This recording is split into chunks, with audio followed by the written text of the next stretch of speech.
Hey, what's up, guys? Welcome to Law-Splaining the Interwebs. I'm your host, Nick Rekieta of Rekieta Law, a small law firm in central Minnesota. And with me today is recurring co-host Drexel. What's up, everybody? And, of course, you know him, you love him, Dollhouse Phil. How's it going, man? Good to see you. I'm good. It's good to be back. How are you? Oh, I'm fantastic. Well, except for that, our after-dinner stomachs both are suspect. But I will say this to Dollhouse Phil. Phil, do you address yourself as Dollhouse Phil to people? Like when someone's like, "Hey, nice to meet you. I'm Jim," and you're like, "I'm Dollhouse Phil." Not as a general introductory thing, but You should. if I have some infamy in the community in which I'm talking, I'll say you'll know me as the Dollhouse guy. That's great. Yeah. What I would say is, you know me. Don't pretend like you don't.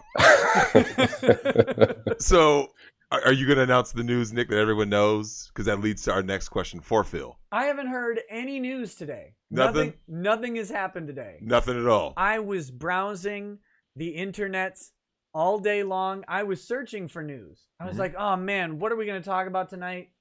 And there's just nothing happening in the world. Not a damn thing. Nope. Phil, have you heard of anything happening today? I mean, it's a fresh day for you across the pond. Yeah, it's a mere 5 a.m. here, but I'd heard there was a death across the pond. Really? There is? Who died? Was it was it an actor or something? Like Macaulay Culkin? Did he finally die? He was pretty old. Oh, I didn't quite catch the name or anything like that. I just thought, oh, it's another American. Well, it's another day. We might have to go. There's like a bunch of super chats that have already come in. So they might know the news. So if you don't mind, I'd like to start with a couple of them, and then we'll kind of jump into the show, I guess. We'll see if there's any news here. Bad Vibe says, ding dong, the witch is dead. Witch old witch, the wicked witch, ding dong, the wicked witch is dead. That seems like a Wizard of Oz reference. I don't know. Clearly. Dragon's Treasure says in VR tuber voice, Drexel-chan, I don't think it'll fit. It's so big. Be gentler. Don't push. My butt feels so good. Almost as good as the Dragon's Treasure tease. What the fuck am I doing in my life and money? Hey, look, man. Listen, for you guys out there in the interwebs, we have to put a stop to any of your subscribers saying that you need to do a voice while I'm here. I can't handle it. I need to install a shower in the office for stuff like I'm that. so tired of your stupid voices. The Kermit the Frog. Every time you do that, I think of Jordan Peterson. Every time. It's horrible. What is your problem with Kermit the Frog? Bad Vibe says, I'm hearing reports that the sea level is rapidly rising, not due to climate change, but caused by the loss of RGB. Hey, someone said our volume's low. Our sound is low. Our volume probably is a little bit low. I can maybe... Let's see. I can maybe turn that up just a hair. Give me a second.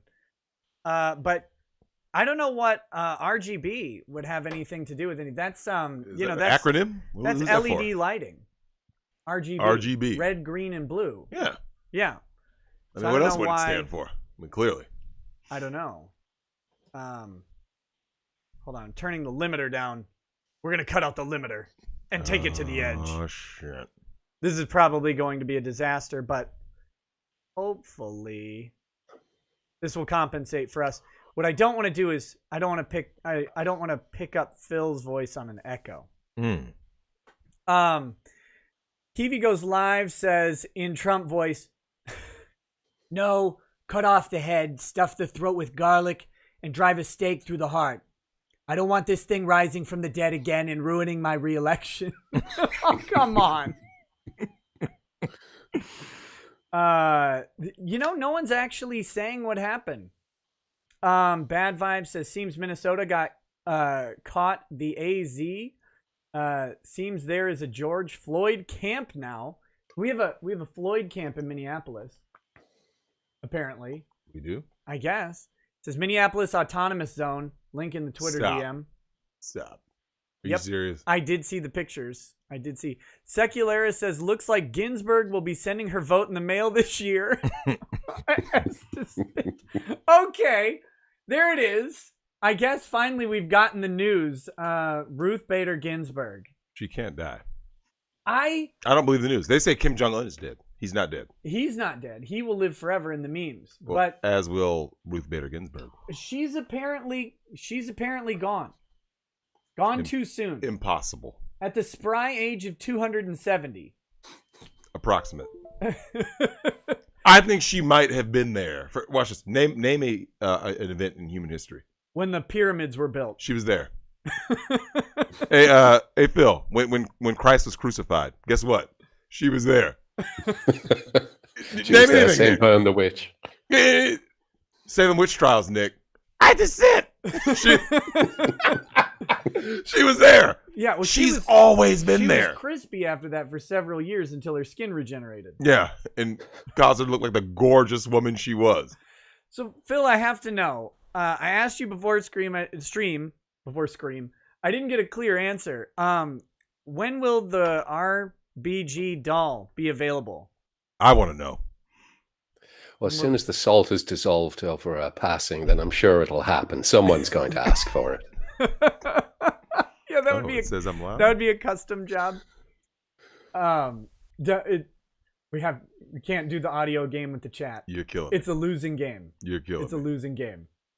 So, yeah, what would that do? So I know you do custom dolls, but do they do like wrinkles and stuff like that? Has anybody bought like an old doll? It's odd actually. They've picked what I would consider a young body, and then they've put like a 45-year-old kind of head on the doll. Now, the customers are generally older who get this, but they're generally terrified that they're going to be accused of some sort of child doll, sort of pedophilia sort of thing. So they tend to go for something a bit more age appropriate. But that said, there's only about 3 of those heads in existence. Okay. Well, I mean, could you just like commission a mummy from a museum and repurpose it into a doll? Would that be, I don't know, install some parts into it, I guess? I can see there could be some awkwardness there, but yes, why not? Well, you'd have to install like a belly button. Yep. I got a question for so Phil, do you believe Ruth Bader Ginsburg had that WAP? Come on now. I mean, I want to know. If you had to guess, Phil, you think she had that WAP, bro? I think that dried up a few hundred years ago. Jeez. Wow. I cannot believe the disrespect. That chick, man. Dude, she looked worse than death. Lubricated with the silica gel. That's what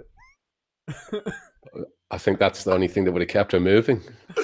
It's horrible. Someone said on Twitter, they said a joke, and they said too soon ? And the answer, of course, is she's dead. She doesn't care. Nope.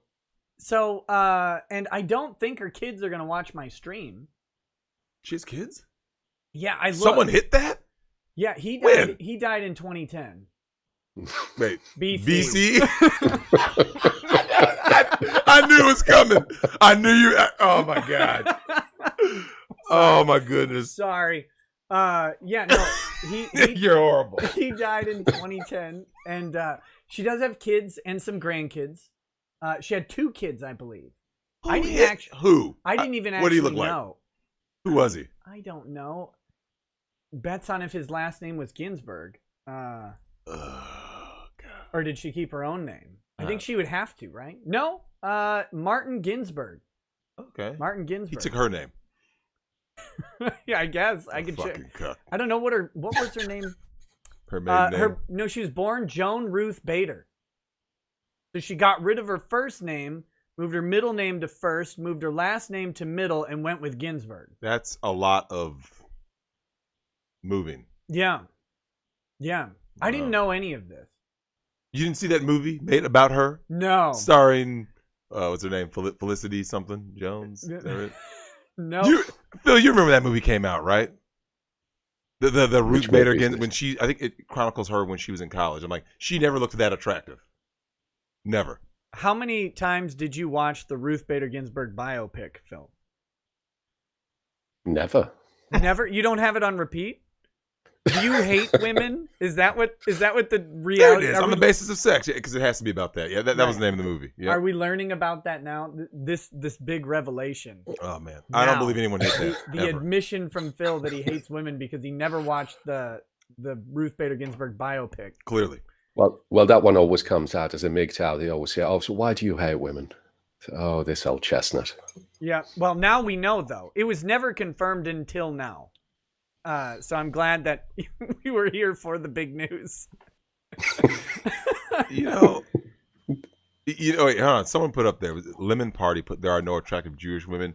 I call bullshit. Oh, there definitely are attractive Jewish I have seen the countdown on a particular site that said hottest Jewish porn stars, and they were all hot. I mean, Natalie Portman's pretty. She is.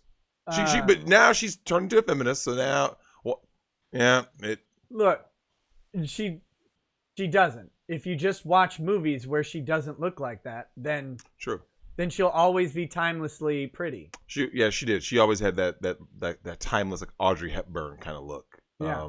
What about Ben Shapiro's sister? Abigail. Well, you know her name? Are you two Are you two on a first name basis now? I thought her name was actually legally changed to Khazar Milkers. Mm-hmm. That's what I heard. Well, here's what's crazy. Now, Phil, I never knew anything about Ben Shapiro's sister until we did a show and someone mentioned Ben Shapiro's sister. I'm like, who's it? And then I Googled her. I did one of these. So if I did one of these, like, oh, and let's just say she was endowed, Nick. She was endowed by her creator with certain inalienable rights. She's very well endowed, and I was like, you know what?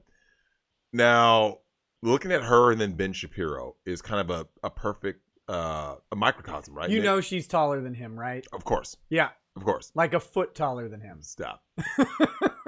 Now, here's the thing about Ben Shapiro, though. I look at a guy like Ben Shapiro, and it's like Ben Shapiro isn't allowed to be a Chad in the traditional sense because of his height, right? Yeah. So he's going to be like what women would consider a manlet, right? But right. Abby, on the other hand, too bad her name is Abby, dealing with the whole Last of Us Part 2. That's unfortunate. Abby, you called her Abigail, isn't it? Right? Yeah. So okay. Abby is allowed to basically, due to thought culture, Phil, and you're in UK. I know how bad it is over there. She's allowed to just go buck wild. If you're a well endowed woman, you got big boobs and you're a pretty face and you're a slim body. I mean, the world is your oyster until it isn't. Until you end up used up and look like Ruth Bader Ginsburg. She looked better before death. Yeah, but maybe. I don't know. I know a skeleton might look better. I have a relative who does the mortician work, and they do the post-mortem makeup and all that stuff, and make them look good. They a good one can make them look pretty good. Make them look how good is good. Well, I think the goal is less to make people attracted to the dead body and more to instill life into it. There might be conflicting aims at play. Like, what if you were like the best makeup artist and that was your superpower, was you could make anyone like irresistibly attractive, like this is a Marvel character or whatever, and they dressed up a corpse and then dudes were just like thirsting over it? That's disgusting. I could see it being a thing. That's a comic book that should be made right there. Where's our Indiegogo? Yeah. Where's our GoFundMe? GoFundMe. We gotta make it happen. The Necrophile. Oh, glad you brought that up. Phil in the chat. Got a story for you guys. Okay. The person who told me the story is actually watching the show right now. So shout out to my girl Fee. Fee tells me she knew the gal. She was dating a guy, ended up getting something with the throat, right? It was like a bacterial infection or whatever, right? Yeah. Come to find out, it was the boyfriend. Was it gonorrhea? No. Oh, okay. She wishes it were. the boyfriend, because they were saying like these cultures are only found in a corpse, right? Okay. Take a guess what her boyfriend's job was. He was a mortician. Take a guess what he was doing. He was putting it down.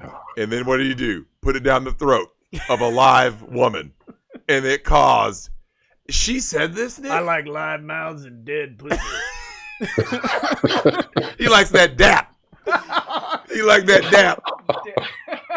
And, bruh, she told me this. And I'm like, wait, what? No, he's doing some time. You got some time for that. And I'm like, I guess. What in a person causes them to go necrophiliac, right? When Fee told me the story, Nick, I'm just like, Phil, think about how twisted you got to be to like, because it kind of makes you wonder, right? Did he become that, or was he always? Because like a child predator, right? They go where the kids are. So a necrophiliac, okay, was he always that way, or was it he was working in there? I'm just saying, and twisted sexuality went there. Doll technology wasn't always as good as it is today. They still lay there, but I'm just saying they're kind of hard to pose. Pretty quick. They don't pose well. They don't pose. They don't. Yeah. But speaking they of gotta doll, die in the right position, I guess. To the chat, this might be an irreverent stream in general. In general, I don't know. Well, Phil, I'm curious, man. When it comes to the dolls, I was talking to some ladies about this before I got on the show, and they were just curious about the male dolls. Like, how often do you get client? Like, is it? Do you get more in terms of male dolls? Do you get more gay men or female clients wanting male sex dolls? It's approximately 50-50, but I would say it'd be slightly more for gay men because they've got the upper body strength to lift these things around because they're heavier than the female dolls, as you would expect. But a lot of the female Ben Shapiro doll. Of course, yes. Which would be lighter than the female doll. I can't stand you. What did Ben Shapiro do to you? Nothing. He's just a manlet. I like him. I like him too. You just keep... I feel like he could take the jokes. Of course he could. Yeah. He'd make it himself, right? Did you see though when WAP came out? And I sent it to you, right? And yeah. And he goes some wet ass P word, and someone made it a remix. And then someone was like, ask your wife about it, and she's like, she would diagnose it with blah blah blah blah blah. It's like, oh Ben, stop. Stop. Oh my God. You need to stop. Get out. Ben Shapiro, yeah, good dude, man. He's funny. He's funny. But so Phil, you're saying gay men, you're saying they're 50-50. My question is, what is the gay man doing? Because is he top or bottom? Because if a gay man is getting a doll, you can play it either. They go both ways. I mean, so the gay dude is... A lot of the girls, they'll actually go for another female doll, even if they're straight. And I don't know what's going on there, but they definitely prefer that. Yeah, but do they go for the trap doll? Do they have the where it's female form, but it's still got a penis attached? Yeah, how many tranny dolls do you sell? Some of the girls will then get the penis addition or the she-male insert. No shit. Well, yeah, of course, right? I mean, it kind of makes sense, but if I get the impression if the insert was to irreversibly change the doll to then become a trap, they wouldn't be interested. They still actually want to get it on with the female side of the doll as well, for whatever reason. Oh, okay. So they have interchangeable genitalia. Yeah. Okay. Jesus Christ. I don't know if he has any, but... I mean, I'm just saying, if I were a chick who was bi, how could I not get a doll? An interchangeable genitalia doll as a bisexual female? Is there anything better? We gotta ask. So, Phil, we got into a very philosophical discussion last night. Stop. As you do, yes. And we were discussing, first of all, we were trying to... This is a question from a viewer, and it was, on what scale do twins go from being a twosome to a threesome? And so we were discussing the idea of conjoined twins, conjoined at the pelvic area, So they have 2 upper torsos, but only 2, and 4 arms, 4 breasts, but only 2 legs and 1 vagina. And then I just thought of it now. Could you make a doll like that? And it would be so heavy, right? It would have to be. Oh, God, yes. Because there'd be 2 upper body frames. It'd be unbalanced out of its mind. But you have 4 arms of stability. In theory, yes, we could do this. Although I think for those men who have 4 arms themselves, we do multiple-breasted dolls. So you get sort of like 3 breasts, 4 breasts, all of that sort of thing. Wait, you've done the Total Recall doll, the 3 boobs. Yeah, that's already available. That's been around for a while. Phil, you're doing the work. You're doing the Lord's work, man. Well, someone had to do it, and I thought it might. Oh my God. Well, so Phil, when you were growing up, you remember when you saw Total Recall for the first time, right? Once you saw the chick with 3 boobs, Nick, your mind went places. As a young boy, my mind was going all kinds of places because A, that was the first time I'd ever seen a 3 boob chick. Yeah. And B, I was like, I can get behind that or in front of it. All I was thinking was, there's someone out there with 3 boobs. And then it took me till later in life to realize that was a makeup job. Mm-hmm. And Family Guy made that joke. I just figured they actually, found someone with because India, you can find anything. It's true. Wait, is there a chick? Because there has to be, right? There has to be a chick out there with 3 boobs. There's got to be. Like there's a chick out there with 1 boob. Okay, so there's lots of chicks with 1 boob if they have breast cancer. Yeah. Well, I don't mean that, but I'm saying if they were born like so Phil, like a single central boob. Okay, would you rather have a single central boob or a left or right boob? You run. If you're gonna have one, it's got to be in the center, right? You have to preserve symmetry. Could you? So Phil, if I could get a doll with just 1 huge boob with a giant nipple that I could just because it gives me feedback when I squeeze, right? Like you can squeeze it, it has a thing. Well, you can get the ones where you can actually squeeze liquid out of the breast. Oh shit! Now. They lactate? Yeah. Wait, they have lactating dolls? Yeah, and you can even do more things with that. What we call the open nipple. You can actually do more things. So what's inside of it? Like cherry Coke. What? The dream. Yeah, you can put cherry Coke in there if you want. What grape crush? You put grape crush. You can even give that breast the big D if you want, and put it in. And some guys are into that. Wait a minute. That's only an anime. Wait, that's a thing? No, it's in real life now. Yeah. Wait a minute. So I can get a dick insert in a boob. You can insert your dick into that boob. That's what I'm saying. Boob, yeah. Yeah. But I can stick my dick in a boob. I'm getting fucking hard, man. Oh my God. Just thinking about the idea. Because so make sure to pan your camera up. Just in case. Phil, look, man. Have you ever gotten to that point where it's kind of like when you're on Pornhub or your friend's on Pornhub and you go down the algorithm, Nick, and you wind up being somewhere that you didn't originally start out for, right? Like you were looking up something, right? Like legal porno makes great scenes.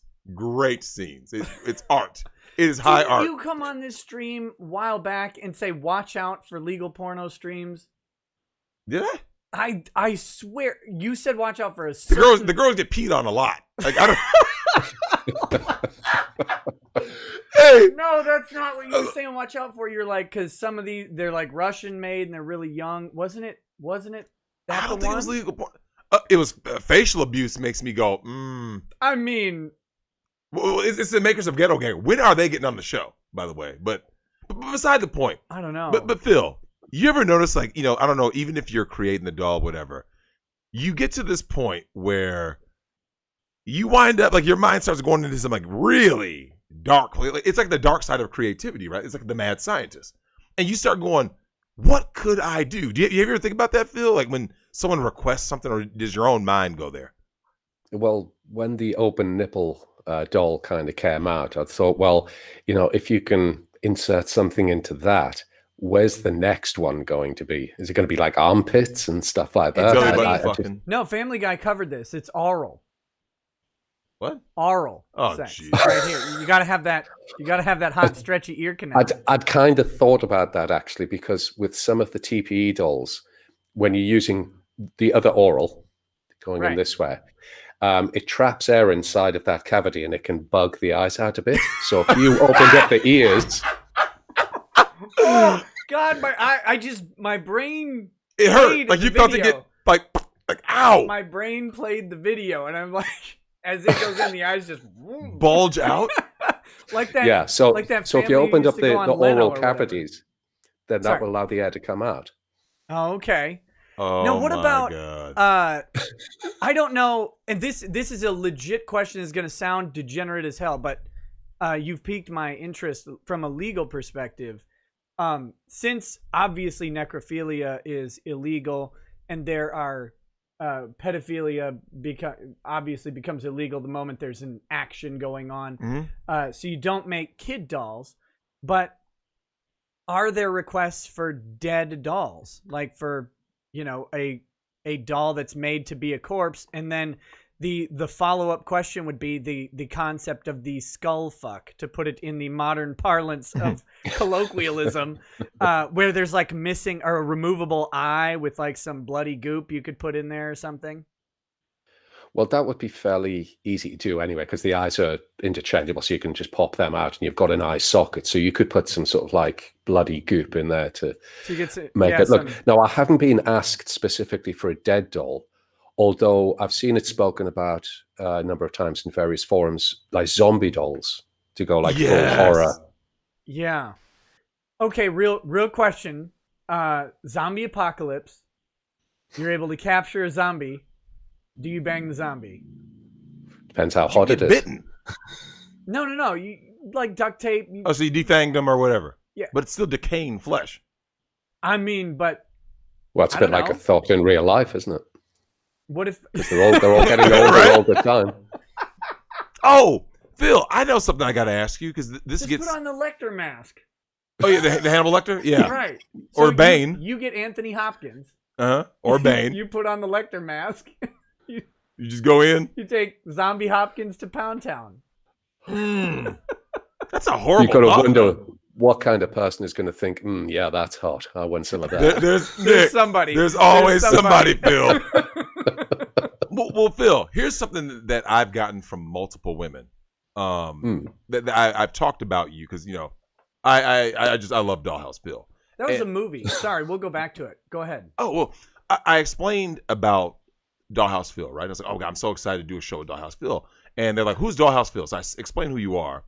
And a lot of women are like repulsed. They're like, oh, my God, what kind of creep would give with a doll? And like, what are you going to get, like a used one in there? And I was like, so, Phil, have you ever gotten this thing where, whether it be dudes or chicks that talk about let's say the cleanliness of a doll, right? Mm-hmm. Yet, Phil, your average doll has a significantly lower body count than your average female. Dolls are way more monogamous. They're monogamous. They have a long-term relationship, and then they may unless she decides to go and work at a brothel, because some of unless she goes to a dollhouse brothel and she's still cleaner. That's how bad it is, man. What you can bleach these girls out. What's that? You can bleach these girls out so they're clinically clean. Whereas your average thought, it's like, I'm sorry, I don't know where you've been. Yeah. You could ask her to bleach herself out. Just don't There's been a few thoughts I've wanted to say that to. When a Brit says thought, it just sounds better than everyone else saying it. Well, one says it correctly, doesn't one? Yeah, it's like when I'm like, yeah, man, these thoughts right here. But if I were hanging out with Phil, like, Phil, you see this thought? Like, what the? And it just, oh man, you guys just have that twang in your voice. I love it, Phil. No, I really do. But there's back to the subject that I'm interested in, the dead thing. Mm-hmm. There's a movie where there's a zombie chick, and this guy like chains her up down in a cellar of an old building or whatever. And then they like bang the zombie chick over and over and over again. But how long can you do that with like that would stink, bro? Well, then again, once again, like as Phil would say, no more than another thought. Think of what movie that was. You know what though, Phil? Speaking of cleanliness, Dead right? Girl. Is that the movie? Dead really? Girl. Yeah. That's a serious movie. Like, yeah, no, I've seen it. Is that the entire plot though? What do the guys look like that were banging a fucking zombie? Scrubs? I don't know. I don't remember. I'll look it up for you. Jesus. Phil, I'm glad you brought up the issue of cleanliness, 2008 right? movie. Because do you know what has gotten out of control? Is I was talking to my Dominican chick about this. The issue of the Sour Patch. These girls walk around here with just like stank vaginas. And it's like, how is that a thing in 2020? You know what I'm saying? Like the Phil. Sour Patch? Yeah. Phil, you let me ask you this. Have you ever known a guy that has gone through life and been like, nope, never once encountered a girl with a stank vag? You've never heard that before, right? Because at some point, they finger banged a chick and like, what the fuck? This stream is haram, man. What? Oh my God, man! But the doll is always warning, clean, though, right? Because you can hear it humming before you even get the panties off. Oh my God, this is great! What is happening? Oh man! Oh, it's great, man. Here, I'm trying to get. Yeah, throw some embalming fluid in these chicks, man. Whatever. Fuck, man. I don't know what's like. Here's the thing. I just think that the chicks have gotten so lazy. You said. What? Throw some embalming fluid. Well, the badge is dead, bro. Preserve something. Try to do something with it. This guy's one of the guys. That bangs the zombie? Yeah. God, that phone is so amazing. There's this one. Wait, he looks like a zombie. And here's him. So wait. See, look at that. Look at that sexy, pallid, decaying flesh. Looking at a zombie, I couldn't imagine like looking at that and getting sexually aroused. There you go. You should watch this movie. You'd probably like it. Dead girl, huh? Look at that. How could you not want to hit that? Oh God! There we go, stream. Look, there you go. Oh, so Phil, Nick pulls that thing out today. And I acted like your average thought when she sees he a 15 means the inches. phone. The phone. But, so, Phil, I see that phone. I'm like, oh, my God. That looks amazing. Wait, was that the doorbell ring this morning? Was that what came in? Oh, that's what it was, right? No, this? No. Yeah. Oh, I never saw you with it. I got this on the 10th. I've had this for 8 days. Oh. So, Phil, he pulls out this Surface Pro thing, right? Oh, it was a Duo, Surface Duo. This guy. Yeah. He pulls out the Surface Duo. And he does the flip open. I'm like, oh my God. It's kind of like a doll, Phil. Here's you what see he did. the potential. He went, oh my. Oh my. You went all British just for a second. It just, Nick, it's like so Phil, when you see something, whatever that something is, you like immediately see the potential, right? Like if someone showed you the doll with the boob in the center, you went, that's not good enough. We can put something in it to squeeze out, right? And like I said, Nick, if you're a drinker and you want to fill it with whiskey and you want to just get all in there, whiskey nursing, and you want to just nurse, now Phil, you know that's a serious thing, right? Adult nursing is it for those of you guys out there who don't know about a lot of the kink community, Nick? That's a serious thing. Yeah, the adult nursing, it's like a serious bodybuilder dude. I never considered putting whiskey in there. But you have now. I have now. Clearly. Now I've seen the light. Now, me personally, well, in the doll communities. Oh, what's that? In the doll communities, there's a lot of talk goes on about different beverages coming out of breasts. Oh, that's great. So it's endemic. I'll have an old-fashioned. Yeah, right. Like, Phil, there's so many possibilities. Like, so, I just told Vic's mom, I sent her a message saying that I'm one false Me Too allegation away from getting the doll, right? Because people have always asked, what would make me get a doll? I said, I'm one away, Nick. If you ever get that call, I go, yo, Nick, I need you. I need you to represent me. Guys, you'll know when I got that call because there will be immediately a GoFundMe set up for a quad-boobed, quad-armed, two-torso, single vagina doll. You know. And so I'm one false Me Too allegation away from calling you and Phil. And being like, yo, Nick, I need you to get me out of the jam. Phil, I need the doll. Because, so here's the thing, Phil. The modern female has lost all value to men. Yes. Other than sexual access, Nick, that's it. So the dude goes like this. Damn. And Phil, do you notice? That's the reason why it's much tougher for a woman to see the value in a doll, because if all the doll does is sex, but the woman is the gatekeeper of sex, she can have sex anytime she wants. Whereas a dude goes like this: I can do everything for myself, but the one thing I can't do is sex with a woman. Thus, when he gets a doll, he goes, perfect. She does what I want a woman to do, which is provide sexual access and shut the fuck up. That's it. Because of this, Phil, you know it. You've seen it in your life. You've seen your buddies, whether they're married, in a relationship, dating a girl, whatever. They get so much lip service from these chicks and not enough bedroom action, right? And what do the guys all say? 100%. Yeah, Nick, most guys go like this. They have, I think the appeal of the doll, Phil, correct me if I'm wrong, really started with a lot of guys watching sci-fi movies, right? And we watch Blade Runner, we're thinking like, Nick, if I could come home to a woman that, when people do the whole like, but it's not a real woman. TFM has talked about this, Phil. I know that's one of your guys. Yeah. He was like, all that it really boils down to, Nick, is that a man has to basically, he can fall in love with anything. That's why you love a pet, you love whatever. A man can fall in love with an inanimate object. Okay. And be like this. You know, if TFM has Celestina, right? I'm getting a post-nup agreement with my phone right now because I think Drexel's falling in love with it. And I have a feeling it might leave me. Hey, man. Open relationship. Pass her over. I do not consent. While you make phone calls, can I watch from the corner? So Phil, we're in this situation where it's like this. Guys, women have basically priced themselves out of the market, right? And completely, yeah. I say within the next 5 years, Nick, you're going to see in the modern incarnation. And let me get your take on this, Phil. Do you believe that as the culture and society starts to collapse, we are going to see the collapse of modern feminism?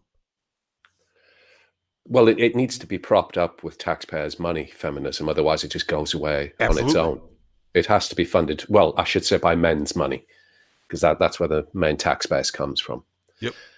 Well, then once we see that, the worth of the feminist, I suppose, just evaporates. So I would just see it dissipating before our very eyes. Wait a minute. So what you're telling me is that if there isn't government taking money from men to fund feminist things, that like all of these random professors and stuff just become far less useful to the world. Like they just go and die if there isn't government money paying for the feminist history courses. And I mean, that'll take a bit longer, but you'll notice when Trump shut down the government, all of the feminist protests just went because no one was paying for them. Yep. No one was funding them. Facts.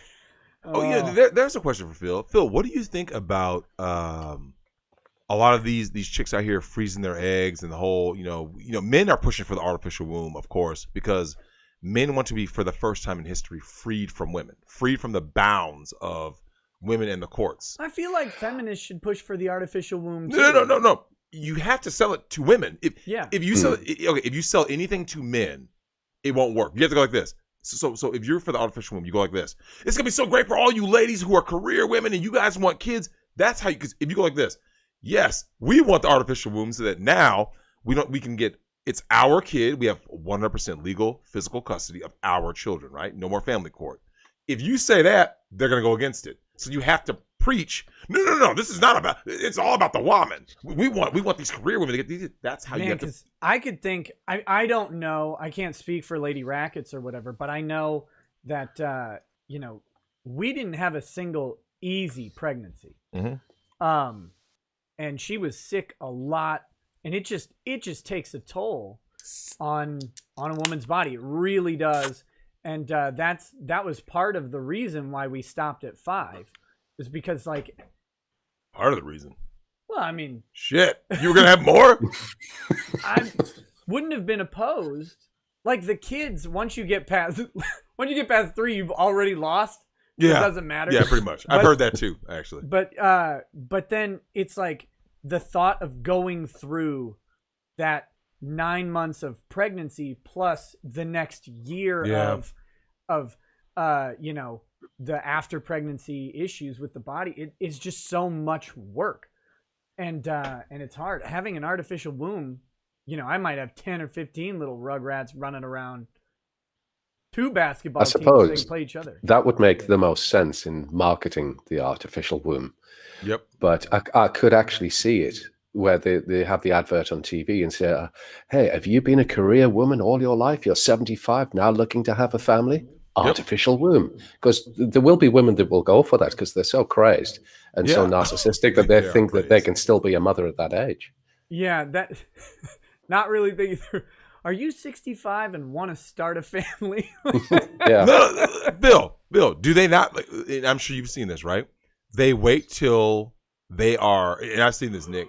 If you got 10 artificial wombs, you could have 10 children at the same time and have 2 basketball teams that are all the same age. You could. But now here's my only question, though.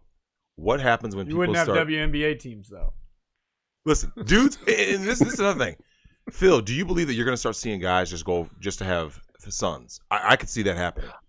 Men, Nick, if there's an artificial womb, I promise you, men are going to do this. You want a son or a son? In a thought culture, son. It would be like China all over again with the one-child policy, and they all wanted sons, didn't they?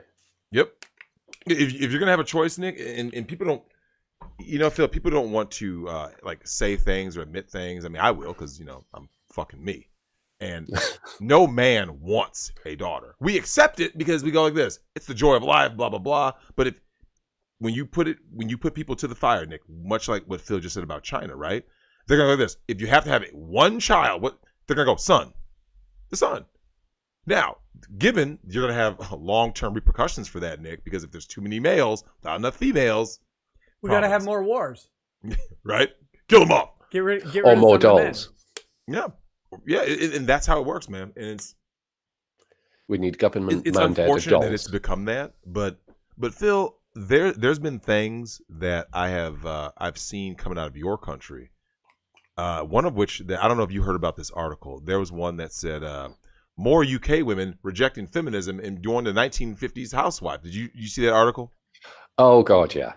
It's cosplay. It's the social chameleon routine. Thank you. Where they're just going to play at being the 1950s nice housewife, and then as soon as they've got control of everything, then they flip back to their old ways. Absolutely. 27 OnlyFans accounts later. Oh, Phil, that's a question for you. Someone sent me something to show you. I've got to find out where it is. Does it involve OnlyFans?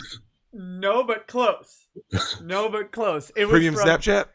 Yep. It involves premium Snapchat. Someone I know? No. Damn. It was no one sent me a premium Snapchat. It was someone on like our legal or our relationship advice. And it was help my wife makes me pay for her premium Snapchat. Oh God. Wait, what? And he was mad because he does the photography. Stop. And she limits him to sex like either once a week or once a month because she's so tired from the shoots for the premium snap that he has to pay for.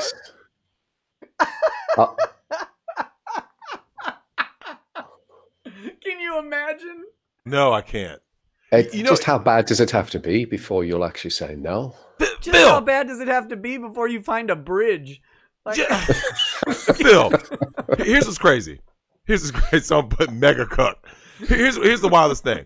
TFM has said on his show lots of times. I'm sure you've heard him say. He goes, "What's your line?" And I've said this, Nick. I go. My thing is, my thing I would say. I go, what does it take? What does it take to? The more I hear guys, and you've seen this, Phil, in 2020, thought culture all around, all kinds of red pill channels, guys out here telling the truth, women exposing themselves, Nick, to who they really are every day, right? And Phil, you know this. These guys are like you bumped into them, right, Phil? Where you go like this. They still in 2020 with WAP video and everything. They go like this. Look, but I want a wife and a family, and we're like, do you not see? Do you not live in a fucking reality? What does it, Nick? Jerry Falwell Jr. You said it yourself. With like this. Yep. Did you hear about that, Phil? Peeking around the corner. No. Peeking around the corner. Are you familiar with Jerry Falwell Jr.? The name does not ring a bell. Okay. His dad, Jerry Falwell Sr., was the subject of The People versus Larry Flint, but he's a massive televangelist. He's the founder of Liberty University, which is a big ultra-conservative private college in the U.S. and his son Jerry Falwell Jr. took over. He's famous for saying things like, on 9/11, America deserved this because of the gays or whatever. But anyway, so he's, super conservative Christian, runs this freedom-loving Liberty University promoted by the likes of Glenn Beck and Rush Limbaugh and stuff like that. Well, it came out that for the past 8 years, his wife has been banging the pool boy, like literally the pool boy. He's a realtor, Nick. Show some respect. Put some respect on his name. Wasn't he a pool boy before he became a realtor? Like, wasn't he their pool boy? He was an aspiring realtor who happened to service the pool and her WAP. He's a moisture expert, apparently. And so he is alleged that he would be on Skype conversations with Mrs. Falwell, where she was completely nude. They would be talking, and Jerry Jr. was in the background, like with the door frame here, just like peeking in and watching. And then in the news article I read, it said, and he showed us screenshots which confirmed the situation he described. So they've got a screenshot of naked Lady Falwell and Jerry hanging around the corner like, hello? Oh my gosh. So that's the worst of all worlds. Yeah, I can't imagine it. I can't imagine. Every time you talk about like these guys in these horrific things, like, don't get me wrong, Lady Raggets and I will have arguments or disagreements and stuff like that, like any couple would. But when you describe guys who are just like, every time their wife says anything or whatever, they're just like, oh God, they don't like being around them. And it's like, that's the vast majority though. I know. And vast. Like, every time you talk about it, I'm like, God, whew, sucks to be that.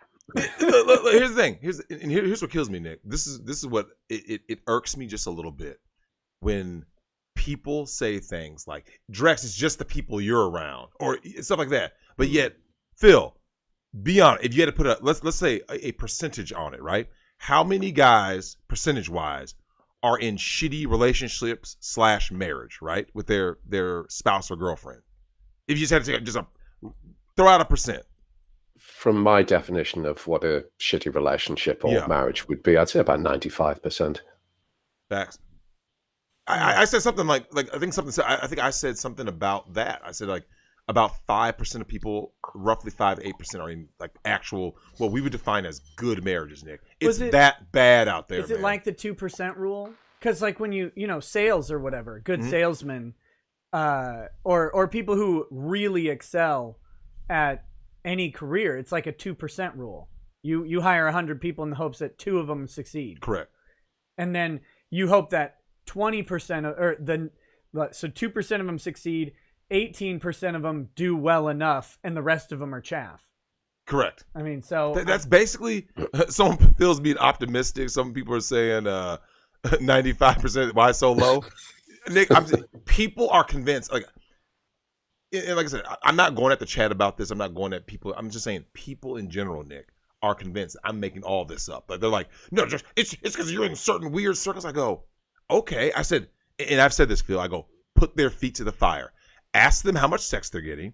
Ask them if he's getting out of the relationship what he believed he was going to get out of it. She always wins. Phil, you've never heard a woman say the marriage sucks because he's not providing and protecting me, right? Because she always gets that. But whether she leaves or stays, Nick, she always wins. My question to the guy is, guys, what's your line? A lot of these guys, Jerry Falwell Jr., right? Yeah. Now, the relationship was only open on her side. You see what I'm saying? Yeah, I'm guessing he wasn't bringing in 23-year-old bikini models. I promise you he wasn't. Yeah. But yet, there he is going, while she's getting plowed by the pool boy. Maybe there's a big reveal coming from the pool boy. What reveal? You better not even go there. What if it was? Because if the pool boy is playing this like a PR game, like he has been, if he comes out and drops the real bombshell, oh, by the way, I'm also the bottom, or the top, either one, game over, man. Game over. Hey, look, man. Jerry Falwell Jr., I just have a question for you. What are you doing? Like, what are you doing? Because now, what does it take for a dude to accept this? No, Phil. I don't know if you saw the show that Nick and I did. We did back-to-back shows where we reacted to videos of a female dominatrix with her little manlet servant, her little manservant, right? Phil, she's typing on her computer, and the man is laying down as a footrest at his queen's feet. You can't make this up, man. He's laying on the ground with her feet on him. And she didn't wash those feet. Of course not. And the other chick said, remember, Dahlia Rain goes, yeah, you like those stinky feet? She was walking in boots, took the boots off and had the dude smelling her feet. Oh, God. It's like that Brazilian fart porn, isn't it? Well, Bill, he even made eggs and bacon for her bull. And the guy goes, this bacon's overcooked. It threw it on the table. But Phil, these guys, look, here's what's most disturbing about that video. People are going to say, because remember, the show was called Extreme Love, Phil. Extreme Love. However, you should check it out on YouTube. Hours of entertainment. It's so bad, man. Like it'll actually make you, you'll lose faith in humanity. You'll lose faith in mankind. Like, the guy's name was Fluffy. And I suppose when you look at that. We know. Someone put free Fluffy. So Phil, here's what is actually very telling about that show, Extreme Love. When you watch it, one group of people is going to look at this going, oh my God, this is such a weird, kinky kind of relationship, right? But guys like you and me who are not married, and perhaps some married men, will go like this. This is just a more extreme version of what most relationships have devolved into. Where the woman makes all the calls, right? She calls all the shots. The guy's just like this whipped mule, like, well, I gotta do a happy wife, happy life. No, fuck that. Happy spouse, happy house, right, Nick? Yeah. Both sides should be trying to make the other person happy, appeasing them and doing things for them. Give and take. That's give and take. Some of the best relationship perspective advice I got early on was that a true marriage, and this is in the context of the Catholic Church, so as a covenant relationship, is not 50-50. It's not 50-50. It's 100%, 100%. Because you should be giving to the other person 100% of yourself, and they should be reciprocating 100% of themselves. So you're not like holding something back, and they're not either. And that's the expectation. And when that's in sync, and when couples get to that point, and couples, I think, go in and out of that. So you'll have periods of time where you're actually nailing that. It's great and everything's wonderful. And then you'll get, stress or other things will build up, and people will pull back and kind of guard themselves. And that's when relationships go through rough patches. Well, you know what's sad about that though, Nick? And this actually bothers me quite a bit. And Phil, I know you've seen this a lot yourself, especially in UK, where they have actual man deserts in the UK where no one works out problems anymore, Nick. Yeah. No. It's like, hey, Phil, I had an argument with my girl. She's done, bro. She's done. Or she's like, I'm out of here. Because usually the women are always out here with all these options because they're all talking to side dudes. Yep. So, and Phil, have you noticed in your lifetime, when there was a breakup and the woman initiated the breakup, she had a new dude within a week, right? 1 to 2 weeks. Oh, just a matter of a few days, usually. A couple of Nick, every time, like you'll see a chick break up with a dude on January 1st, and the guy is like, dude, what the hell? We had problems. I was trying to work it out. Yeah. By January 7th, she's on social media saying, in a relationship with John Doe. You're like, what the fuck? Man, I know a dude. Man. I know a dude who, he broke up. He broke up with baby mama. There's some stuff that went down, and within, I think, 2 weeks, she had a profile picture with her new beau up, and she has 2 kids, right? That doesn't slow women down in the slightest. Nope. There's always a dude. Always. It doesn't matter the body shape. Fat, it doesn't kids, matter the age. There's always a simp. There's always a dude. But here's the thing. The fact that Fluffy exists, Nick, means that we as a society have failed. You see what I'm saying?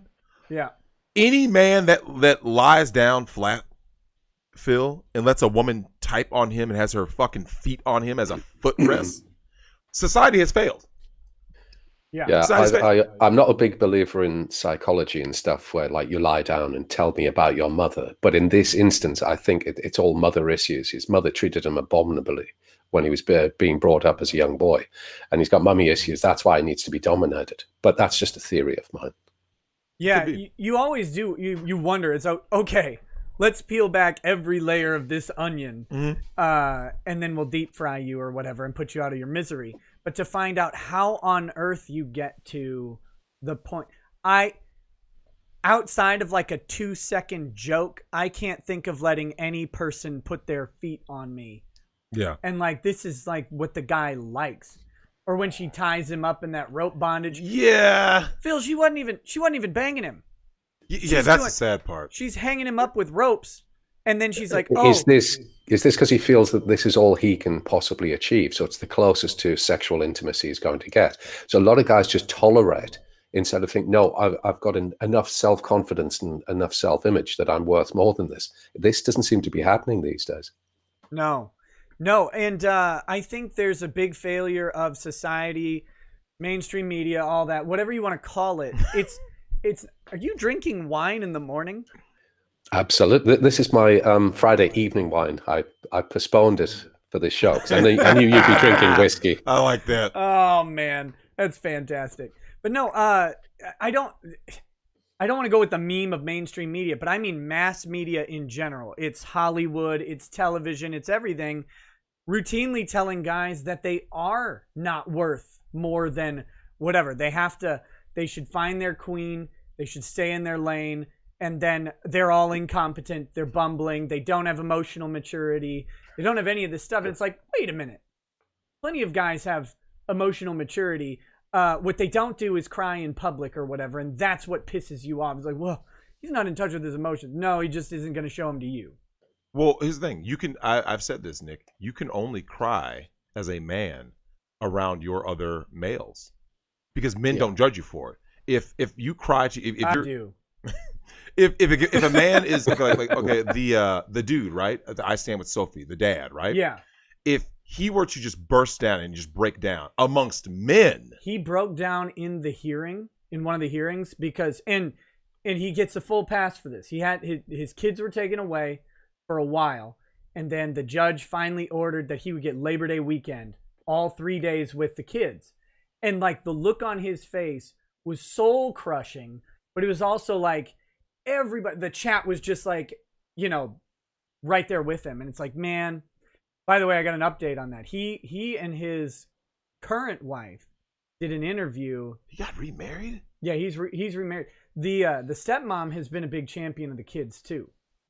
That's been in fact, the stepmom was the one who, like, because the girl didn't want to bring, when the first allegations came out that the girl was being abused, they decided together that it would be better if the stepmom brought the girl to the doctor. Mm-hmm. Because if she's being abused by men, she might be uncomfortable if her dad was there, even though it's her dad, stuff like that. So they had just the stepmom bring her and stuff like that so they could bring her to a female doctor to be examined. She wasn't comfortable having a male doctor because she's been hurt, right? Mm-hmm. So the stepmom has been a big champion. She's the one who started the GoFundMe and stuff like that, or is the organizer. But anyway, they did an interview on this other channel, and Siren Jag sent me some information you guys might find interesting. Phil, are you familiar with this Sophie case? Yes, I've been following what you've been doing with that. Yeah. Okay, so the reason that the dad and the mom originally divorced, do we have predictions on what it is? Either of you guys want to guess? Surely it wasn't abuse. Wasn't abuse. Mom cheated. Oh. Mom cheated on the dad with his best friend. That says a lot about the best friend, though. Yep. Because, come on now. Yep. That's cold. Listen. That's cold shit. Remember I've said, Nick, okay, in the event of people stepping outside their marriage or whatever, right? The only time it is like the worst of the worst is if you walk in and you know the other person. And that's from the man or female perspective. If a woman walks in on her husband with one of her friends, that's a far greater offense than who's this bitch? Yeah. Or who's this dude? Yeah. And what the fuck are you doing? Is the follow-up question to the other person. To the other person, you have. Hey, I didn't know. I fell. but you see what I'm saying? That is. Oh, go ahead. Oh, go ahead. That is one of those situations where I say, or I justify the man wanting to beat the shit out of the other guy. Yeah. Because normally I understand a man who's wanting to bang my wife if she's hot. That makes sense. But if he's just some random, it's like, dude, get out. And then I want to actually have more than a conversation with the wife. I'm really annoyed at her. But in that situation, or she might have lied to him. He might not have even known she was married, right? If it's just some random guy. You don't know what happened. And a lot of them are lying. Hey, and Phil, I don't know if it's like that in the UK, because female nature is universal. But what a lot of these chicks say, Nick, is they'll go like this: "Oh, I'm separated from my husband." They will never or they'll say like, "He's abusive." If guys were to tell, if the guy who is helping her cheat were to tell the husband what she's told them with text or whatever, like, "Hey, she said you were an abusive asshole who doesn't give her the D. So look, I'm a dude. Your wife is hot. I know it's bad, but hey, easy access, and I don't got to deal with the girlfriend." No, look, the girlfriend experience is overrated. What you want is the sex experience. I don't want girlfriend experience, Nick. I don't want the wife experience. I think most dudes are just, and Phil, you know this. Why do you think they go to hookers, right? They're not going. Some dudes go for like the. I'm bringing you to the church of Russell Greer, baby. Oh, put that chick on a bus to Olive Garden right now. Get the full girlfriend experience. All you can eat breadsticks before you get that and pasta. You gonna get this dick after that breadstick. So you get to this point though, Phil, where we're looking at a lot of guys are dead or in prison right now because they listened to what this female told him. He's sexually abusing the kids. And I've seen this on episodes of Snap, Nick. The woman will manipulate a dude to go kill her boyfriend or husband, right? Yeah. Once all the details are exposed at trial, they realize the husband was never doing anything. She manipulated you because she put out an insurance policy on this dude, right? Right. So she just used you as a tool, as a utility to get this dude out of the way and be like, and she always has and you've seen this, Phil, stone cold alibi. I can prove where I was when he wound up dead. It wasn't me. He got carjacked. And so what ends up happening is a lot of dudes find out, Nick, far too late that they got lied to. There's dudes out there right now, Phil, and you know this. When a chick tells you, come to my place, you better not. Because, Nick, you go to these girls' places, these guys are out there saying, hey, she says she's single. A lot of dudes have ended up. Okay, prime example. Phil, do you remember what happened with the porn star Christy Mack with War Machine, right? Remember that case? No. Okay. No. It was brutal. Are you familiar with a virtuous female named Christy Mack? Again, the name does not ring a bell. Well, if you Google her, turn on safe mode. I'm just saying. Otherwise, you might see some caverns. She's a great actress. A very talented actress. Very.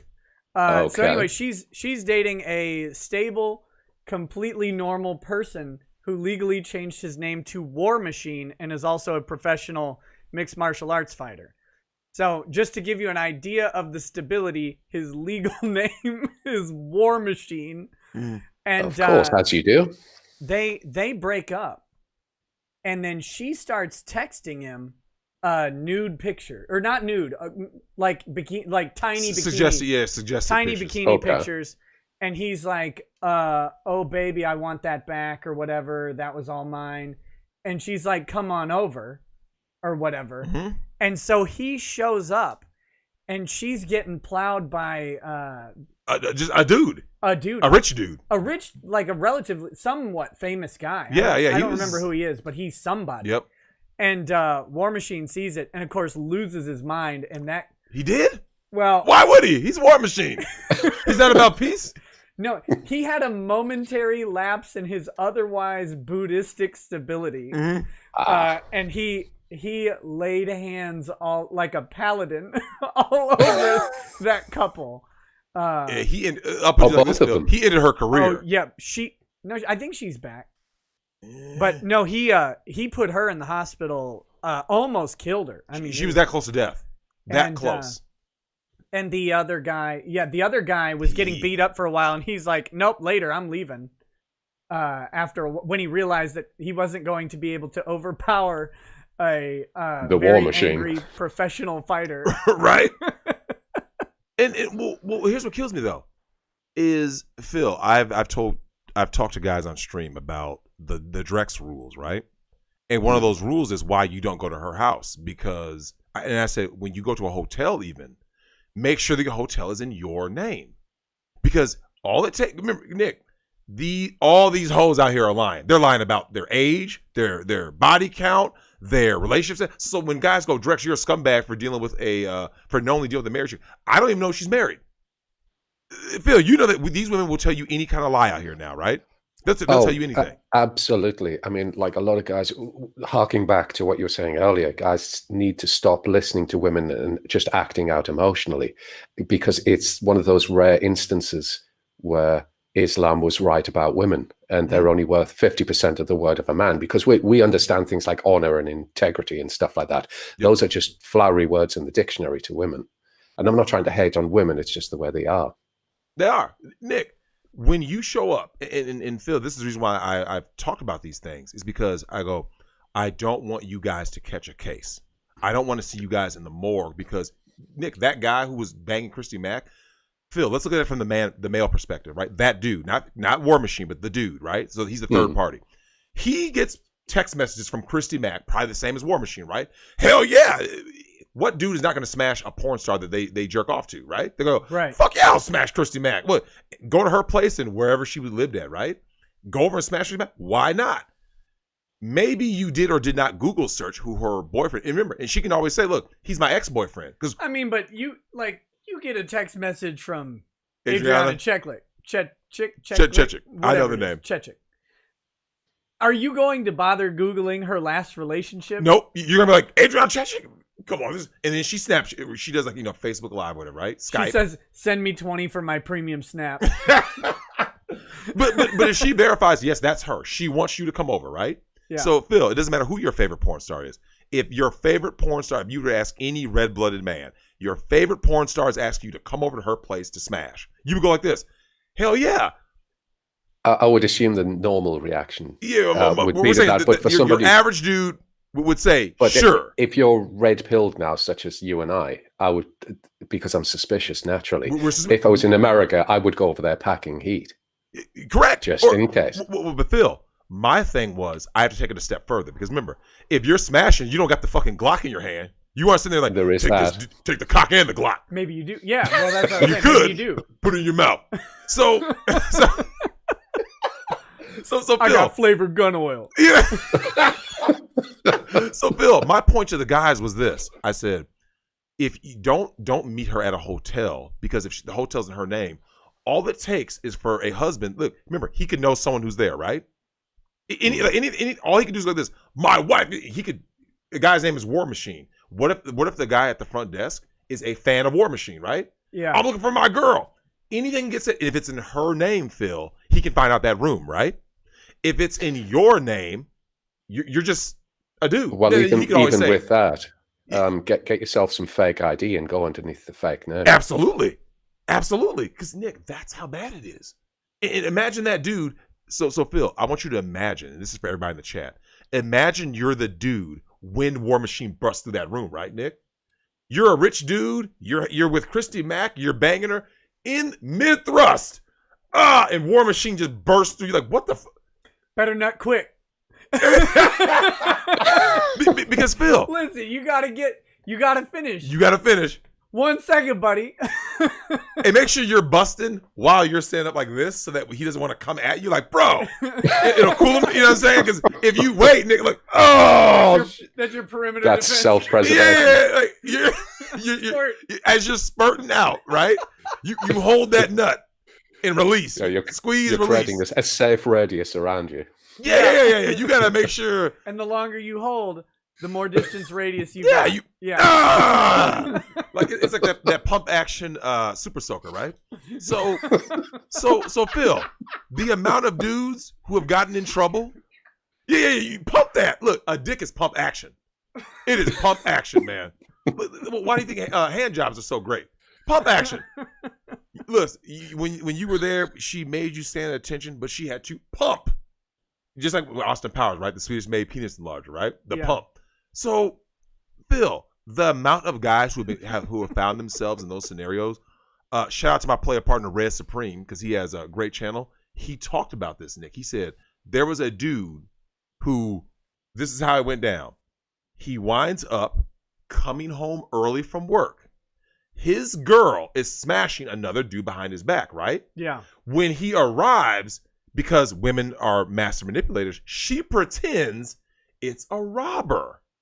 So he thinks it's a robber. So when he ends up, I can't remember if he killed the guy or what, but he ends up serving real time, right? Yeah. Coming to find out, he finds out later, he wasn't a robber. He was just a dude smashing your girl. He tried to leave, and then she didn't want to take responsibility because that's their kryptonite, right? And you've seen these stories, Phil. Isn't that he robbed my virtue? He robbed me. Because Phil, isn't that the equivalent of what most rape cases are, right? The girl gets with the dude. When she gets busted doing whatever, right? And then it's rape. And the dude's going, why did you? It's the same thing, Nick. When she got caught and she was going to be forced to face responsibility for her infidelity, rather than take accountability, she's just going to go, Robbie, he came in here. Wait, first of all, why is she ass naked? Well, you can smell pussy in the air. He could have smelled something. Come on, don't drop those "Don't Be a Menace" references in here. I guess you could smell the sex in the air. He can smell the sex in the air. You know what I'm saying? Was it How to Be a Player? It smelled like Badissi.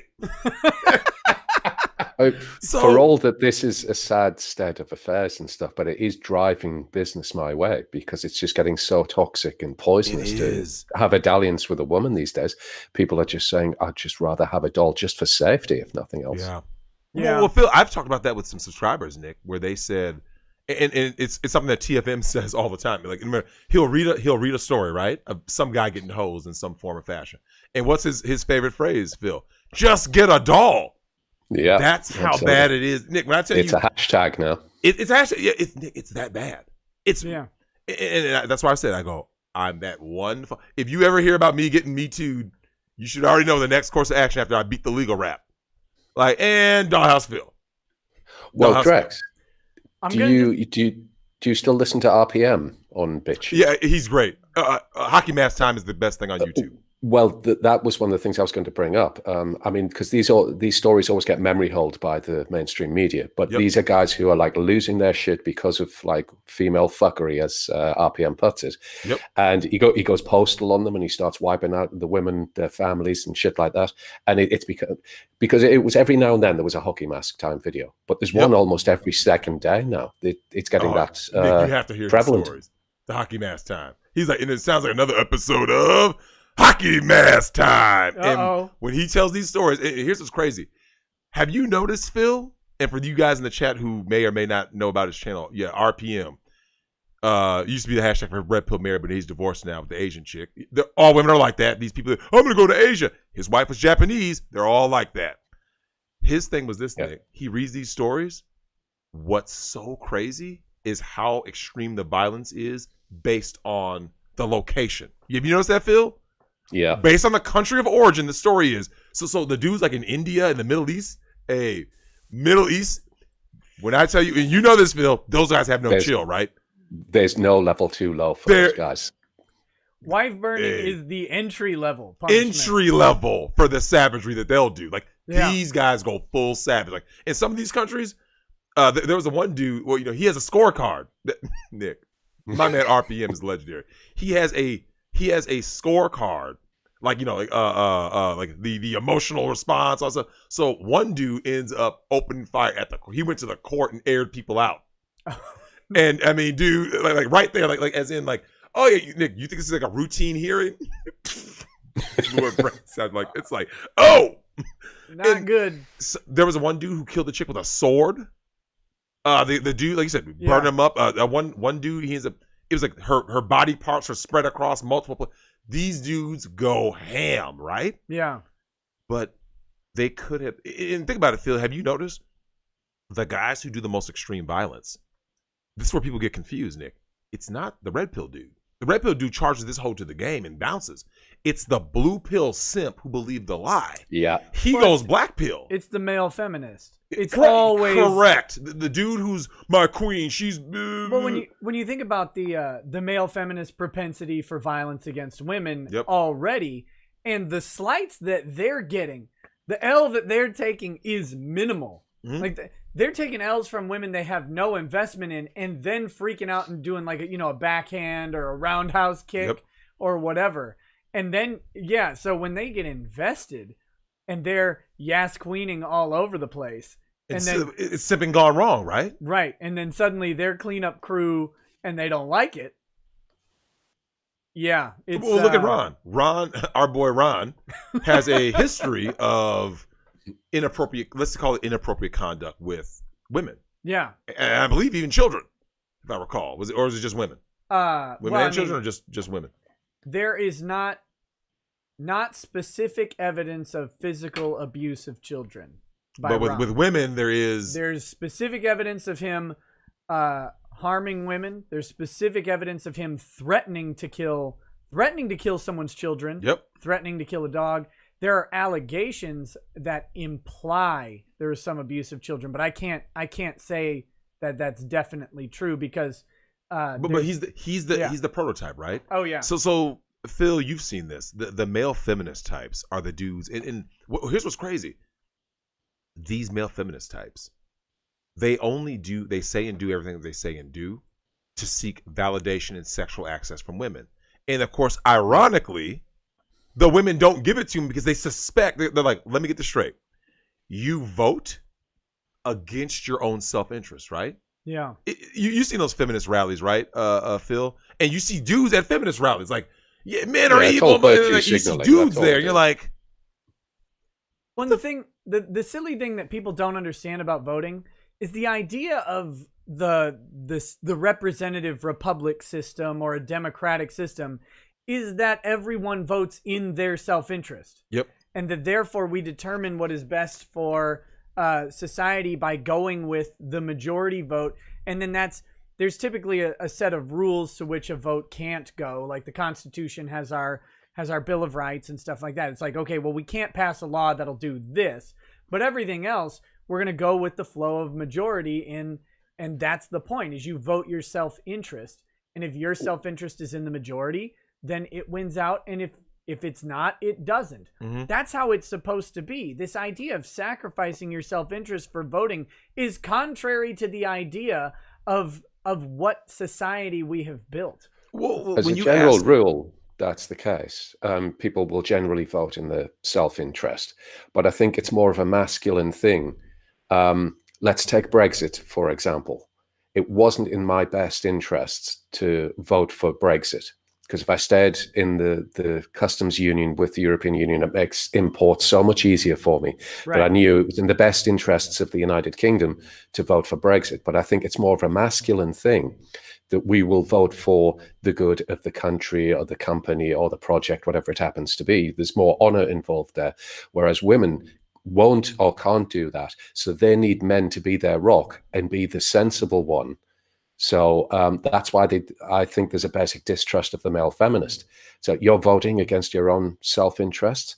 Like, I'm the woman. I'm the one who gets to be like the big child and just be silly about stuff. I need you to be the adult in the room and be my rock.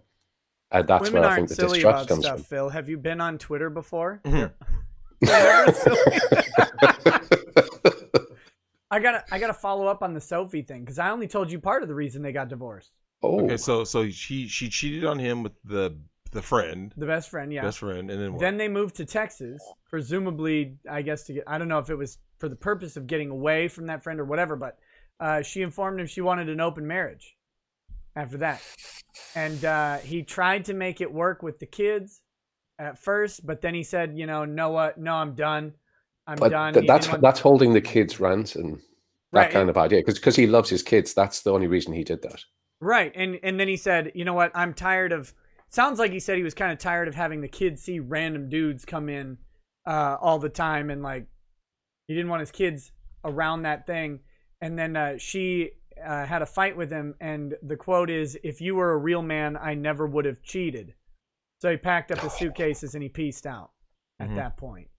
So that's the story, apparently, of how this case got started. At least he found his line in the sand there. It was a bit late, but at least he did it. There are guys who would have just accepted that and just thought that's the way it is now. Yeah, and that's the hard part about kids, is that every kid pushes that line farther and farther, because you wonder, if something happens, am I ever going to see this kid again?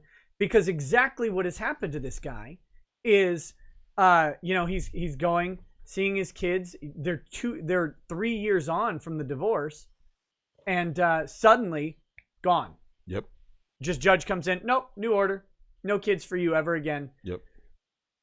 And I've got all the documents. I need time to sort through them and make sure we've got the pertinent info. But when you start seeing the stuff as the basis for why his kids are taken away, it's because he said stuff like, "I don't like where this country's going. Might have to take my family somewhere safer. Might have to leave the country," stuff like that. And they're like, "Oh, he's crazy and paranoid." Wow. And it's for acting in the best interests of the children. Right. Like, I don't want my kids to grow up in a hellhole, so I need to find somewhere else, which could even be hyperbolic speech. Just like, I don't like the way the country's going, I'm going to leave, is something a lot of people say. Yep. Whether they mean it or not. But that's the type of stuff. And they used that and built this profile. By the way, guys, if you are posting anything serious on social media ever, stop. Because that's what they did. They took this guy's Facebook page, they selectively pull posts, and they make him look crazy. They make him look like a boogaloo supporting guy who's gonna kidnap his kids and take them to another country. And they build that profile and they show that in court. And then your defense is to come and say, "No, I'm not crazy," which, I don't know if you know this, but that never works. Never. You can't convince anybody. Well, that cemented it for me. Then I can never have a family, but that's a good thing. It's the shit I've said on social media.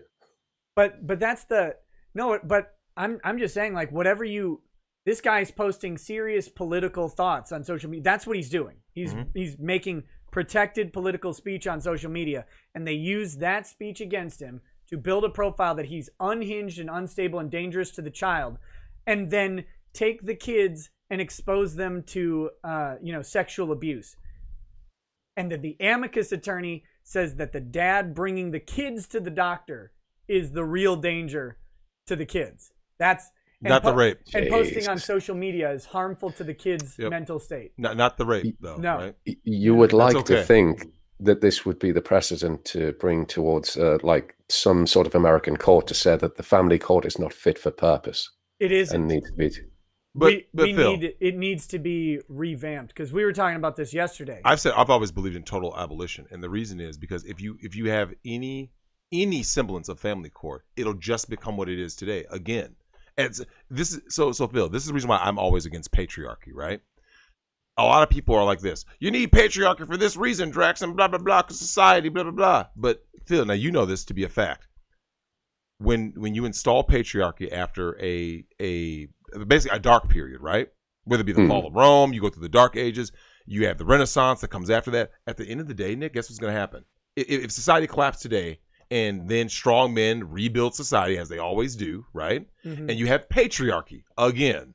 Everyone thinks, "Oh yeah, see, patriarchy." Guess what happens eventually, Nick? Inevitably, society will get big, fat, and comfortable. It is at that exact point that you will reset, and women go like this: "I'm oppressed," and they will get voting rights back again. And then because the blue pill cucks will give it to them. They'll give it because now men go like this. Yeah, because men don't have the same long.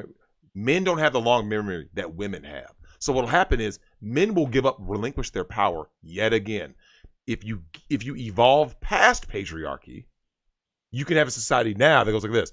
No, that becomes a new thing. No, because all women will vote on their biological imperative, which is a police state for protection and a welfare state for provisioning. Once you understand that, the only thing women will vote on as a collective, we're not saying about every individual woman, women as a collective, Phil, will always vote on their biological imperative, which is provision and protection, in the form of a police state and a welfare state. Give them any leeway, Nick. And you go like this. No, Drex, we don't want to abolish the totality of the family court. We want to get rid of XYZ. When you do that, women will go in there, and what are they going to do, Phil? They're going to argue for what?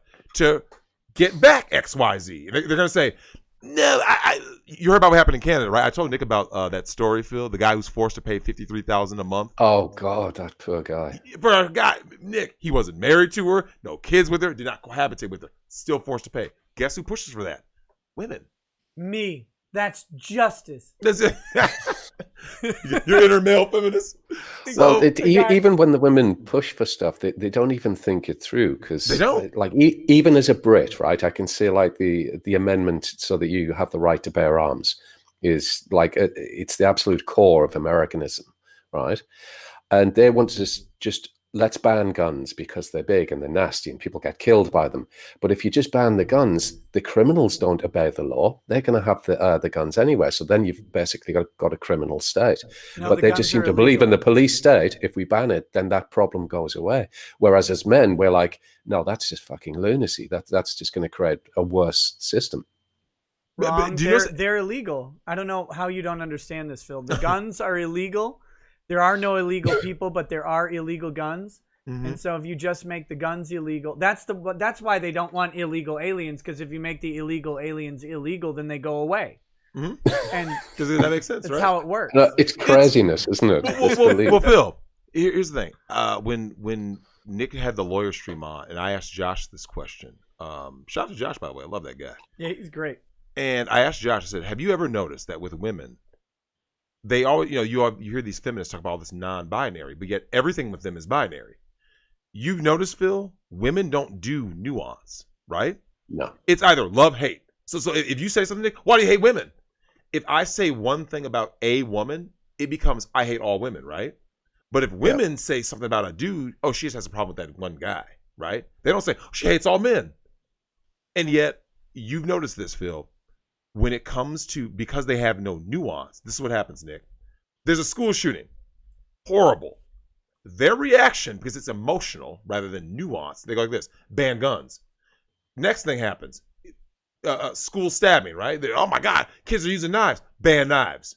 Next it's forks. Don't ban knives, forks. just round the tips. Right? Then you've got the UK. You got the UK. You got the UK. But Phil, you see what I'm saying? Like they never address the core of the problem. They see a symptom, and their reaction to everything, Nick, is ban it. Yeah. Video games are bad. Ban it. If you ban everything, what happens, Phil? When people don't have like room to express themselves, to do things, they either implode or explode. One or the other. Okay, I got some chats to get to here. I think these might be related to the non-news of the day. The Pie Baker says, ding dong, the bitch is dead. The bitch is dead. The bitch is dead. Ding dong, that fucking bitch is dead. I'm not sure what that's about. Is she dead? On your knees, B says, Mr. Rackets, it looks like someone located the immortal Lich's phylactery and destroyed it. Curious if you know anything about this. Mostly looking to find out WTF they were hiding it. I don't know, man. I assume it was in a children's book in a library somewhere. Because I figured that would be the only place. Like a children's library in France or something. Because in France, they don't go to libraries. They just go to the twerk house. Of course. Yes. With their kids. Bad Vibe says, we are going to see a new movie part Weekend at Bernie's part Death Becomes Her to chronicle RBG's life and return. You know what's funny? Mitch McConnell has already said she's not even cold yet. And he already said, if Trump nominates a new justice, we will have a vote. Yep. Hilarious. Yep. And the seething from the left is, I can feel it in the house, where that turtle-faced mongoloid Mitch McConnell is going to be like, oh, we're going to vote on it. I can't stand it. Salt is rising. So wait, Nick, can you find a picture of David Spade in Master of, what was the name of the movie? Master of Disguise. Master of Disguise. Master of Disguise. You just like a Master of Disguise turtle scene or something. And tell me that's not Mitch McConnell, man. I've got a picture of conjoined twins up right now. So. Oh, God bless you. As you do.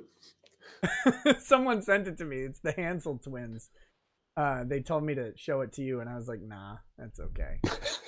Wait, Dana Carvey, my fault. Wait, who did I just say? It doesn't matter. Yeah, I meant to say Dana Carvey. I can't remember. I think I said David Spade. My fault. Dana Carvey, yeah.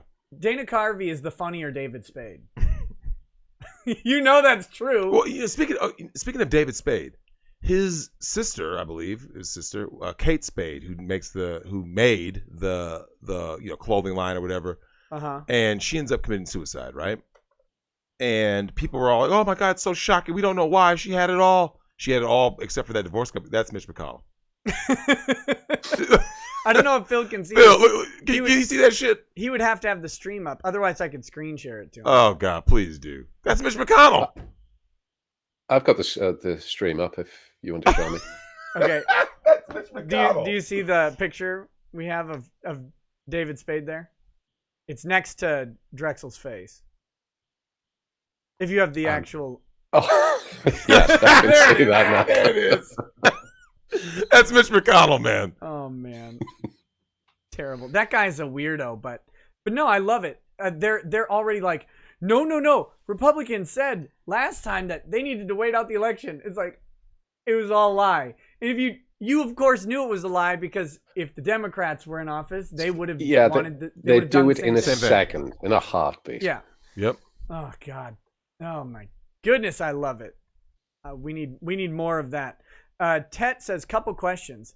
With Ruth Bader Ginsburg dead, how does this change the 2020 election situation? Oh, it makes it so much funnier.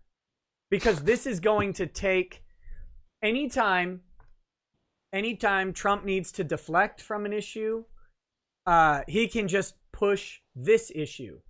He can strategically play it. There's enough time to appoint someone and reasonably get a vote before the election.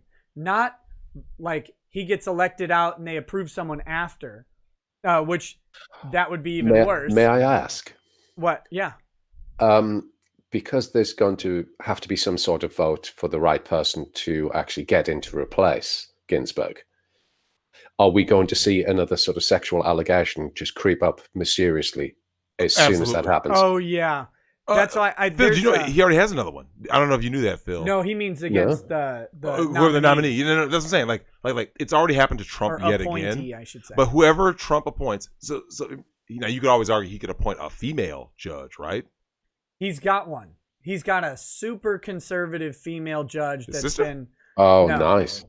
No. I don't remember her name. Sakaki Onsai says Amy Coney Barrett. That might be her. I don't remember. But I think it's likely he appoints a female judge anyway, to replace RBG. Mm-hmm. I think that was the ticket. Some put Judge Judy. Be better than what they got up there, man. Yeah. It'll be interesting to see. I think it's likely he nominates a female. He may not, but I think it's likely that he does. And if he does nominate a female, then that would perhaps do away with the sexual assault allegation that would come up. No, it's just going to make it funnier. Yeah. Yeah. That's what it's going to do. But I just, someone put on there something that I've been saying for years. That's Midnight in Exile said, don't trust a woman. She'll sell out for head pats. Nick, I've seen it time and again, and Ty Beard touched on it. You put a female in that judge's chambers, they will do it time and again. Whatever is like the social moray of that time, they will go. I'm saying the trans agenda. Sandra Day O'Connor was a pretty conservative female judge. I mean, she was appointed by Bush Senior, I think, or Reagan. I can't remember which one. That's not to say that she can't change, though. No, it's not. But I'm just saying that we do have a previous female judge who was pretty solid on relatively conservative issues. All it takes is for her son to come out as trans, and then now I'm a trans rights activist. they think like that. Whereas a dude won't. If you have a male judge, and he is anti, let's just call it the rainbow agenda, right? And if his son comes out, he doesn't suddenly become pro rainbow. You see what I'm saying? Yeah. A female, on the other hand, will go like this: I'm anti-rainbow. Son comes out, now I'm pro. Literally, just like that. It's like, just appoint Ted Cruz. Just do it. It's the funniest option. There's nothing that would make everybody lose their minds. It would actually unite. This is the political move. It would unite the Republicans who felt disenfranchised by Trump from the last election over how that beef with him and Ted Cruz went down. It's the smart move, in my opinion. The only thing Ted Cruz doesn't have is a vagina, except for the couple that he took from his victims that are hanging on his wall. Those, as a Zodiac killer. Yeah. But other than that, I mean, I think that's the smartest move. Now, the only thing you lose is you lose a strong Senate seat in Texas, but you probably going to get a conservative senator back in there. I believe so. And I would rather have Cruz on the bench than running for president in 2024. Correct.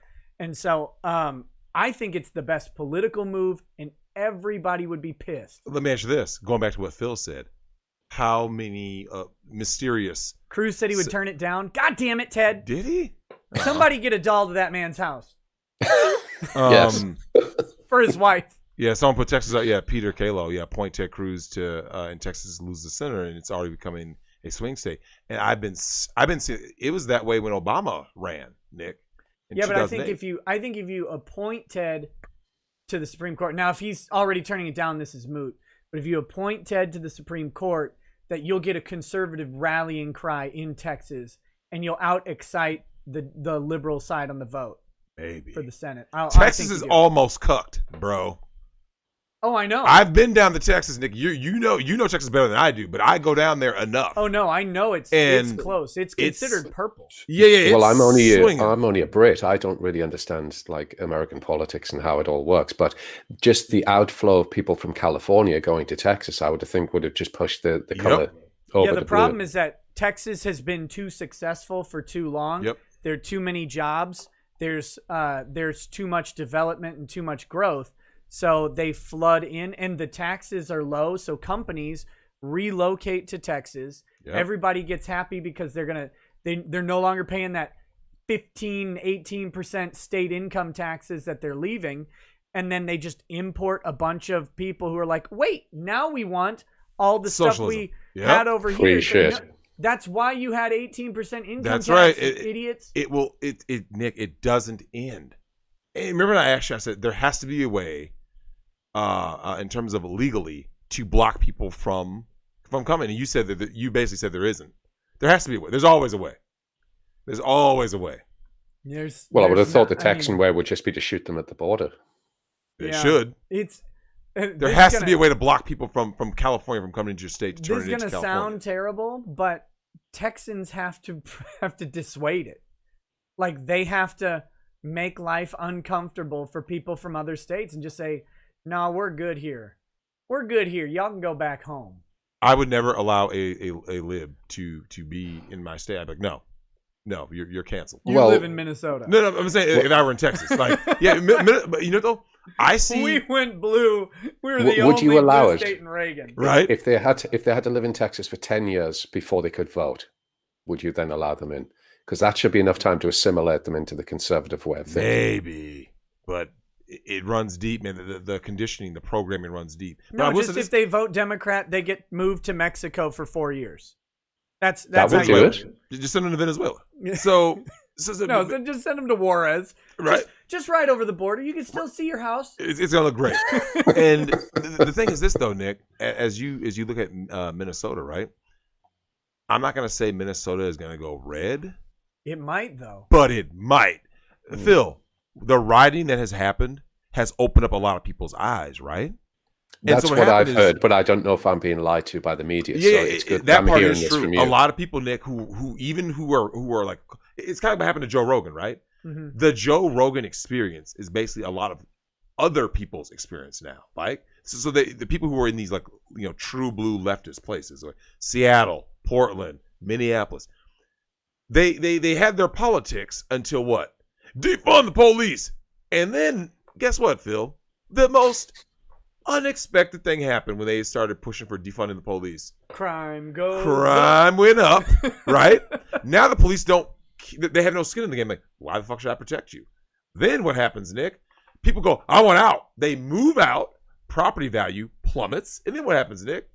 As the people with money, Phil, leave, Hey, Nick. The taxpayers. Is money coming in? Reverse gentrification. Yep. Everybody's against gentrification until their neighborhood gets ungentrified. Yeah, that's right. Because now you have nothing but broke ass people. There's no one to tax. Taxation works as a Ponzi scheme. And you know it when all those lawns start to get 2 feet long. Oh, yeah. Yeah. Lawns ain't getting cut. Garbage ain't getting moved. Trash on the street. Yeah. Crime is out. And all of a sudden, everybody's got a Cadillac in the driveway. Everybody. And the shit's I leased. thank the maker that I was not American in one of those riotous areas, because, you know, if people were coming to burn down the dollhouse, I mean, for all that I've got like a semi-automatic crossbow in the UK, because that's the best I've got, but I would have an automatic weapon. So you come near my business, I'll take you fuckers out. And I would just be another statistic on the mainstream media. Guy locked up for 80 years for killing about 400 people. Yeah. You The have question I have is, how are these people so ineffective at killing a mob of people who are attacking them? It's pretty easy. It's like If I was to one of those police stations where they're getting sort of firebombed with Molotov cocktails, I would just go out there with an Uzi and just spray them all. Spray. Sorry, I was in fear of my life. Did you see that guy Take get hit them in the all. nuts by the rubber bullet? Oh, no. And not one of the, like, that's gotta hurt. it was like one of the big shotgun rubber bullets. Oh. And he's standing there and just like, he just takes it right in the pills, and you're like, ooh, don't do that. Do you know what I think we need to That's see more of, blackballed. though? We need to see more savage weapons used against rioters, right? Arm I the think police so. with the riot shields, but then, you know, morning stars. Morningstar, like, but Phil, Mind you imagine saying that, flamethrowers. I've said a lot of the time, and maybe it's because I'm a Brit and I'm considered less savage. I can be, but I've often thought for crowd control in, say, protests or marches and stuff like that, when it starts to get out of hand, I would just have some sort of industrial machine that could just pump out weed smoke, and then everyone just starts sitting down, eating sweets and loving everyone. And The other day, this sounds so stupid, but there was a cavalry charge by the police to break up a riot shield or like a riot line. They were bike Good cops. man. Like 50 bike cops rolled up and used their bikes to body off and not motorcycles, pedal bike cop line. They charged and broke up the rioters. It's like, it was a cavalry charge. It was great. That shows you just how poor they are, actually. I mean, they've got this reputation as being these sort of like little weedy middle-class white boys, all just going out, just trying to destroy something for the first time in their life. And as soon as they get any resistance, they just fold like a house of cards. Yeah. Well, that's what the Antifa guys especially. That's what they found with as it was the Battle of Berkeley. With I remember Sargon reporting on the Battle of Berkeley. Yep.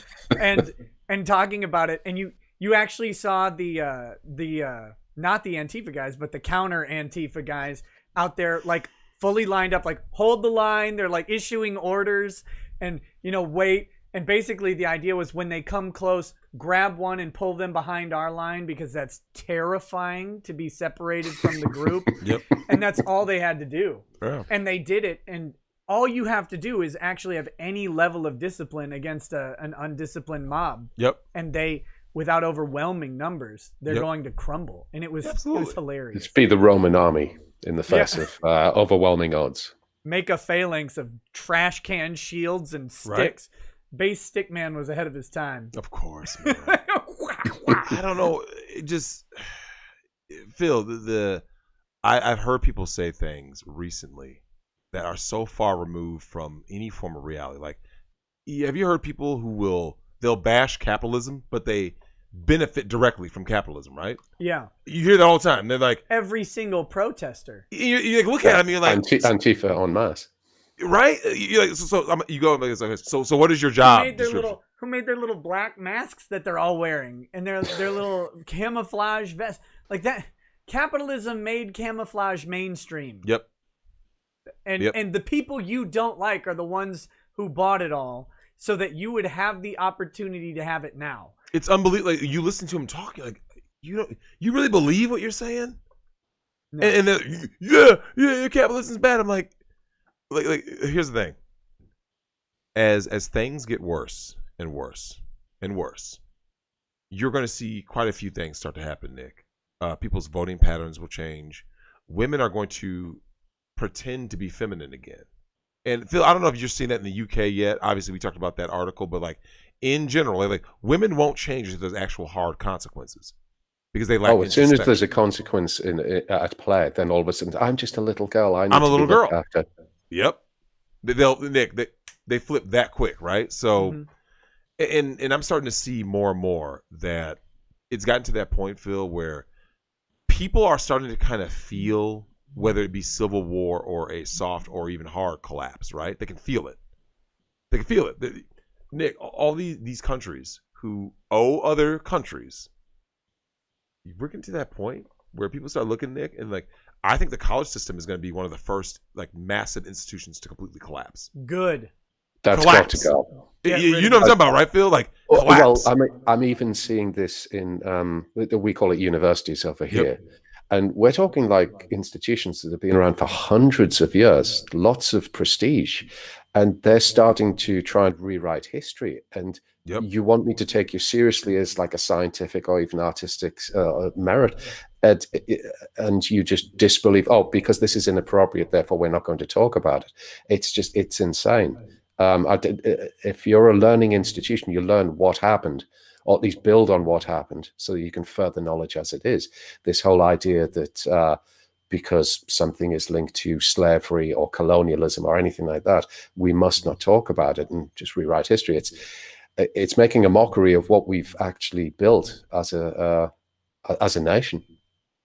Well, and if we don't look at the horrors of the mistakes and confront them and realize, okay, this is what built this thing, and we don't want to do it this way again.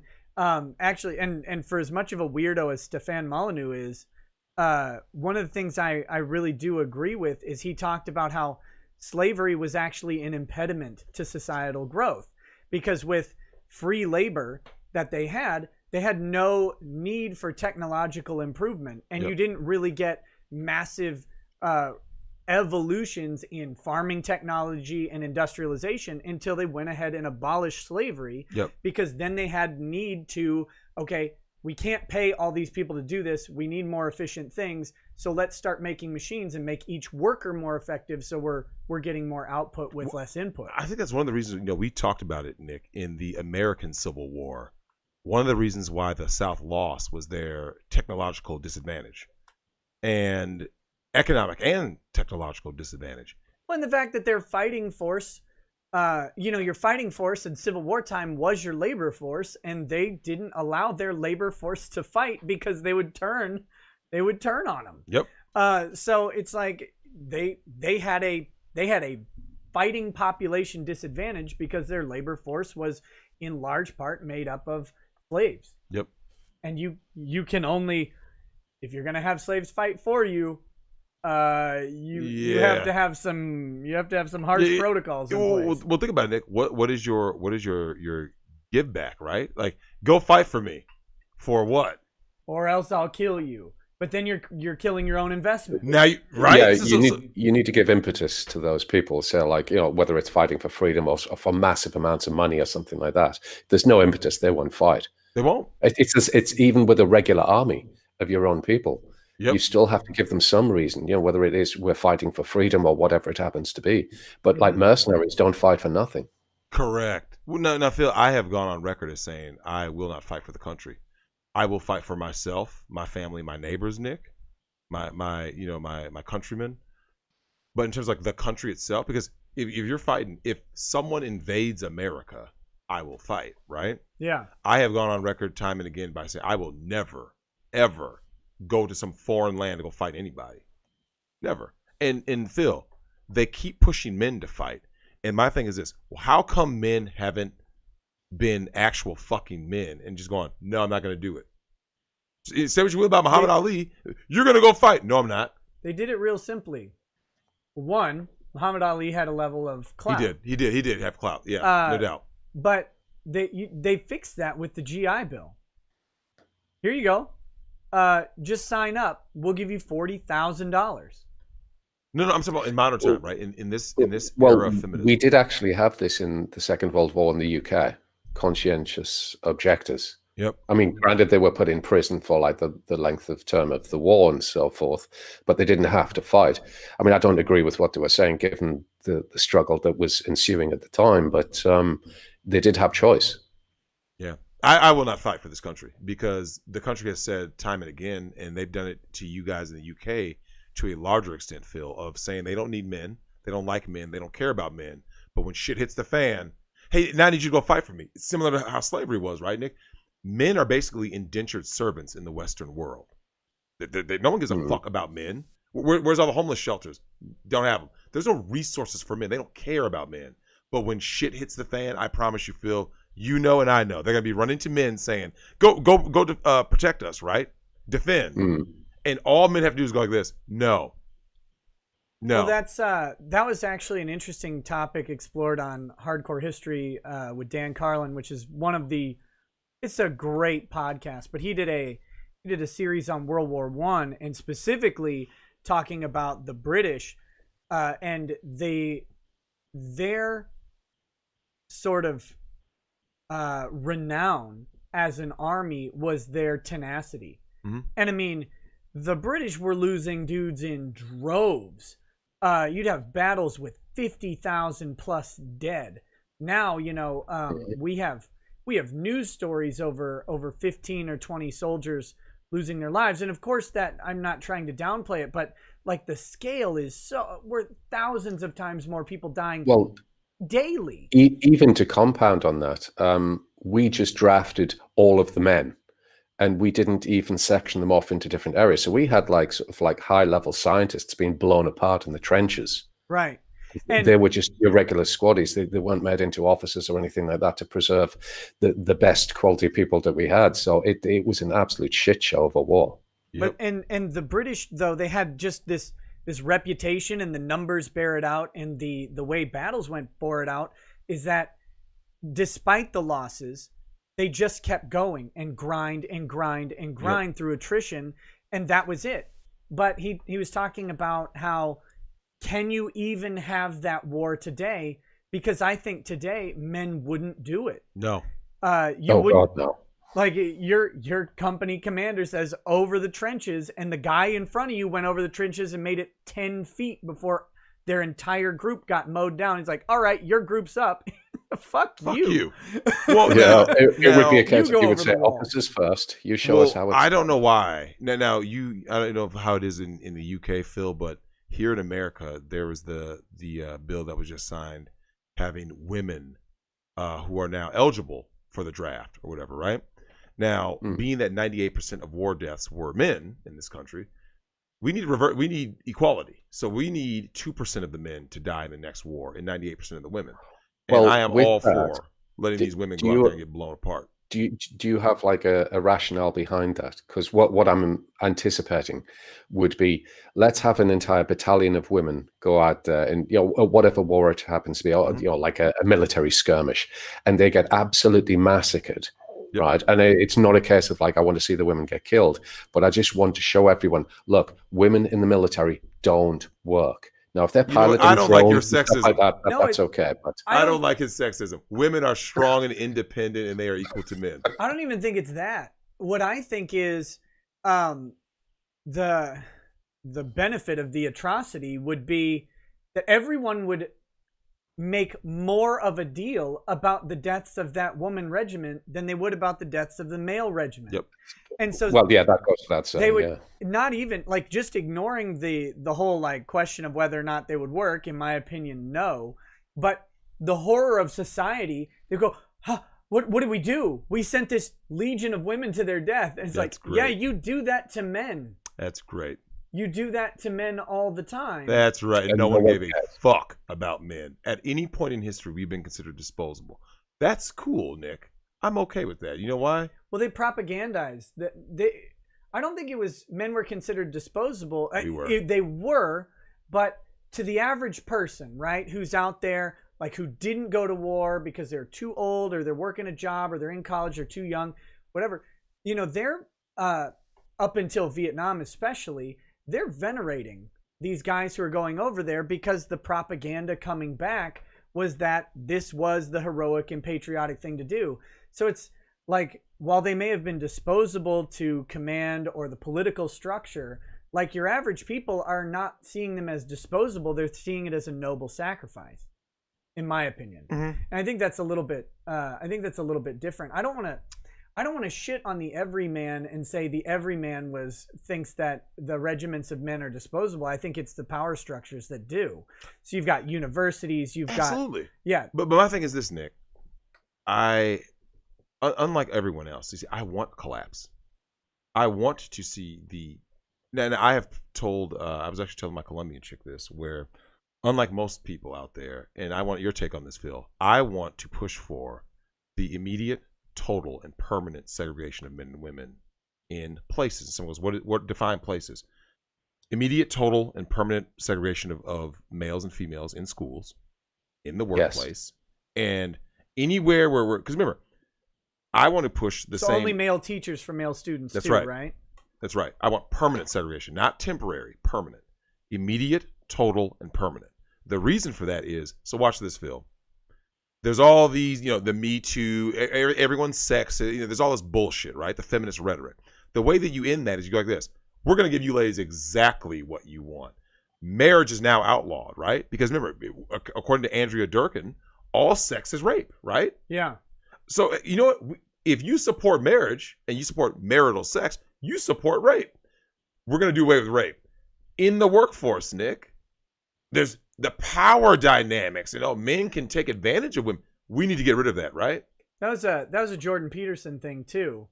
It's a horrible idea. He has touched on that. He's like, well, we don't know how men and women work together because they haven't been doing it that long, And I can't look at you right now. We don't really know. I mean, they've only been 40 years in the workplace together. but you knew it was going to happen. Pretty close to Kermit as well. So every time he does his fucking voice. So Phil, if you ask men how it's like to work with women, they will tell you quick. When you end up, I'm sure you know enough guys in your lifetime that have dealt with the human resource department, right? They go to HR. Ooh. Who's filing these complaints? It's not the dudes. I can't imagine in my life filing an HR complaint. No guy can. No man with two working testicles. You even can, and it will get memory hold straight away because you're a guy. Well, now, if you're masculine presenting transgendered lesbian, you might get some kudos for that because you're higher in the progressive stack than a woman. But otherwise, that's why we've got to play all the mental gymnastics to think of things to actually make ourselves successful. It's ridiculous. If anything happened when I was in the corporate system, and I was like, oh man, I have a complaint about this. Do I go to HR or do I just go take a 30-minute break, grab a sandwich, and then take a dump? That's what I would do because it's more effective. Well, you say that though, but it's similar to the blue-pilled cuck man just saying, "Oh, that's just women being women. I'm just going to let that one go." You mustn't let it go. You must always create this thing, even if you don't make a difference. When 100 men have complained, then it starts to it gains traction. Yeah, but this is 10 years ago, and my thought was always just I could make a stink about something, or I could just not because I'm going to go home and I'm going to come back tomorrow and I'm going to work, and I don't really care. It's a masculine trait, though, because now, Nick, I want to do away with that. I don't want men and women to work together. I don't want them to go to school together. I don't want them to be anywhere together, ever. I'm guessing the way you're going with this one, though, is the dynamic that happens between men and women in the workplace, certainly the corporate workplace, because I've seen this hundreds of times, is that women will farm off their actual real work onto the blue pill cucks. Absolutely, they will. Want to please them, and separation of men and women will prevent that. Correct. So what ends up happening is, TFM has said this also, something I strongly believe, which is economics will always win. A company, and this is the reason why I always laugh when I hear that old adage, Nick, of women get paid, what is it, 72 cents, 77 cents every dollar a man makes. But if that were true, when you ask them the simple question, and what is it, Phil? If that were true, that women get paid 77 cents on the dollar, why wouldn't companies only hire women? Because that'd be cheaper labor. Exactly. They don't have an answer. And of course, women don't really get taxed, so they earn the same as our dollar anyway. No, man. They get all the benefits. Maternity leave is longer than paternity leave. Nick, there's no disadvantage. Did you guys, either of you guys remember, there was a guy who wrote a book on this because he started a company and hired only women. There's a woman who did that and it ended disastrously. So yeah. So that was a British story. That one. Was it? Was it Phil? Was that in England? She was like a producer, like it was something. It was like a media company or production. Yeah, company. media company. It was an absolute disaster. It was a total shit show. Because now, Phil, earlier when you and I talked about binary nuance, the lack thereof in women, if I don't like Dollhouse Phil, we don't get along at all, right? We can still work together, Nick. Women can't. I worked with dudes who were so insufferably annoying. Yeah. Like I didn't ever want to talk to them, but I didn't have to because I just like if We I had had a to job talk to to do. them, it was just business. Business. Like, okay, do this. Yep. Why? Because it's your job. Now I'm going back to my desk. I don't need any argument. Yep. And that's it. Goal oriented. Like so we can come together even if we disagree and don't like each other to do the job and then go back. What Phil is talking about, that article, and I read that article, Phil. Do you remember what happened? Look, there's no men, so everything's gonna be perfect. And what do you think happened, Nick? Clicks. They were critiquing each other on fashions, gossip. Nothing got done. And then as soon as one guy walked into the office, and he was a delivery guy, there was all sorts of shit going on. Yep. Oh, come on. Nick, They literally got exactly the guy what to happens. Why make the memes finish with real? his. Yep, they got the guy to finish with his girlfriend, so he could go out with one of the girls from the office, and then of course there's politics going on and jealousy. Like as Drex says, like with women, there's us and them, and it's all about cliques, all of it, and it just creates so much drama and politics that I think it creates more problems than it's worth. It's okay to have like a little bit of drama, but if it's getting in the way of work, then you have to go. Whereas with men, we understand this one straight away. So like, I fucking hate you, but I'll work with you. And I've had this myself in my own history. Yep. Guys I really don't like, but fuck it, I need to make $1. So Phil, let's get it together. I think that's how everyone who's ever worked with me has ever felt. I hate you. I hate this guy. And well, Phil, you know what's wild is I was thinking about this to piggyback on what you're saying. I think one of the reasons why men can hate each other and still work together is because obviously, success in the company means that we retain our employment. But more importantly, men only have their own source of income that they make for themselves. You see what I'm saying? So if Phil and I work we're engineers, right? Phil and I are engineers at this let's say we're at Volkswagen, right? We know, Nick, an HR complaint, what if, because they have like a zero tolerance policy or something, and they go like this, we're just gonna fire you both. Both of us just lost that great paying job, right? Women go like this, yeah, fuck him, fuck Phil.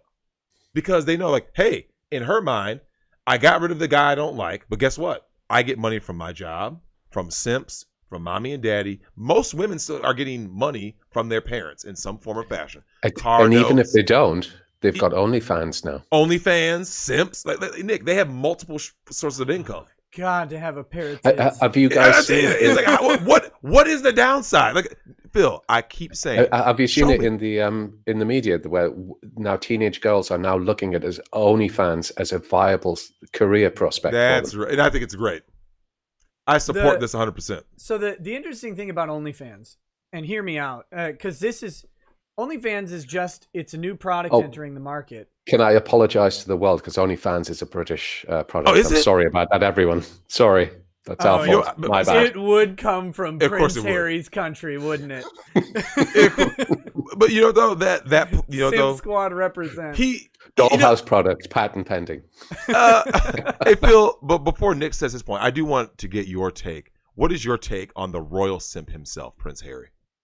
Oh, everything God, he gave for Meghan Markle. That is a train wreck already happening. We're just waiting for it to derail and fall apart. Everyone's right. Like even like the non-Brits who are just saying she's going to take him apart piece by piece financially because he's, for all that he's not in line really to the throne in any direct sense, but he's still worth a lot of money. And if that happens, and I say when that happens, we're going to see another car crash in a tunnel somewhere. I can't wait. And shit's going to go bad. Yep. So we saw this. You saw this with YouTube. You see this with any new product. OnlyFans hasn't gotten to economic equilibrium yet where the actual money is concentrated into the top 1 to 10% of OnlyFans accounts. And it will. Mm-hmm. That's the danger of this idea that teens are looking at it as a career option. It's like, well, yeah, everybody looked at YouTube as a career option, and 10 years ago, it was for a lot of people. Like if you did YouTube, there was so little content out there that you could concentrate and amass money very quickly. And a lot of people were successful and a lot of people were subscribing to a lot of things. Well, as it goes on, the pool of entrants gets larger and the pool of success gets smaller and smaller and smaller. Absolutely. Dilution. As people concentrate their resources into things that they like rather than what's just available. OnlyFans, can you imagine Hollywood chicks start opening up OnlyFans? It's coming.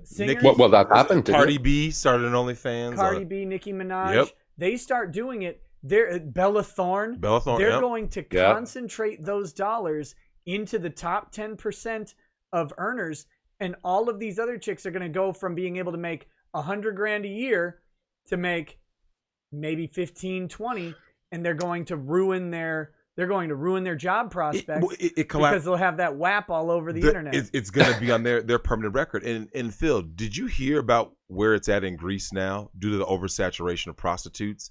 That it apparently a Greek prostitute for I want to say it's 15 or 30 minutes is €2. Did you hear about that? God, no, I haven't. But €2, bro. Me. Get some dignity. Do they have it? I meant the chicks. Do they have for it? The country that actually gave us the island of Lesbos? They can't afford it anymore. That's their biological imperative. What did I tell you? When Venezuela collapsed, what did I say was going to happen? I go, they're going to turn to prostitution. Because what else can they turn to? Well, the thing is that what you're saying with the OnlyFans and so forth and the dilution of the market, what that's going to do is crash the price of pussy. Yep. And it's going to go down again. And we thought they were low now. If that crashes even further, it's like, if pussy literally becomes worthless, then what do women have? I mean, hopefully I would like to think they would start to think, well, perhaps I'll start giving something of my personality and some worth. Learn to code. Learn to cook. Learn to code. But when OnlyFans collapses, learn to code. Learn to code. Well, okay, so wait a minute. If OnlyFans is a British thing, do you think British women are eventually going to come out and try and take it down? Oh, they'll probably rise up about it, but these would be like conservative women. And as this has already happened against the likes of sex dolls and sex robots, and there's been almost no traction that is held there, it's they're starting to feel somewhat helpless against the progression of sexual technology. So, and the fact that it's women who are benefiting from OnlyFans, why would they attack it? Because of course women are jealousy, us and them. Yeah. Jealousy, in-group preference. Those are the only things I can think of. Well, the jealousy would come from the conservative women, though, and there isn't enough of them, to be fair. Well, absolutely. Well, Phil, one of the things I talked about with a few people was because men can get with a doll, but before the AI is really the turning point, right, Nick? It's not just the doll. Like a doll that has got motor function that can respond to you and will say I dissent. I want to know if you've got the RG. Well, are you saying this? I mean that you believe the turning point would be when we get true AI, convincing when we AI. get joy from Blade Runner 2049. That's the Is that really what you want, though? Because, and I'm not just trying to shield the doll business, because I mean I do some robots, but by and large my business is dolls. But I personally like the fact I can bust a nut into my 9 or 10 out of 10 doll and then put her in the wardrobe and she never says shit to me afterwards. If you've got an intelligent AI that starts learning from you, and then it's going to start saying things that you don't necessarily want, and I'm not into that. But if I want to have a conversation with somebody, right? Well, you could in theory, but this is what my friends are for. I have great conversations with my friends, be it politically or philosophically, whatever. I don't need a woman for that. Any man that marries a woman did not marry her for her scintillating personality. There was something else involved. Nope. So, no, I think that was the point, though, is that you don't want the smart AI. You want an AI that is convincing enough Sexual feedback for the encounter. Yep. And Is that spoken feedback? Because I'm already supplying dolls which will literally buck back onto you. They do actually have the torso movement. Yeah. I just love the reaction every time. Wait. Drake's like, why don't I have two? Wait, Phil. Well, I think some spoken feedback too, though. Like, or just. Well, it depends who you're talking to, because TFM, as Drex has mentioned a few times, because he has abandonment issues from his mother, what he really desires is just for the doll to just put the arms around him and hug him. Yeah. And we could say there's some mother substitute going on there, but whatever, that's what he wants. I think it would benefit a lot of people. Personally, I think just not drawing blood, but just drawing the fingernails just down your back as you're actually having sex. That works for like a lot of guys. Yeah, feedback. But Phil, all of that is feedback, right? Like, okay, it's the same reason why. Yeah. Like, if you ask most guys, right, the reason why most guys are turned off by a doll, they're gonna say one of two things: it looks kind of creepy, but she's just laying there. You see what I'm saying? Because if you ask a dude, Phil, ask any man, hey man, would you like to smash a real life chick, right? But she just lays there. A guy goes, no. Why? But why is he into that, Phil? What makes a man not into a woman who is like a fucking mannequin? Well, it depends how you ask the question, though, because if we get that porn star that we were talking about earlier, but she's going to lay there just motionless, most guys are still going to go, yeah, I'll do that. Yeah, I'll smash that once. Someone in the chat's asking for a Twi'lek doll. I get a lot of Twi'lek. Are you serious? Really? You know what the Twi'lek is? I had to look it up from Star Wars. Oh, like from Star Wars, yeah, with that whole sort of big floppy horn thing. The blue chick.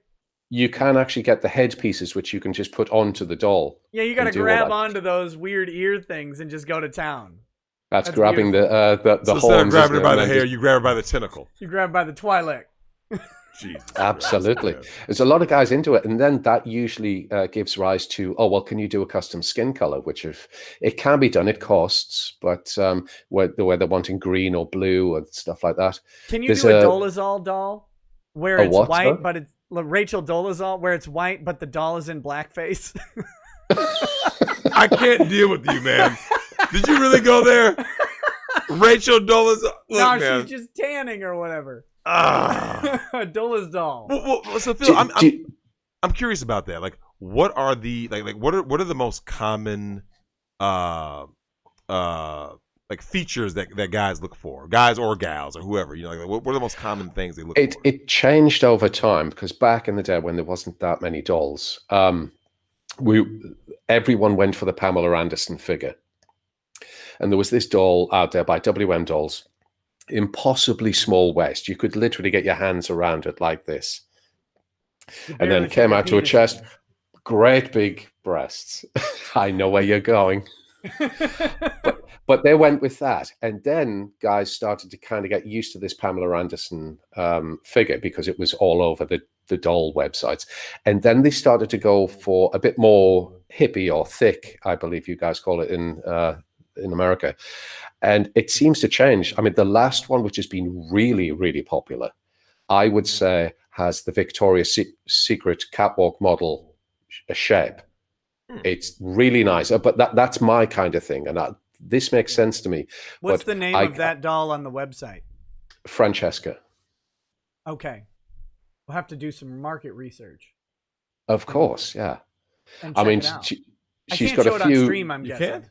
Well, it depends on I can look. Well, she's probably in clothes. They'll have her in lingerie. There's lots of clothed ones, because you've got a sweaty version of her next to a punch bag, which is good. She's also in some military khakis, which looks quite good. That's great. Oh yeah, Phil, she never hits the wall, man. She never hits the wall. That's the thing, you see. Like I've got a customer now. I think he's 83 this year. He's on to his 4th doll. And God it's not necessarily a sexual thing, Soros right? Of dolls. I'm on my Kinda. He's just. I mean, he is. What did he lose to the last 3 in the divorce? No, I'm just kidding. Well, That was a joke. I'm not giving out any personal details, although this sounds personal, but like he's been married for about 25 years, but he hasn't slept with his wife in 15. They've got separate bedrooms. So, of course, he gets a doll and he's got prostate problems. So things don't quite work as they should, but he just wants that companionship to lie in bed with and fall asleep with something beautiful next to him. So it's not necessarily sexual. There's a lot of companionship that goes on with the doll. And this is a lot of the bonding that you'll hear from TFM that he talks about. There's a honeymoon period where you're smashing that so much. And as TFM says, you put miles on that pussy. Yep. But once that's over, and as TFM said in his video, As Good as It Gets, I just look around in my studio and I see her sitting next to me, just looking pretty, and I'm happy. And it's enough. And I thought that encapsulated a doll after the sexual part beautifully.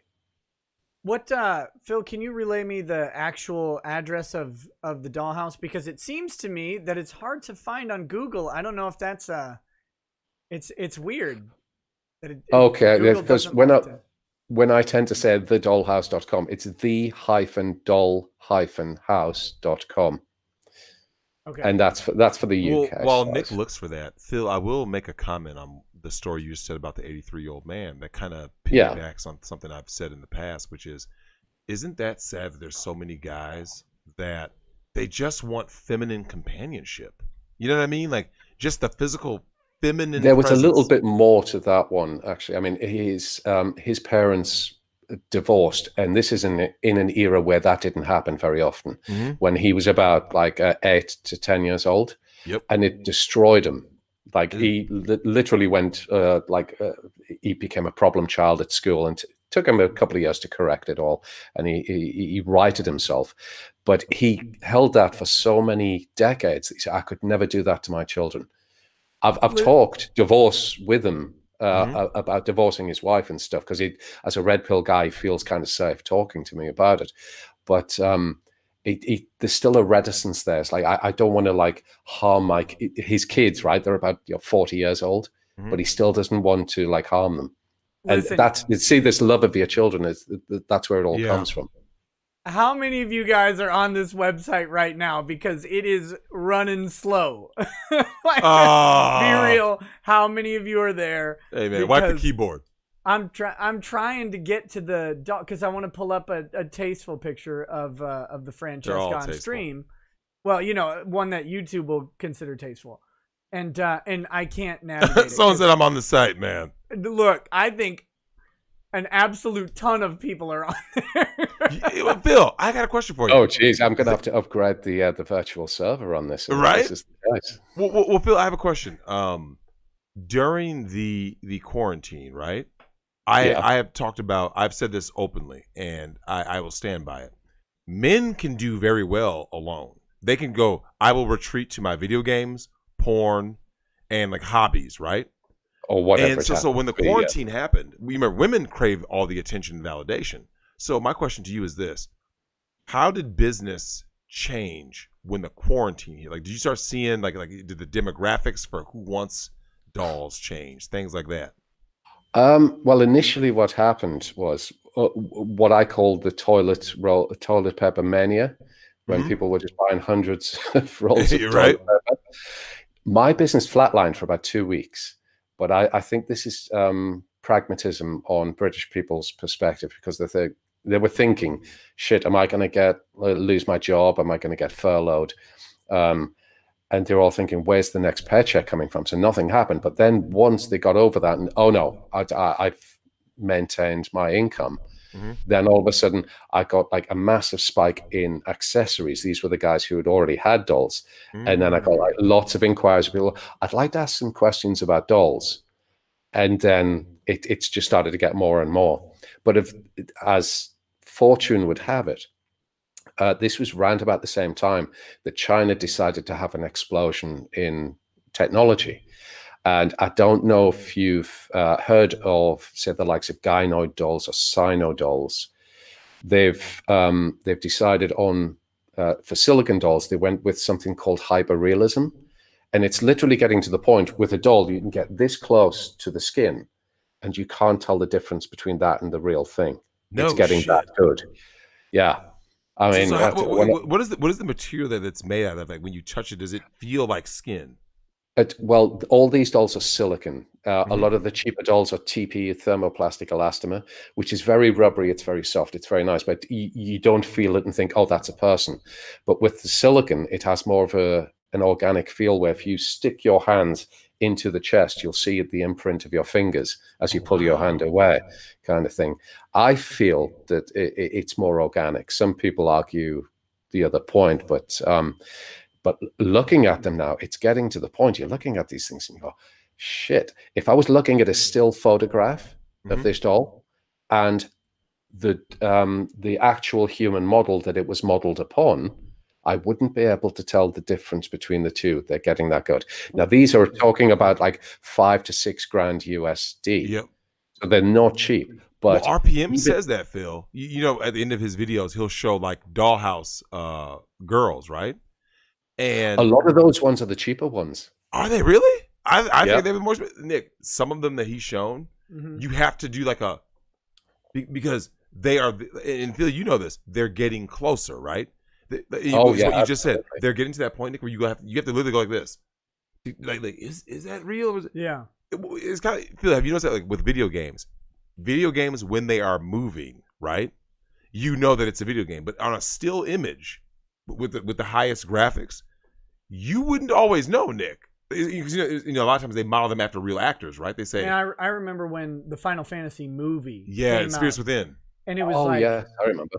And I mean, now it doesn't even look as good. Yep. But when it came out, you're like, man, some of these scenes, if you freeze frame, you might not know. It was only when the movement started, right? Right. So that's the one thing that they've never been able to quite get. But Phil, I think they're getting there. What is your take on that? Well, there is this. I was asked this on a video with Paul Elam and a few of his compatriots. What do you think about the uncanny valley? Do you guys know what I mean when I'm talking about the uncanny valley? Or should I explain? Pandora's box? It's, well, with, say, like a mannequin. You make a mannequin so real, or you're trying to make it as real as possible using all of the perfect features of the human, but it's just not quite there. And because it's just a little bit away, it freaks you out really badly. Like the whole sort of Chucky from Hollywood. That kind of idea, the whole puppet thing. Now, once you overcome the uncanny valley, you can't tell the difference between the doll and the real person. Now, what I had said with Paul Elam was, we're pretty much there now. We're getting indistinguishable from dolls to humans. If you're paying high end, that's fine. But because we're talking about robotics, and the robotics which has been developed thus far is literally like, and it's terrible. So you create another uncanny valley there. And once they get the fluidity of human movement, then we'll overcome the second uncanny valley. And once we've got that, we're in a scary place, actually, because then you could have Donald Trump as a robot do and say whatever the fuck you want.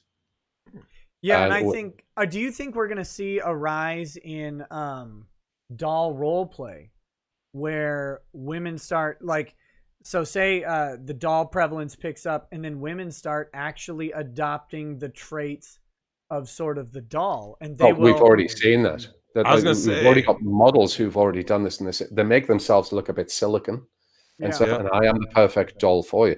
But this is just women being the chameleons that they've always been. I will be whatever the man wants me to be, so I can get the protection and provision.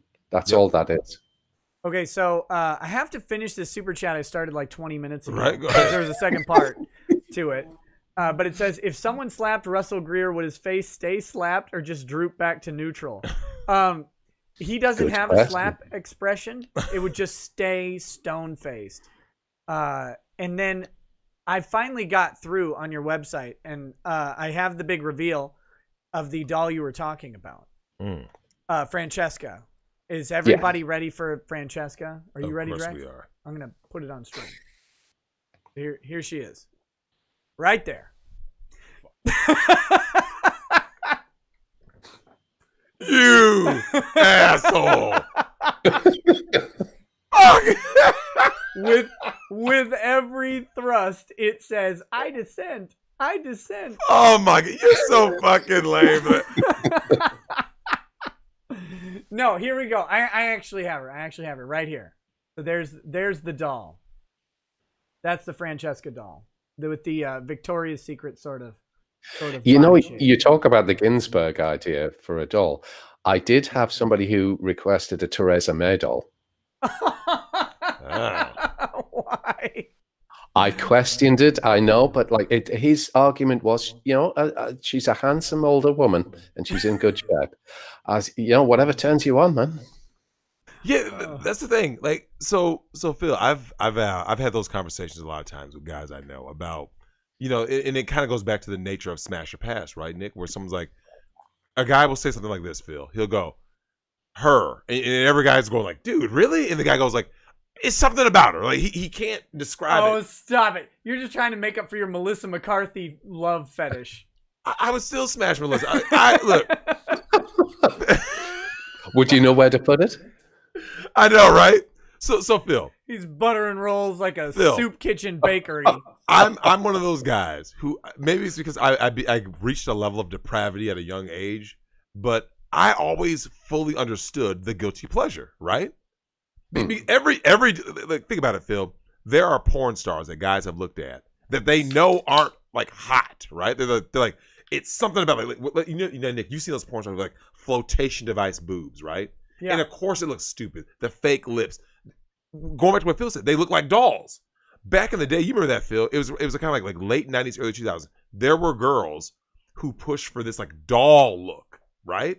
And dudes knew it looked bad, but they're like, the Ukrainian Barbie chick. Barbie? You've never seen the Ukrainian Barbie chick? Yeah, she's the one. Check her out. Oh my gosh, you haven't seen the Ukrainian Barbie chick? Maybe not. Let me see who this is. All right. I'll pull her up on stream. I think that's a relatively safe Google search. This, you're not gonna believe that this chick is real. Look, man, that female scientist chick from I think she's in China or somewhere or Korea who cosplays as Chun-Li. Yeah, she can get it, man. You're not gonna believe that this is a real chick, though. There's a girl I've actually seen. She's on Instagram from Korea, and she's about 43 or 45. She looks 21. Not kidding you. That's a person. Yeah, actual real. Because I was going to use this in my.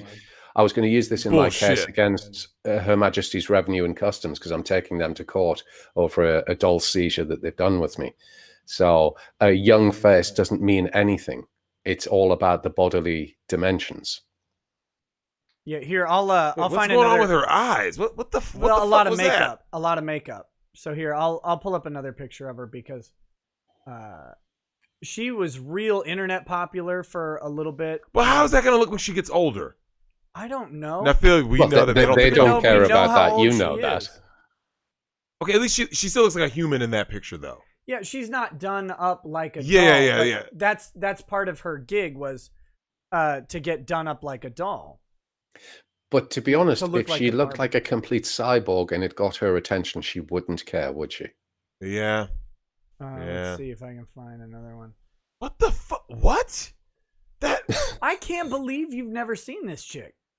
Look, man, I don't search for girls that look like fucking dolls. I search for like every news. I mean, for a while, you couldn't go to a website without having like so and so made herself into a real life Barbie or whatever. Well, there's like the cat lady, right? And she looks horrible, and all that plastic. Like surgery is just not.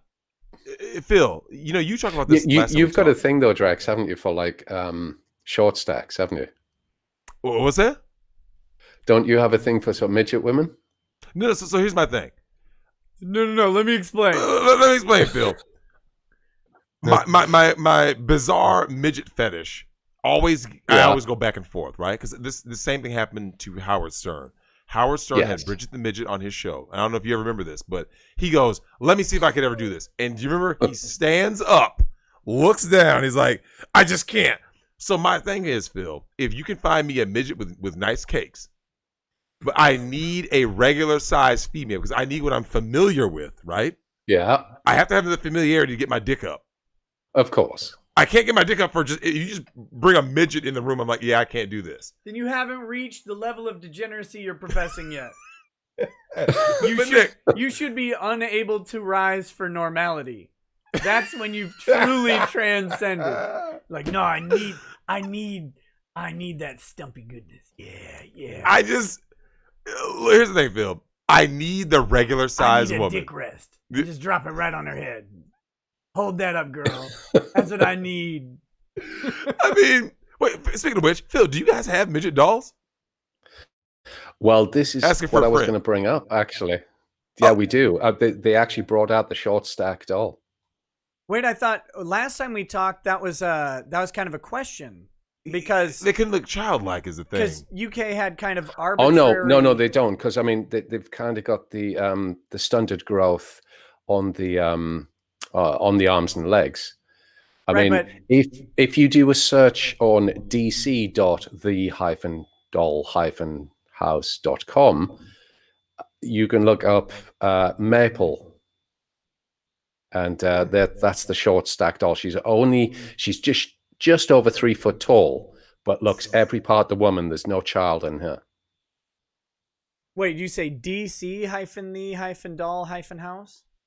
dc.the-doll-house.com. Oh, DC dot. Okay. Yeah.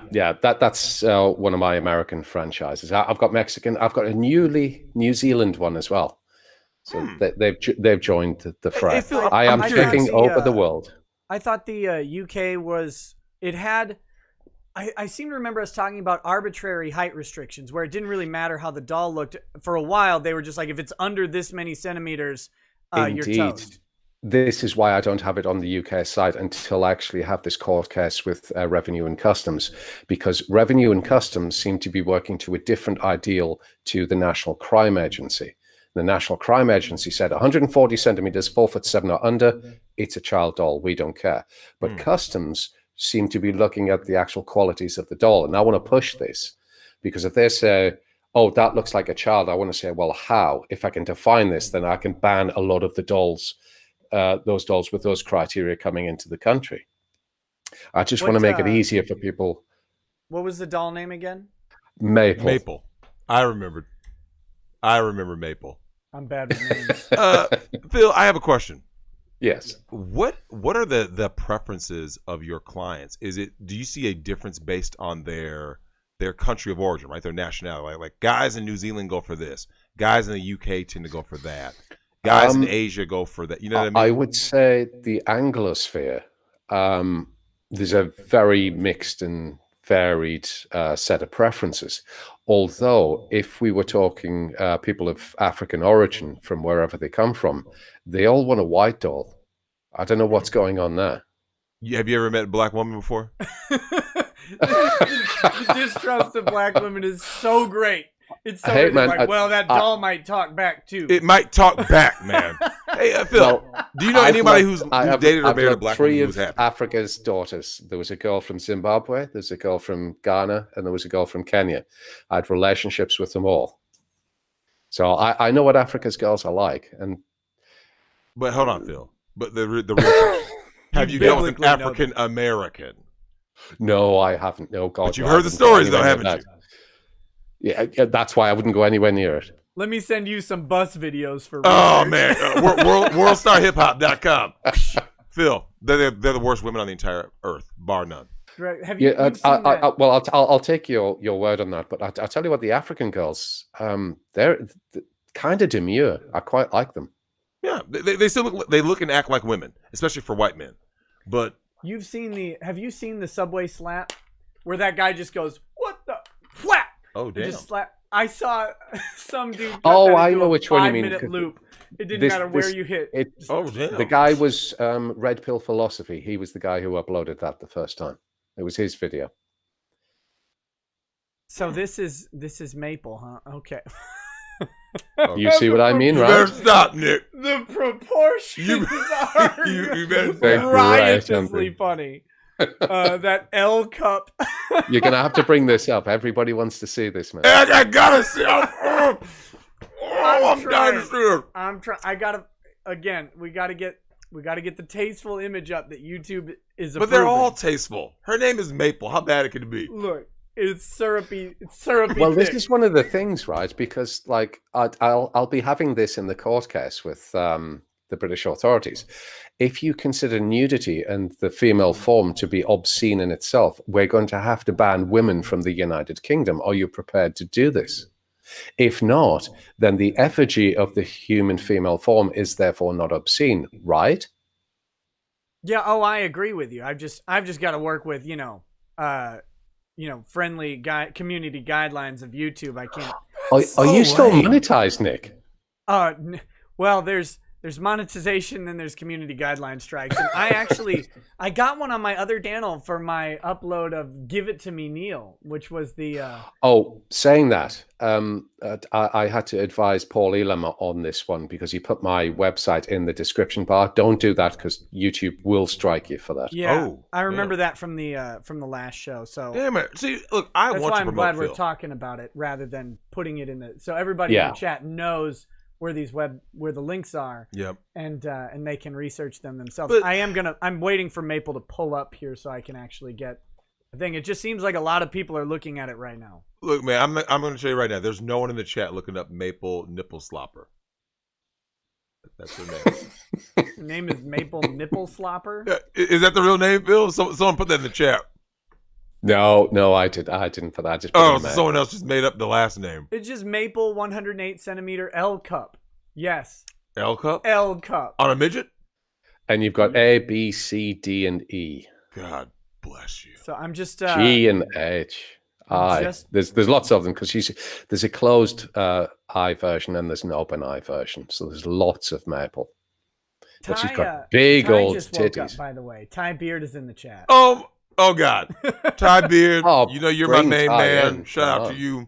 You're about to see something special, Ty. Now, I don't know how Mrs. Beard has been treating you lately, but I can promise you, here, September 19th, 2020, Ty Beard, Mrs. Beard will never treat you the way Maple was going to treat you. Nick is going to bring up this image of Maple.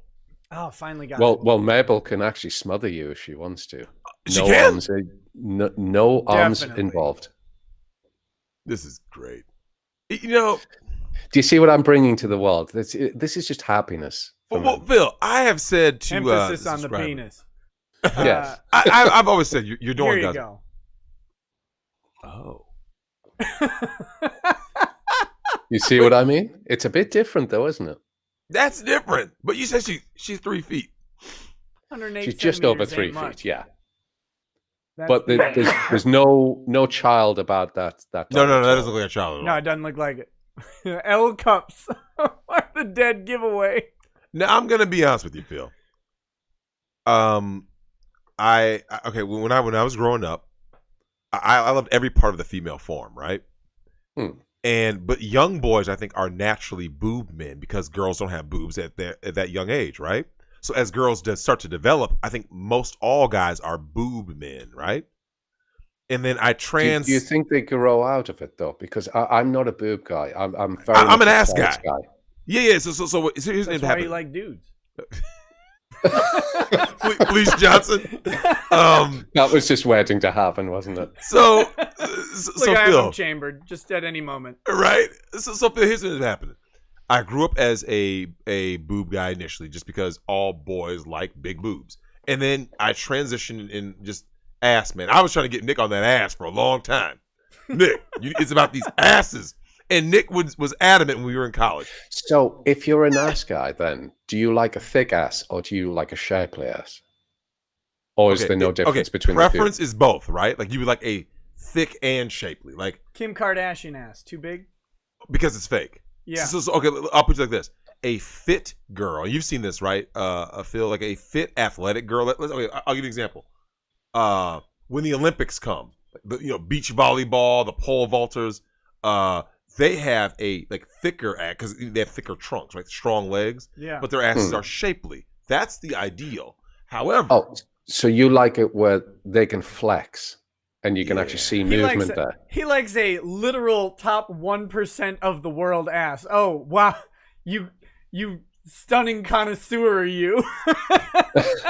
But there's a lot of these girls who are out there twerking, and they've just got like a fat asses out. Yeah. And it's just bouncing around. I don't like that. Now here's the thing, though. He likes that shape of Lizzo. If you bend a fat ass over, right? The stretch marks aren't going to show the same. You can still hit, okay? Because now you don't see much jiggle. It's just now it becomes a big ass because it's been stretched. But when she's standing upright, and you know this, Phil, if a girl who's bigger stands upright and moves, you're going to see all that jiggle.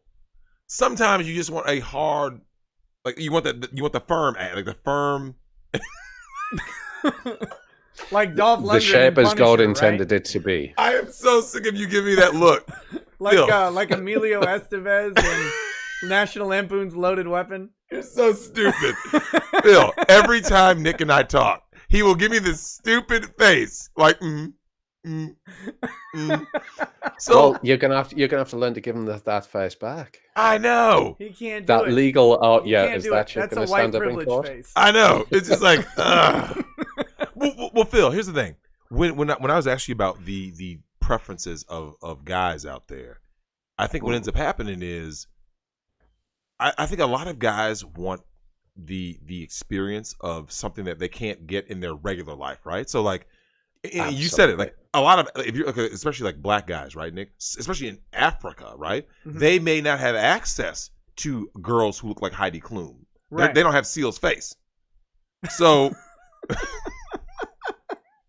Well, it depends Man, how you're Seal had- talking, actually, because if you notice East Africa to West Africa, you've got a massive size difference. Now, if you cross those over, I think there's going to be a lot of happy men doing Yeah. that. Because those East African guys who are built like pencils will want the big fat girl they will. and take it over the other way as well. I Phil, think we people see love that happy men. in America. That's rampant. Like in America, black dudes, because like I said, a lot of white guys have asked that question. Like, Drex, what is it with black men liking these big white women? Like, what is it? Is it like a fetish? And I said, you got to remember, the black men who are with fat white women are like the low value black dudes, right?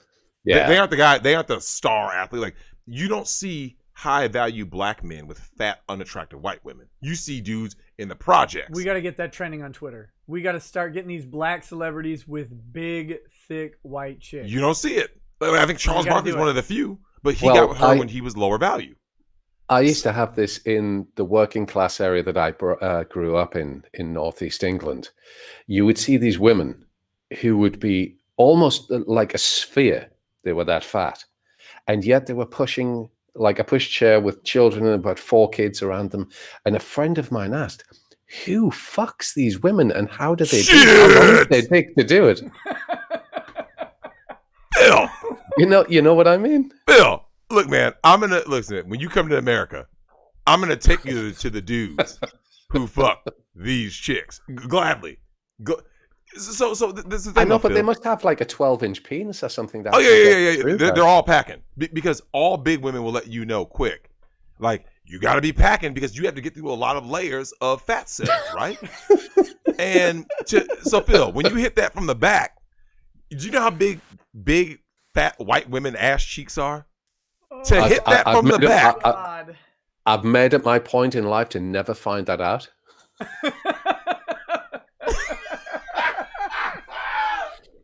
Hey, so Phil, You this got to like, cross a time zone to get to that. you got to booty. look, man. Phil, these chicks. What ends up happening is, and this is where where some guys may get confused. A lot of American black men have had nothing. They've only had access to the worst women on God's green earth, which is the American black female. They are the least desired on the entire planet, right? So what ends up happening is, Phil, so imagine being a black dude, right? You grow up in poverty, right? You grow up in low income. The only girls you knew were hood rats, and if she wasn't a hood rat, she got taken and became a single mom by a drug dealer. The only guys who had access to the pretty black girls, and this is all true, Nick. I can feel Slate.com Well- just melting down. From Well, this in discussion. fairness, I mean, I grew It's up true. in a poverty-stricken area of the United Kingdom, and just changed black for white. Like all of the real any girls who had any genetic beauty to them left the northeast of England and went where all the rich guys were. There it is. And hence why I ended up in London, because there was no women to pick from. And for all that, I spent my 20s chasing tail and stuff and, getting pussy. And then it started to get really toxic by my 30s.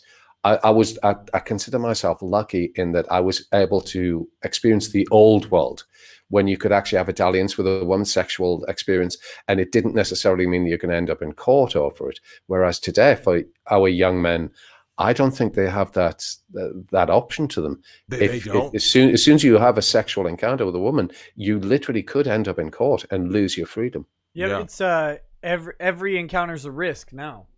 Serious, and it's like cost of entry. You ask yourself about that cost, right? Like that cost benefit analysis.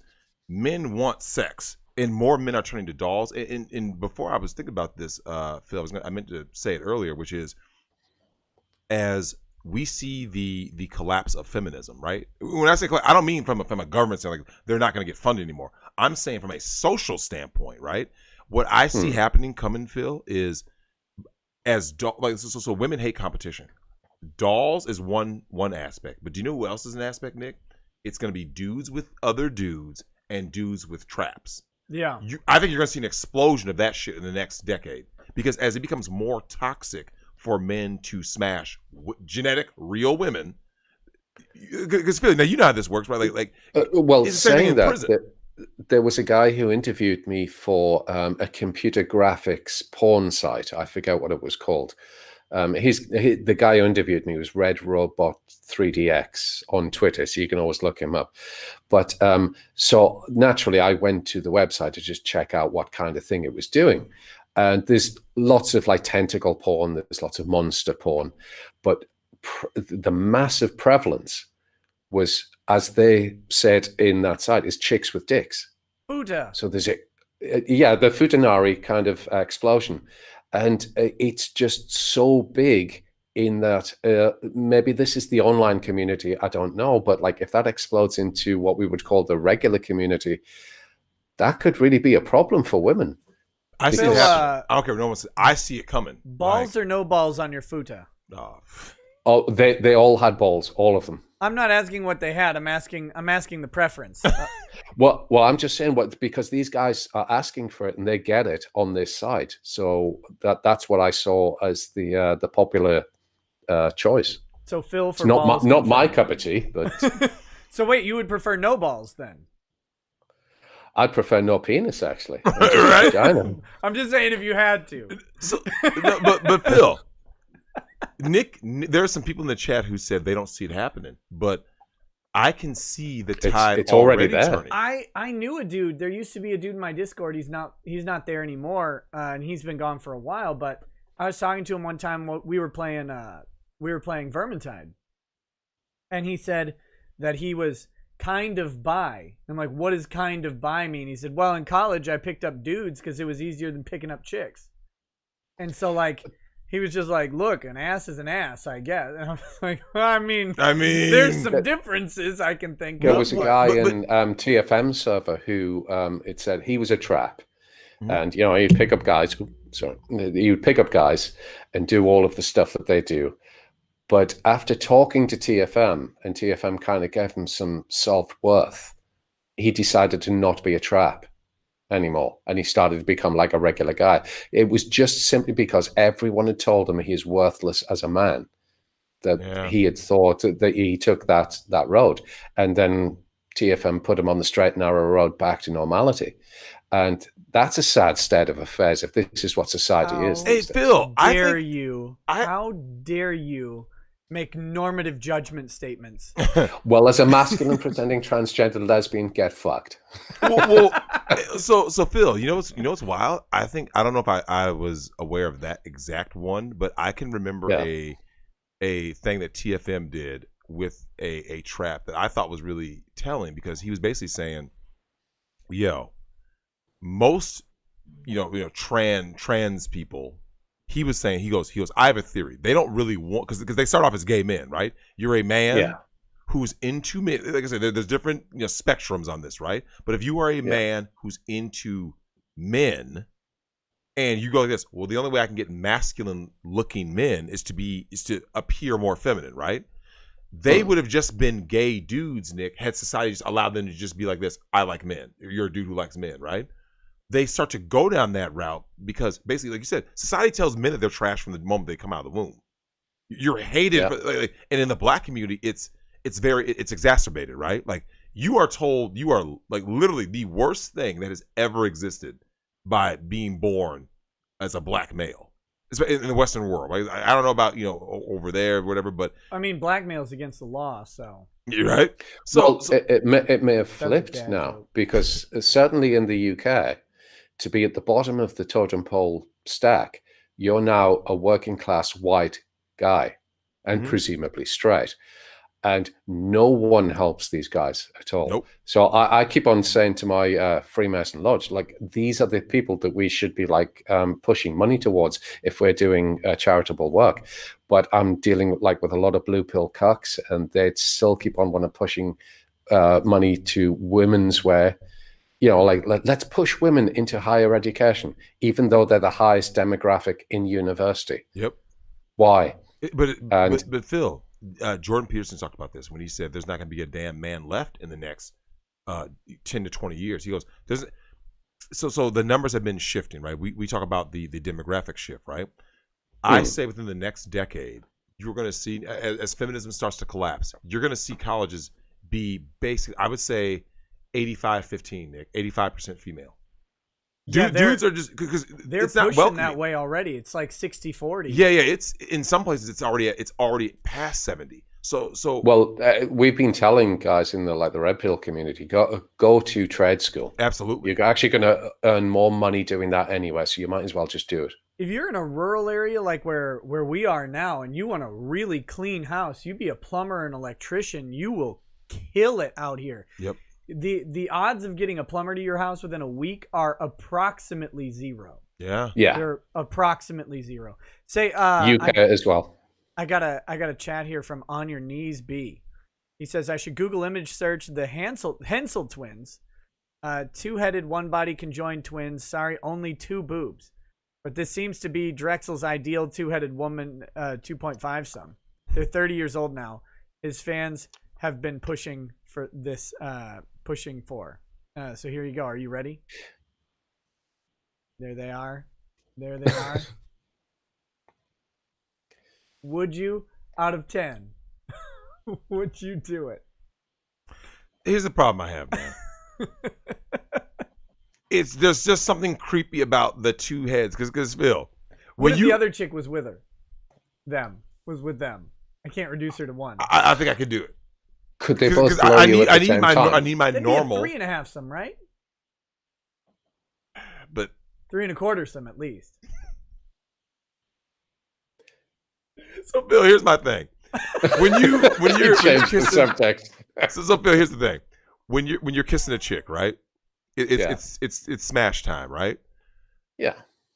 You don't think how it would be so fucking creepy to be like trying to kiss, but there's another face right there? You see what I'm saying?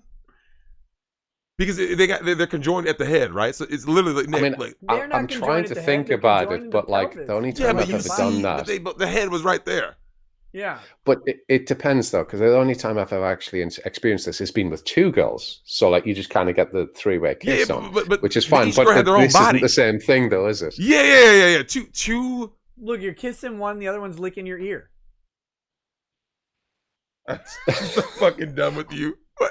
Well, I'd take the lips out there and I'd put the big D in the way. You could. You two can get on with that. Yeah. There's always a way, but it is going to be a bit weird though. Yeah, that's what I'm saying. Like, it doesn't matter how you look at it. There's something inherently weird about. I still think you need 2 full torsos with 4 arms. I think you need it. It depends what you look at though with this, because it's like say if you had a six-breasted woman or doll, how many hands do you have? Yep. Infinity. More hands. Spider. That's what I mean. Because like I did this one time actually out in the Southeast Asia, and I got like sort of 6 girls at once, and I didn't have enough appendages to deal with all the women, so I had to do them one at a time. That was the only way to do it. So I've never made that mistake again. Yep. Sounds like a rough situation there, Phil. Well, sometimes you make mistakes and you correct that later in life.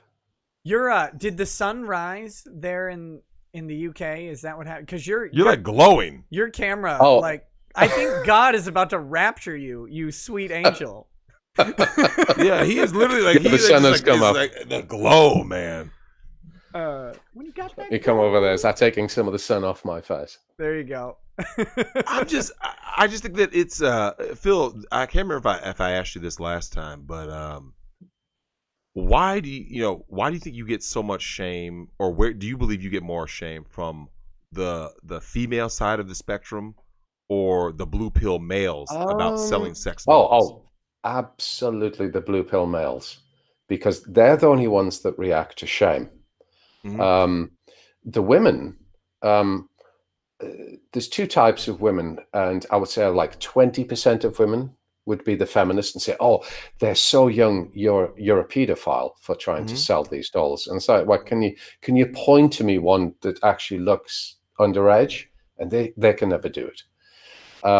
Whereas most of the other women are like, they look pretty good. Can I have a feel? And they go straight for the titties. Oh, and they have like a honk, honk, honk, honk.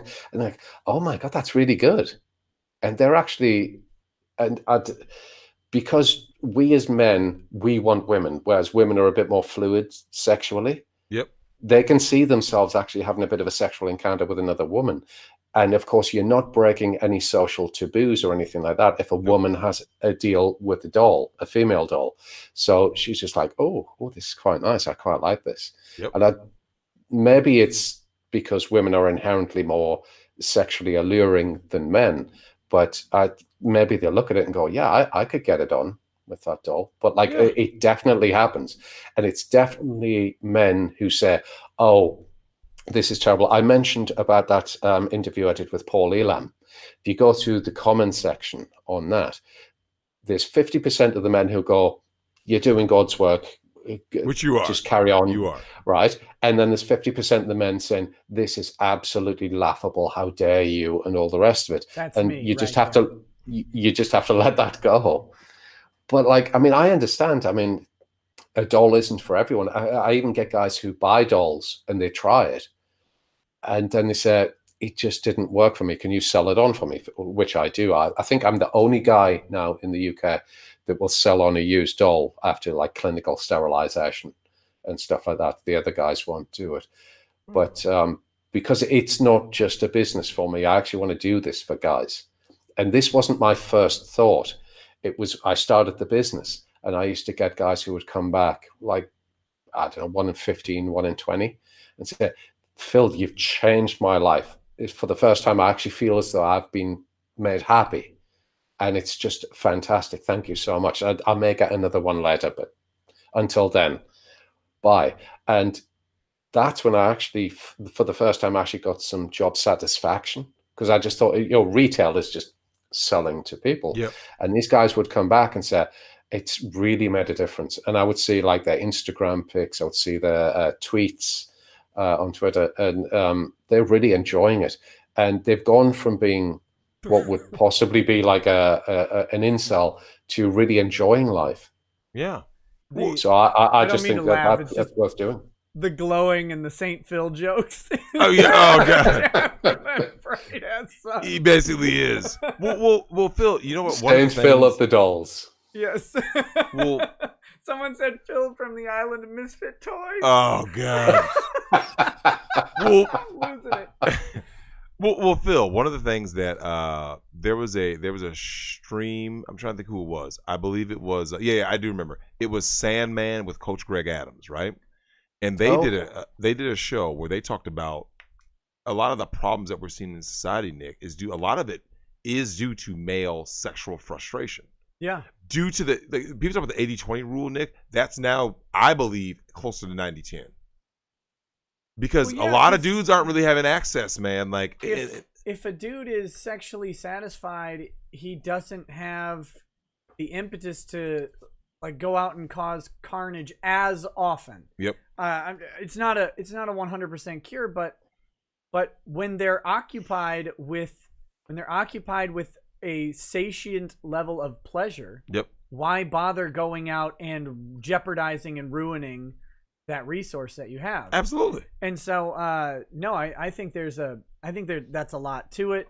And then I've been quizzed on this one, and that what I would like to do almost as a clinical study would be, if allowed, say if we're talking, you guys are Minnesota, right? So like there's presumably an area in inner town where most of the drinking establishments are, where guys start, young guys in their 20s, and they start and they go through a procession from one drinking establishment to another. I would put my doll brothel at the start of that processional area and say, guys, it's only $20, but I've got an introductory thing you can actually smash for free, right? Just to kind of get people into it. So these guys come in, they bust a nut into a doll, and then they go out drinking. And they can get tanked up as much as you like. Now, if a guy's balls are empty, that I will bet you, if I was to ask the police, like a month afterwards, can you tell me what the crime rate was for assault? It will be near zero, because all those guys don't care. Even when the women are presenting themselves sexually in front of them, they're like, meh, I'll bust a nut. I don't care. You already got the nut. It's true, man. You got that. You got the clear brain at that point. Once you get post-nut clarity as a man, like Phil, I've talked about this. It's basically God built in a defect in men, because until men get that nut, we don't make the same purely logical decisions that we think we can make. Post-nut clarity, Nick, this is the reason why when dudes smash chicks that they shouldn't have smashed, and that's why there's a lot of ugly fucking kids around the earth, right? Because dudes stuck their dick in a bra they should not have stuck their dick in, and they're like, why the fuck did I? Because listen, in the black community, this is like most prevalent due to the NBA, right? They're nothing but ass. But that ass, though, they will smash a man-faced broad, end up with some man-faced kids. And they're like, fuck, man. Like, because if you smash certain broads, Serena Williams, Niecy Nash, Leslie Jones, by post-nut clarity. Tarana Burke. You say that though, for black guys. White guys get the same thing, but it's just oral sex. You can entice any guy to do anything that you want with oral sex. You can, a lot of times, a lot of dudes well, I started thinking about this because, like I said, I went to go see Tenet, right? I went to go see Tenet. Here's what happened, Nick. We're at the movies. Mm-hmm. I was with a young lady. Uh-huh. How young? 28. Oh, okay. Pedophile. Of course, obviously. So, I just said young girl lady. So I'm with her, right? We go to see the movie. Yeah. This is how simple the male brain is. Now, Phil, I am a movie buff, right? And I'm a huge Christopher Nolan fan. I really want to watch Tenet. But this is exactly what happened. I take out some popcorn. Did you have the Thought Patrol? Did you have the Thought Patrol mid-movie? Thought or thought? Thought. This is back that damn hand up. This is how bad it is. And this here's the thing. It doesn't matter how red-pilled you are, you're still a man. So I'm eating the popcorn, and Phil, I took out, it was like, I want to say it was one piece, maybe two, right? Wait, did you find your own dick in the popcorn bag? I didn't. I did. But it was something close. I reached it. It was something close. So this is what happens. I'm eating the popcorn, make 2-3 bites. Grab, and because pieces are always falling. You know how that is, Phil, right? You're reaching, and they start falling. I grabbed a piece that fell, because it fell in her lap, grabbed it, and gave it, and feeding it to her, right? Mm-hmm. Phil, you know how women are in movies. They can't just go like this, like in a cute, like, you just eat the popcorn. Nick, it becomes a finger suck. Yeah. And a slurp. Uh-huh. This is what makes men men. Like, I just pulled that out of your whap. Knock that shit off. So what ends up happening next is, the next thing you know, you start getting touchy-feely. This is similar to what happened, even before Netflix and chill, right, Phil? We had the days of, hey, Phil, want to come over and watch a movie? Or, hey, Julie, want to come over and watch a movie? That's what watch a movie used to be, right, Nick? Where a guy and girl sitting down, whatever was innocent to begin with, quickly escalated to something sexual. So next thing I know, look, man, I got a handful of titties. And then the WAP. She's a squirter, so. Oh, come on. It is what it is, man. Whoops. I'm trying to watch this movie and then just, tits in my hand. Oh, my goodness. But that's how it went down. But it all the started people from... in the front row in front of you got squirted. Yeah, right. So, oh, this is that new 4D movie. It's raining in here. It's raining. Weird. There was a couple to our far left who did get up and leave. I don't know, because at that point I was getting head in the theater, but I don't know when they left. They were mad about miscegenation. Like, this miscegenation has got to stop. Was that about the stature, right? Oh, Nick, and you know the chick. I do. Well, you don't know her personally, but you know of her because I've mentioned her on the show before. Oh, okay. But it's funny, Phil, because we know how this works, right? Things escalate sexually with men because we're not the gatekeeper. Women are always have relationships on their mind because they're not the gatekeeper, right? So that's why when you ever notice this, Phil, when women, well, mind you, we're not the gatekeeper because we choose not to be. We could choose to be if we wanted to be. Oh yeah. Here's the thing: a man can withhold sex. Like, remember, all these chicks want the D. But what I'm saying is, by nature, men all control relationships. If men say we're not getting in relationships, then there's no marriage. Yeah. Whereas women can always like this. Well, hey, because this is what used to happen, right, Phil? Monogamy, access to something exclusive used to be the cost was marriage. So the guy goes, well, I do want children and I do want sex. And back in those days, a wife could cook, clean, and take care of children. So he said, do all sorts of things. Yeah, you went like this. You went, is it perfect? No, but it does. It's good enough. It checks off like 80% of the boxes I need check off, right? So a guy said, that's a fair deal. Now when a guy looks around, he goes like this. Well, shit, they're all masculine. They're all, I make my own money. I don't need no man. So you kind of go like this. Other than sex, you provide nothing for me. So then that's what I'll use you for. And then now, Nick, you're starting to see more and more women. And I'm sure you see this in the UK, right, Phil, where they're starting to realize that they're losing, right? Well, there is that. I mean, I'm an old boy right now at 47 years old. And oh, my God, put him in the grave. Indeed, right?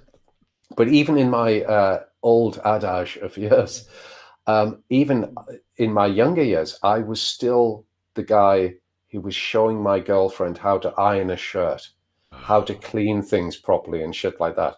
So this isn't a modern thing. This was happening 20 years ago. You know what's great is that if we get an artificial womb in 20 years, Phil will be just the right age to start a family. Well, Phil, it's gotten so bad though because the intergender dynamics, right, have gotten so warped now, Nick, that the guy still has all the guy functions. But when he looks at the woman and goes, now the women have the guy functions, but it's a lesser version. So he's like, well, what the hell? What do I need you for? So well, there's that, but like we also have all of the domesticated old housewife functions. I don't know any guys who can't cook, clean, iron, do any of those things and maintain a clean house. Maybe not to the degree of my mother when she was back in her 20s, but good enough. And if you've ever gone over to a girl's apartment, it is an absolute shit show. Always, almost always, unless she's older, right? Like I've noticed that older women tend to have like the tidier place. Well, I think there's something to do with when they get past the menopausal area, they start to make really good decisions. I would employ women who are post-menopause and stuff like that, whereas like premenopausal women, they're all hormonal and they make stupid decisions and they create like that post-nut situation that we're talking about. Yes, women get it too. It's essentially the same thing. Yeah. It just is a much longer time scale. And if we go back like 50, 60 years, older women were always in charge of younger women, and there's a reason for that. Absolutely. Right. And they told younger women not to ride the carousel, right? Don't do any. Basically, older women used to have finishing schools. Older women, Nick, were teaching younger girls how to become women and be wives. So when these women were when they hit the marketplace, right? Yeah. 18 to say 22, because usually they were having kids earlier. Women were hitting that marketplace, Nick, and you know this, Phil. Families were basically selling the man on the virtue of the woman, right? They were going like this: she's a virgin, she's young, she's beautiful. Look at her. She's gonna be able to produce kids for you. She can cook, she can clean. So a guy went like this, pretty good deal. Now, Nick, the guy goes like this: fuck, she's got 28 tattoos. Well, her body count's there's also triple-digits. that, but like a lot of women would present themselves as a good deal because they wanted that goal that was the man. Yep. To give me all of that. Whereas now it's just taken as read. Oh no, therefore you're a man. You must want me. And this is why you get these stupid things that, like, if you don't like a trans woman, a trans man, trans woman, I don't know what it is. Yeah. You're therefore you're transphobic. Yep. And all of that stupid shit. Well, but Phil, the shame, and I said this on a stream with you before, Nick. I said the most valuable commodity on this earth in terms of people is the heterosexual, masculine, a strong-willed man. And the reason why I say that is this. So, Phil, the guy who fits that description, everyone wants. Watch this, Nick. The gay man wants that dude, right? Like, oh, I want that strong, masculine man. The feminist, you know, the ones who say they hate men, what do they really want, though, Phil? They want that, yeah. They want that. That's why, do you know that there's a subreddit? I can't remember if you sent it to me or someone else, Nick. There was a subreddit of women who had wet dreams of Donald Trump. Like the most far left, and they say, and so they will say, just Trump smirk faces. They hate, they talk about how much they hate him, right? Yeah. And they say they have intense, some of them are like rape fantasies, right? They were all of Donald Trump. You go, and so somebody, they would say, wait a minute, what? It's all daddy issues because it's daddy loves them, but daddy brings the smack down on them when they do something wrong. Yep. You know what's interesting? As you, Phil, were talking about, you're talking about kind of going back in time, and you guys were talking about, I think both of you mentioned that women used to kind of run the household type thing and kind of coach the younger women. I mean, if you look back to the Bible, you get that a man would leave his own father and mother and cleave to the wife. And what that meant, he literally went and lived with the family of the wife. And for a while, they were subservient to the woman's parents' household. The man would go and he would work in the family and he would contribute around, but the matriarch he would be subservient to the father, right? Right. But the matriarch would be, the woman's mother or even grandmother if she were still alive, and they would be managing the household and coaching the younger women and raising them up to be the matriarch and the house manager as they age. And we've lost that aspect of history. And have you? Okay, so to go on that though, Nick, have you ever heard the advice? And Phil, you know this. The advice that older women give younger women, it's mortifying. Have you ever listened to a woman in her 40s? Because and Phil, you know this. Almost all of them are single, miserable. And what do they tell younger women? It's like without any sort of restrictions, just do as you will. Nick, the Satanist. One rule of Satanism: do as thou wilt, and that's what it is with feminism. It is, Nick. They tell these girls they go. You've seen but I'm not Sheryl Sandberg. I'm not talking about nouveau old women. I'm talking about the society or pre-modern feminist society where there was this value on family and togetherness, and that's something that kind of was valuable, and we have lost that. Used to be, and it kept the younger women in line. But here's the question would be, how do we get that back?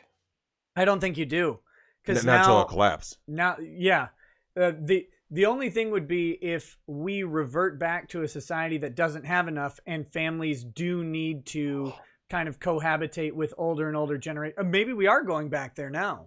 Or do we actually present some consequences for women for the first time and stop being blue-pilled cocks? No. Phil, we have to have. You know what, Phil? I'm actually charging you 5 abortions that you'll have to pay for personally for women who want to make the choice now that they didn't make the choice earlier. Right? How do you?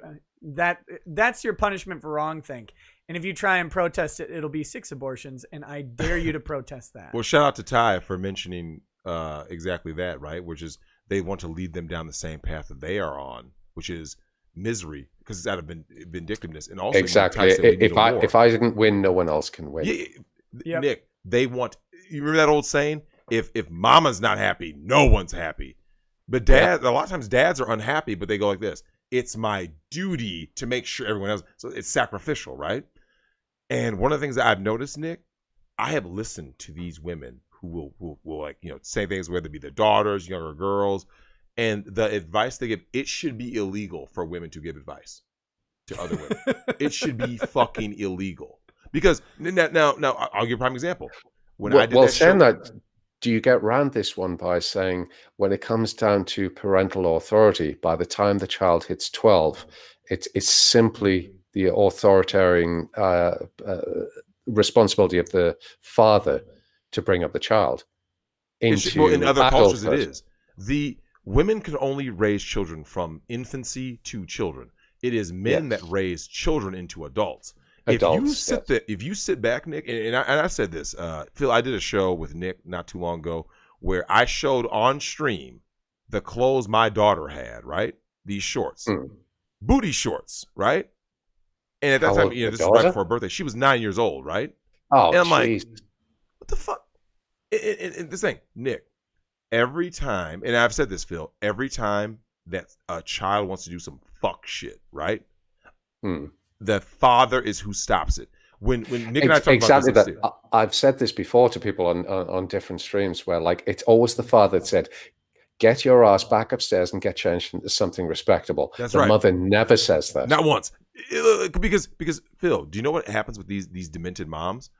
They will thought their daughters up to be like this, like, look at me. I made that. Isn't my daughter? That's why when it came to that, that disgusting Cuties movie, Phil, you and I both know most of those girls come from one or two households, a single mother or if there is a father, Nick, he's the biggest like blue pill male feminist mangina cuck there is, right? Are you telling me you wouldn't allow your daughter to star in a major motion picture? Anything that involves her twerking is a no. I would beat her ass if she did that. Phil, I have no chill. Well, here's what bothers me though. To go back on what Phil said. Phil, when I am highly critical of thought culture, right? Now, even though people say, well, Drex, you say that you benefit from thought culture. That doesn't mean I want to. I don't want thought culture. That's where people get confused, Nick. And I said, think about this for a second. Well, it's like there's any number of analogs to this. Ayn Rand was criticized for taking Social Security. And she's like, well, I paid into it. I don't like this system, but I paid into it and it's here. I'm going to take out. And then, there was, this is actually, in a bad way, it's kind of what caused the mortgage collapse is, well, someone's going to do these loans because this is the law that we keep setting up. And these are the guidelines that the industry is making. So if we don't do the loans, we're just losing out on money that's on the table. Yep. And you can't fault someone for taking what is there. I mean, I guess you can fault them, but it's a silly thing to do. It's like, well, if you have access to this, go ahead and grab it. Advocate for changing the system, but not taking it isn't going to make the problem go away. The system won't depends. change on that. If taking that money promotes the failure of the system, then what you're doing is promoting the degradation of said system. Now, if that's what you want, then that's fine. But if you're just wanting to take money for self-preservation, then that's not going to work. Yeah, it's gotten to this point, Phil, where I look at some of the things that I've kind of just like witnessed, right? There's like seen the decay of values of society, of culture, and I look around and like Phil said with these girls with these daddy issues, and one of the biggest things, Phil, they've done studies on this, which is when it comes to sexual acts, the vast majority of women are seeking, Nick, take a guess, things where the man is being dominant, forced sex, right? Like this is women's surveys. Women, so the same women who are going, my body, my choice, and I demand to be respected as a woman, blah, blah, blah. Then you look at what the survey says. It's like, but yet. The rape fantasy. The rape fantasy. Yeah. Phil, to a man, that doesn't make sense. Like, wait a minute, that doesn't make sense. To a woman, Nick, it's the ultimate in feeding her narcissism and solipsism. A man is so into me, he is incapable of stopping. So I'm so desired. He has to have me right now, Phil. right now. But you've seen the idea where like a guy can say, "Hey, baby, how you doing?" and he's like a bit of a weeb, and she feels creeped out, right? Yep. But then when like Chad walks in and says exactly the same thing in the same way, she's like really into it. Yep. This is the same thing with the rape fantasy. As long as she's been raped by somebody who she thinks is hot, then it's cool. But then Absolutely. if there's some random guy, then it's the most horrible rape that she's ever Yeah, sexual experienced. harassment is entirely based on the sexual market value of the harasser. It's no subjective, but it's the subjective value placed on them. Because Yeah. you can ask any woman this: what's the difference between a so-called creep and that guy? You know, who, oh my God, he makes me hot. He's flirting. And you ask any woman this, they go like this: how attracted I am to the dude. I told this to women. I said, think about this, though, ladies. The guy doesn't know what your type is, right? So if a guy goes, let's say you're just an average guy, you go, hey man, she seems nice. We've had a couple of passing bys. I'm gonna shoot my shot, right? He shoots his shot, and you go to HR on him, going, oh, he's harassing me. But yet, like Phil just said, Chad walks by, Chad, Tyrone, whoever, and says the exact same thing of, hey, let's go. You want to get a cup of coffee after work? Want to go grab a drink? The other guy said the same thing. He gets fired. The other dude gets laid. And someone goes, why is this such a big deal, Drex? Because there's no standard. The standard is that's why there's that old saying, Phil, the only standard women have are double standards, because it's only based, Nick, on her subjective view of whatever is in front of her. That's why women say... And that's how she feels on the day. On that day. And this goes back to, Phil, of these guys who get Me Too'd.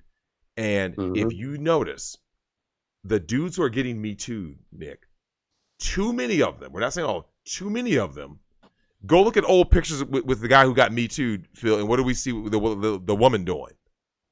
Hugging him, kissing him, smiling, all over him, tongue out. Ugh. And you're like, wait a minute.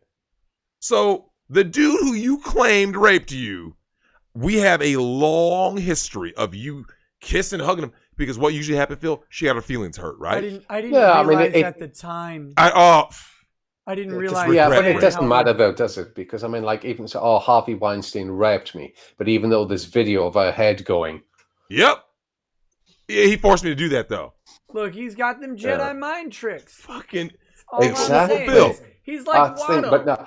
You telling me that Harvey Weinstein wasn't Watto? I didn't even do it. If there's going to be Jedi mind tricks, they are by Jedi masters who are women, not men. Absolutely. And well, Phil, one of the things that I find to be so wild and crazy about a lot of these allegations, what really disturbs me, Nick, and I've talked to Vic's mom about this, people are still believing it.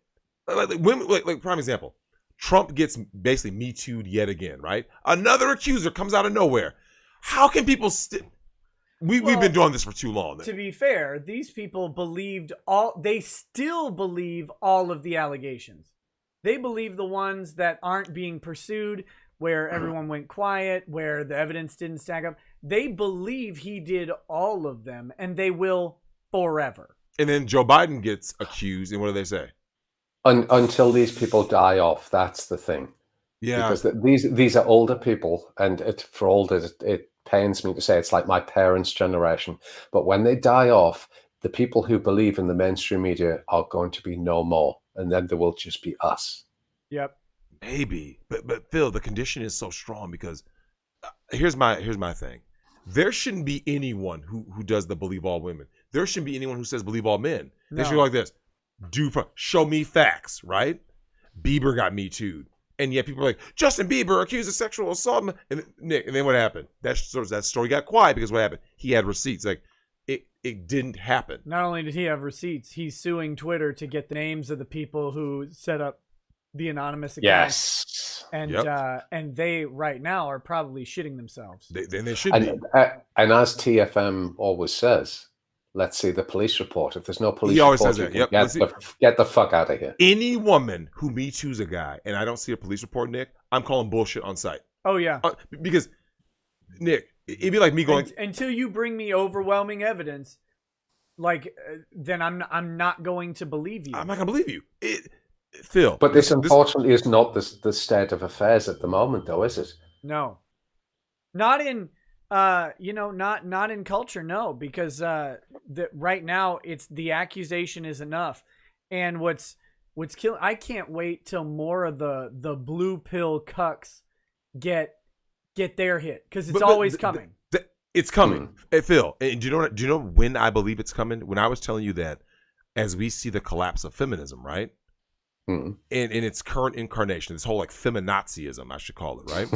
What we're going to see is the first dudes to get Me Too'd, because so Phil, you are fully aware of guys like TFM, guys who MGTOW monks, guys have just walked away, right? Marriage is done, dating is done, all that's done. So what's going to happen, Nick, as OnlyFans is about to collapse, because it goes back to what you said earlier, Phil.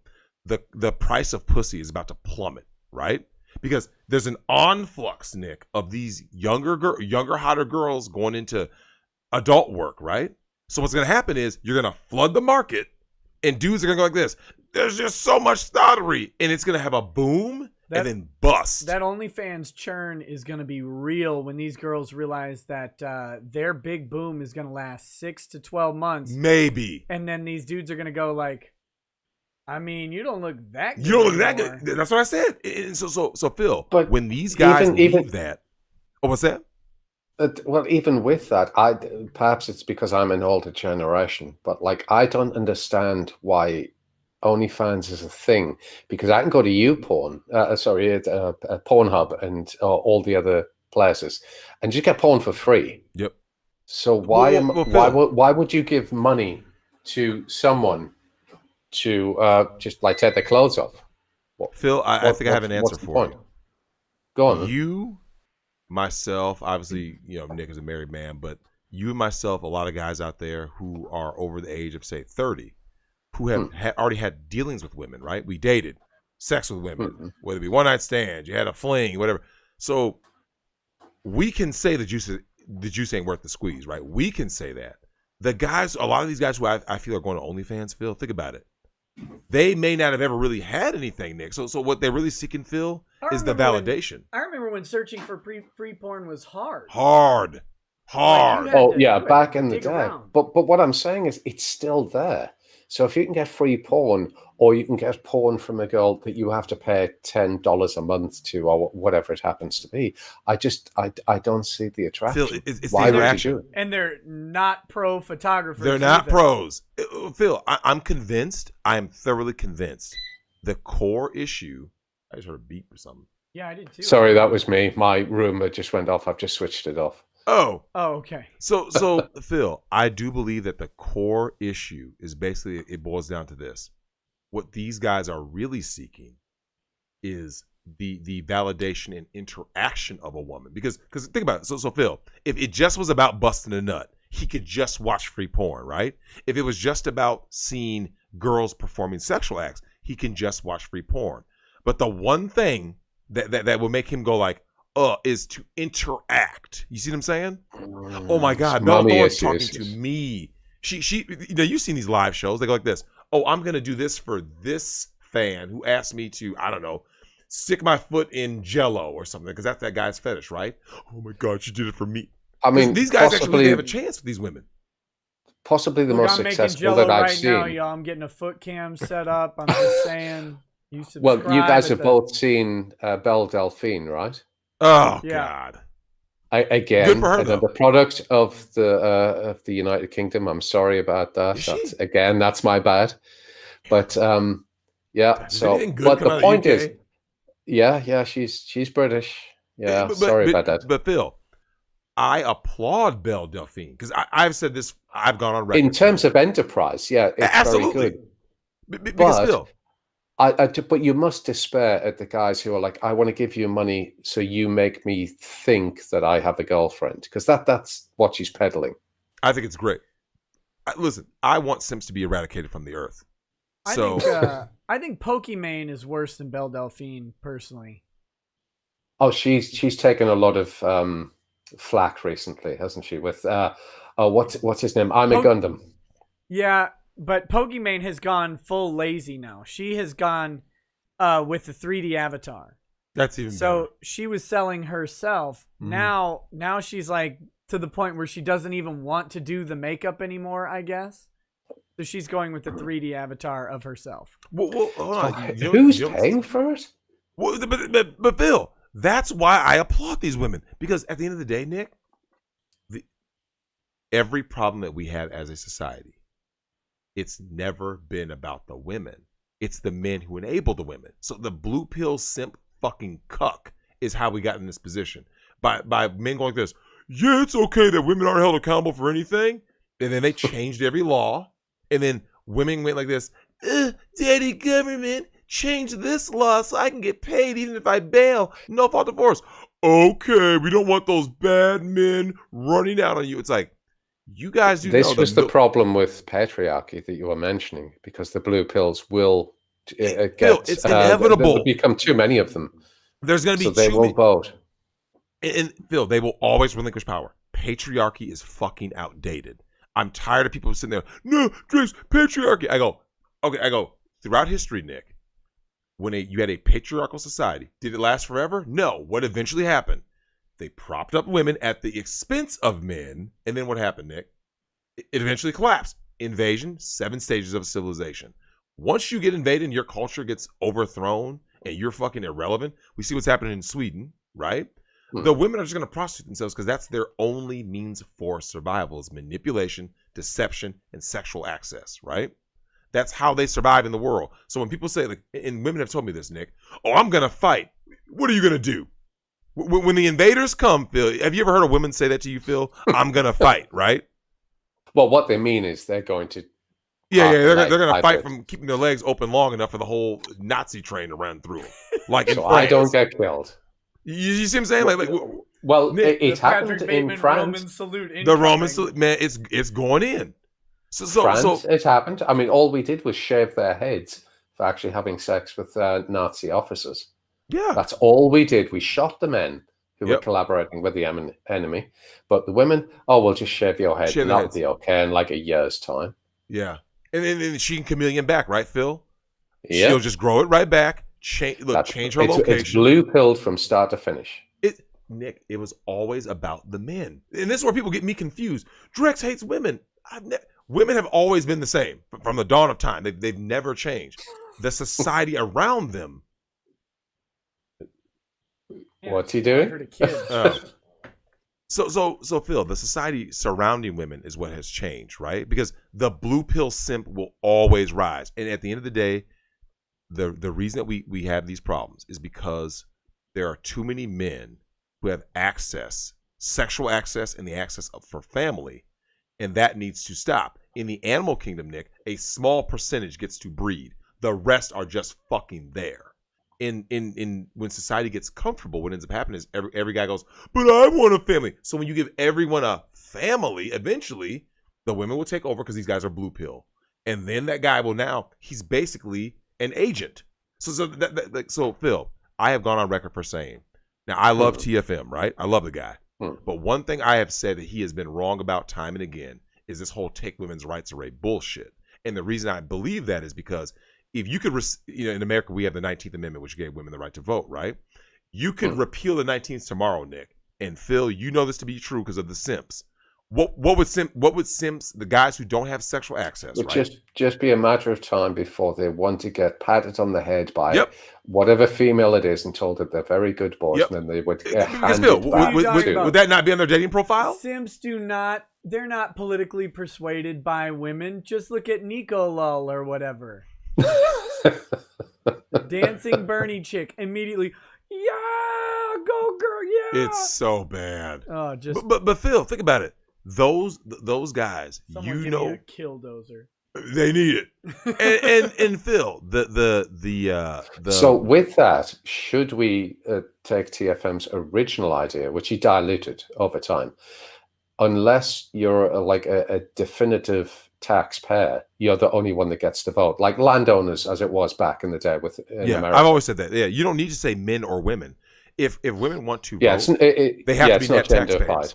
You have to have, because if only net taxpayers vote, goodbye welfare state, right? Overnight, that's gone. The welfare state's gone. Mm-hmm. So now that those people who've just been sitting there going, shit, what happened? Yeah, you're not a net taxpayer. You've been sucking resources. Shit. Now you have the burden of responsibility, because now, Nick, you have responsibility. This has been my issue. I was like, it was never this whole, people keep thinking it's this men-women thing. If you think women will just vote for a welfare state, how can you vote for a welfare state if you are a net taxpayer and you're paying in? Because they're not going to vote to say, I want to lose 60% of my income. If they count sales tax, women are going to be net taxpayers in a heartbeat, and they're going to actually outdo men. Check. How so? What was that? How so? Because they won't make any money, but they'll do the shopping and pay enough sales tax to be a net taxpayer. And well, we won't. You can offset that by the massive amount of saving that you'll make on the welfare state by paying all of these women. I'm just saying that they'll retain the voting rights that would otherwise be gone, and then they'll just vote it out. Yeah. Here's the thing: you're gonna always, the problem is cyclical, right?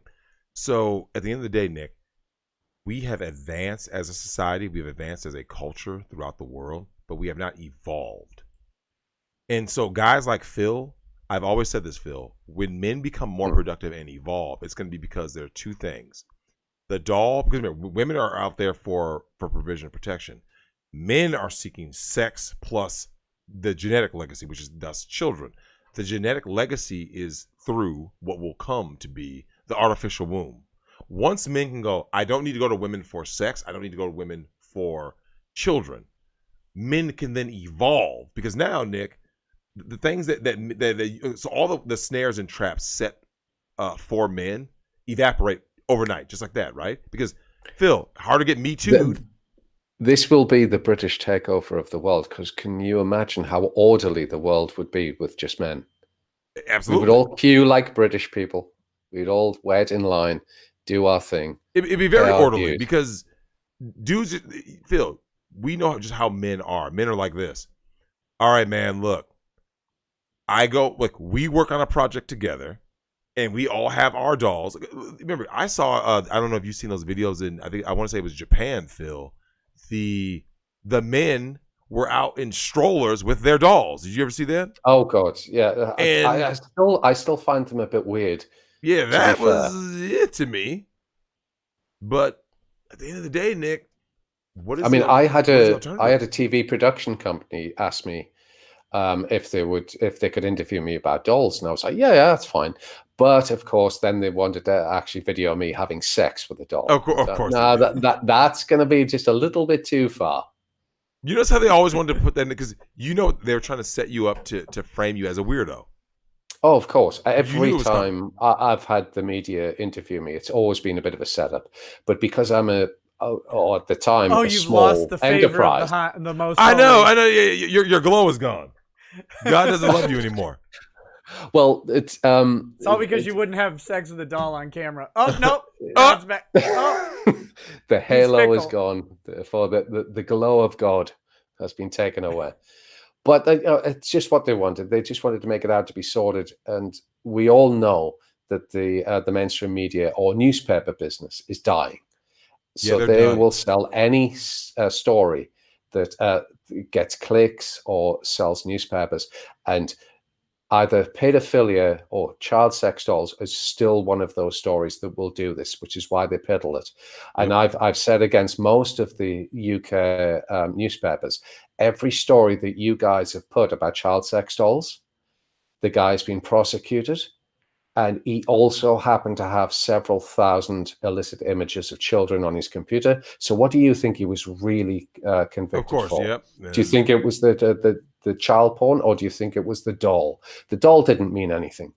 I mean, they said to me when they investigated me, anything under 140 centimeters is a child sex doll. They took 3 dolls from me underneath that height, which had double D breasts and big hips and all the rest of it. They gave me them back. They dropped the charges because there was no likelihood of a prosecution. So dolls are not the issue. It's always kiddie porn that is the real issue. Yep. Okay. They don't demonize female sexuality. And remember, women have had toys and vibrating and all. Nick, they're literally ramming power tools into their orifices, right? Well, the magic and that's bullet, always okay. which is a very the Magic Bullet is a very popular vibrator because it's almost lipstick size and they can just put it into their handbags. Yep. But it's the size of a 12-year-old boy's penis if we're going to do like for like. Now, is that Phil, going to be made illegal? No, we can't possibly make that illegal. Nothing women do is ever going to be held to the same account as men. And Phil, I do have a question for you. This is something that I think is very philosophically revealing about the fundamental difference between men and women, Nick and Phil. This is a question for you, which is, have you noticed that when men seek sexual gratification, they are trying to emulate the full body experience of a female, right? But when women seek sexual gratification, Nick, they go like this: I just need the penis, the phallus, right? So Phil, you notice that vibrators, rabbits, I guess.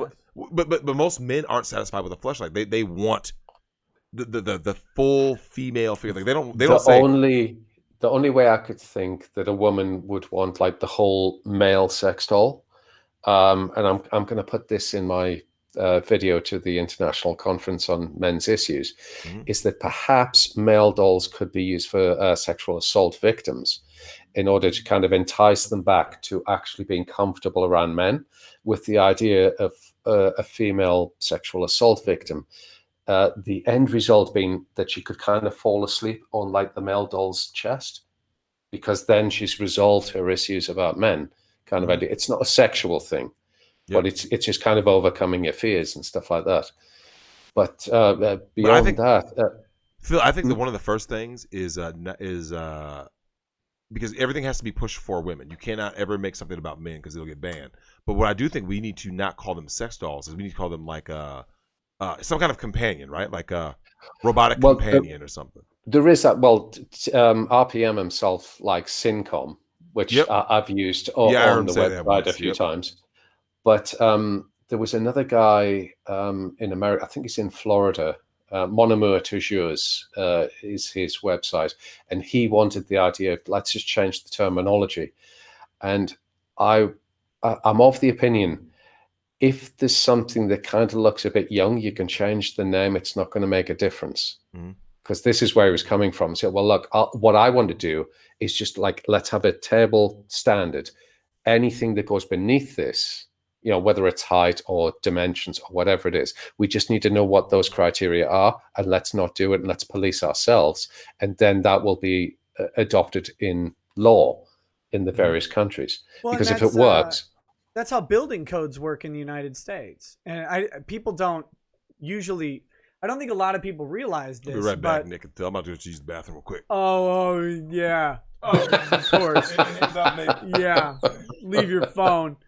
No, it's building codes actually are generated by a group of contractors and builders, and then they make the suggestions, and those suggestions become law, and they start doing it ahead of the suggestions. They say, and it just gets rubber stamped. Right. We have better ways to do this. We've through practice, through better engineering, through failure, we've found out how to make the standards better. And then they go ahead and they change those industry-wide, and then those industry options get adopted by the administrative bodies later on. And so I know some people bristle at the idea of industries policing themselves, but they do it all the time. That's generally how it works in the best way. Right. And it's much better than an administrator who has no idea anything about the business coming in and just putting in arbitrary limits. Saying, no, this and this and this. It's like, well, but that doesn't make sense. That doesn't solve this problem. That doesn't address this issue. So that's essentially what I've got at the minute with Her Majesty's Revenue and Customs. It might be some guy who's like 23 years old trying to make a big splash for himself in Revenue and Customs. And I'm just wanting to ask, what are the criteria that made you say that this is a young doll? I'm open to it. I really am. I don't mind being wrong. But if I know I'm wrong, then I know not to do it again. And I've spoken with like a number of people in the police force in the UK. And because I've written away it was the Home Office and then the Ministry of Justice over how do I stay legal in this industry, and they would not reply to me. And I complained to them, and they didn't even reply to the complaint It wasn't until I got the query from the National Crime Agency that they responded, and they just said we couldn't possibly comment on any particular case. And I didn't ask you about a case. So Right. I'm going to present that at court and say, well, look, what more does a guy have to do to find out how to do the right thing? And I think I've got a case with that. Yeah, well, and unless they just decide that vagary is the sweet nectar that they're going to stick with, because that's what they that's what they like to do with several laws is, well, if we leave it vague enough, then we can selectively enforce, and it's not even the end result of the enforcement that's the goal. It's the threat. It's the threat of the enforcement. It's like, well, if people don't know what the actual line is, then they will stay farther away from the line. They won't approach it. If we can threaten at least the lead up to the enforcement, even if we can't get the conviction, in the U.S., I mean, you start arresting people and putting them through the process. That's enough to crack almost anybody, because it's so stressful. It's so expensive. The only way I can think of going against this would be to apply for, and I'd probably get it because I'm fairly well qualified, to get a job in Her Majesty's Revenue and Customs, and then start declaring things like a set of knives and forks as being obscene objects. So after we've had about 10 or 15 court cases where Her Majesty's Revenue and Customs lose the case every time. So, Phil, why are you doing this? Well, it's my subjective opinion that this is obscene, right? Right. Or are we going to actually have some actual criteria as to what defines that which is obscene? Exactly. And I never liked that word. You know, that was obscene? that was a major point in that movie, The People versus Larry Flynn, right? Yeah. Because he showed images and he goes like, so he's obviously Penthouse, right? Penthouse CEO, and he goes, so you call this obscene? And he showed images of like a slave's whipped back, right? He goes, I find this obscene. You see what I'm saying? Like, right. Based on where you're coming from, someone can say, oh, this is obscene. But like Phil said, it's all subjective. Right. If someone says, well, Nick, I believe maple is obscene. Someone else can go like this. Well, I believe obscene is what they're shown on the mainstream media news of a war. They show dead bodies. Why is that okay? This is one of the arguments I was going to use, because if allowed to in the court case, I was going to take a doll in there. The doll in question does not have a removable head, but I was going to take another doll because it doesn't matter that it's a different brand. Because if they say, if you have sex with this doll, which it isn't, it's all masturbation because there's only one person involved. But let's just say it's sex. So you're having sex with the doll. Therefore, it's pedophilia. Okay, so I'm going to unscrew the head now, and I take the head completely off.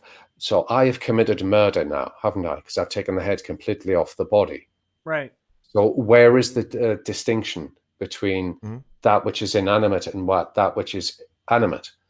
Can you please tell me? And like nobody will be able to tell me because they just want to hide behind this obscenity law, which again, as you were saying, subjective. And it cannot be subjective. I've had arguments with other European vendors who say the law is subjective and it does move from decade to decade. So that being the case, but we are basing the law on not subjective, but objective standards. Because murder, you have to kill someone, right? Mm-hmm. It's not that you just want to kill somemen. You have to there has to be the end of life. Now, if that's the case, now I've just taken the head off this doll, so I've killed someone. Even though they don't have a birth certificate, they were never registered as being alive.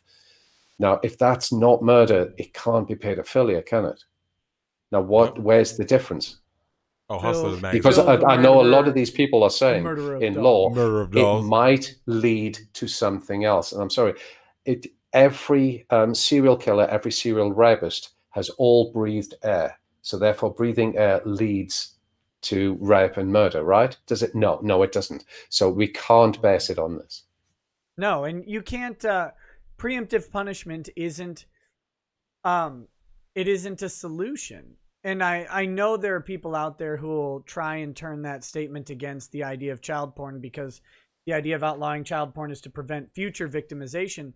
But there's also present victimization in child pornography, and the idea of well, something will lead to something else necessarily, and doesn't ever hold up. They've tried it with mass shooting. They've tried it with any number of subjects. Mass shooting. Oh, video games lead to mass shooting. It's like, but it doesn't, though, because tons of people play video games and a very small amount of people are mass shooters.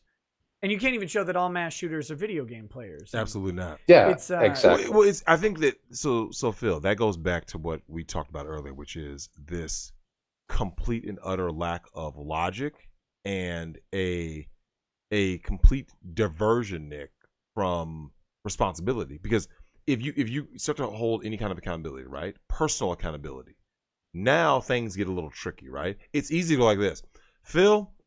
The Columbine shooting happened because of the movie The Matrix and Marilyn Manson. It was the music and the movies that caused them. But yet, when you look at all the people who listened to Marilyn Manson and the amount of people who saw the Matrix film, well, Phil, 99.99999% of them didn't go out and kill people.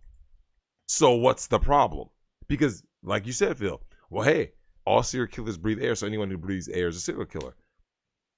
Once you start to use their own logic or illogic against them, right, Nick? They just have this like error message because they're so used to people just bending the knee and being like, okay, I guess I just can't do it. No, fuck that. If you want to have sexual relations with a doll, do it because you didn't rape anybody. Do it. You didn't rape anybody. So Phil, now you know where they're going to come next, right? And this is the one thing about AI that I think we talked about, which is they're going to try to say, Nick, that the doll didn't give consent. But what did that vibrator do? The vibrator didn't give consent. The dildo didn't give consent. The anal beads didn't give consent. Women have had a million toys, and yet no one ever says. Yeah, but you're still talking sexual toys. Yep. So take it away from that. So right now, if I have to give consent for my robot, which is the one that they're really talking about, if that's the case, then what I want is to have a big phallus in the middle of the steering wheel of every car, and every woman has to turn on the vehicle before it will actually engage the ignition. Yep. So you're going to have to sexually entice the car. That's right. So you can get all of that going. And then they'll say, oh, no, but that's different. No, it's not. It's exactly the same. Yep. Gentlemen, I have a bunch of chats to get through. Oh, yeah. I've been neglecting them because the conversation has been so good. But I'm going to start, or we will never finish. Insert clever name here says, after the RBG news broke, I had to take a social media break. Half of my friends had immediate existential crises and near mental breakdowns because the country is doomed without her. The drama, oh gods, the drama. That's the male simpery coming through.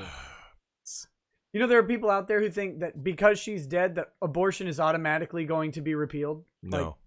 And it's like, I mean, you could even put the most conservative justice on that bench, and I have a strong feeling they're not overturning Roe versus Wade anytime in the next decade. I think they need 2 justices replaced before it'll happen. Because I think Roberts will simp to the other side. Because that's what Roberts has been doing. That's what he's been doing. Any controversial issue. There you go. And this is the thing, Nick.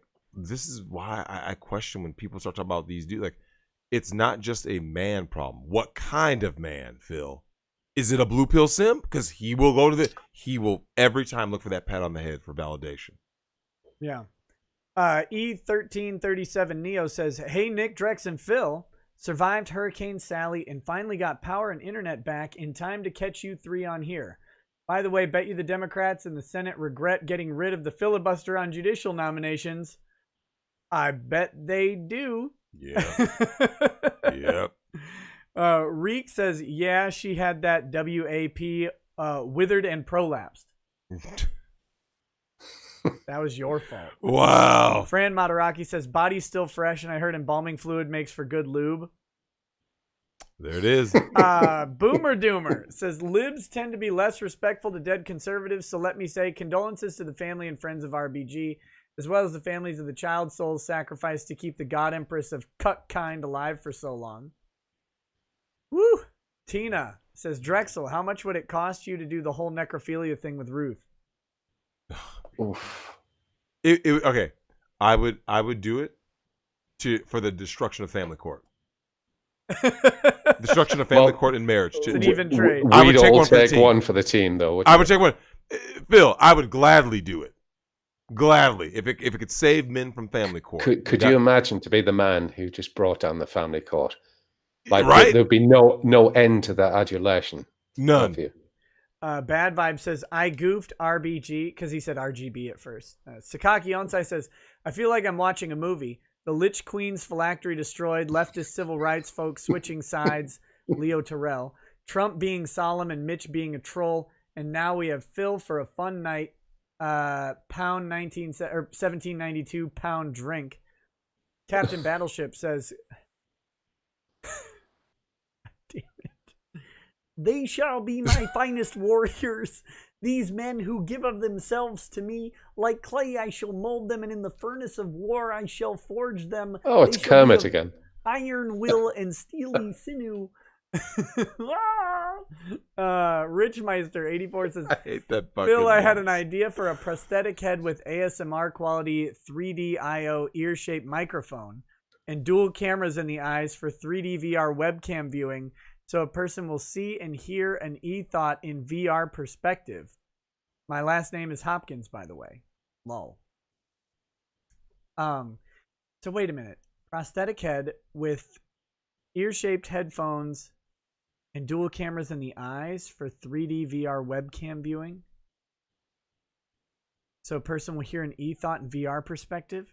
So I guess the e-thought would be like whispering ASMR into the thing, and you'd have like the camera. I don't know what. That's weird to me. What part of it? All of it.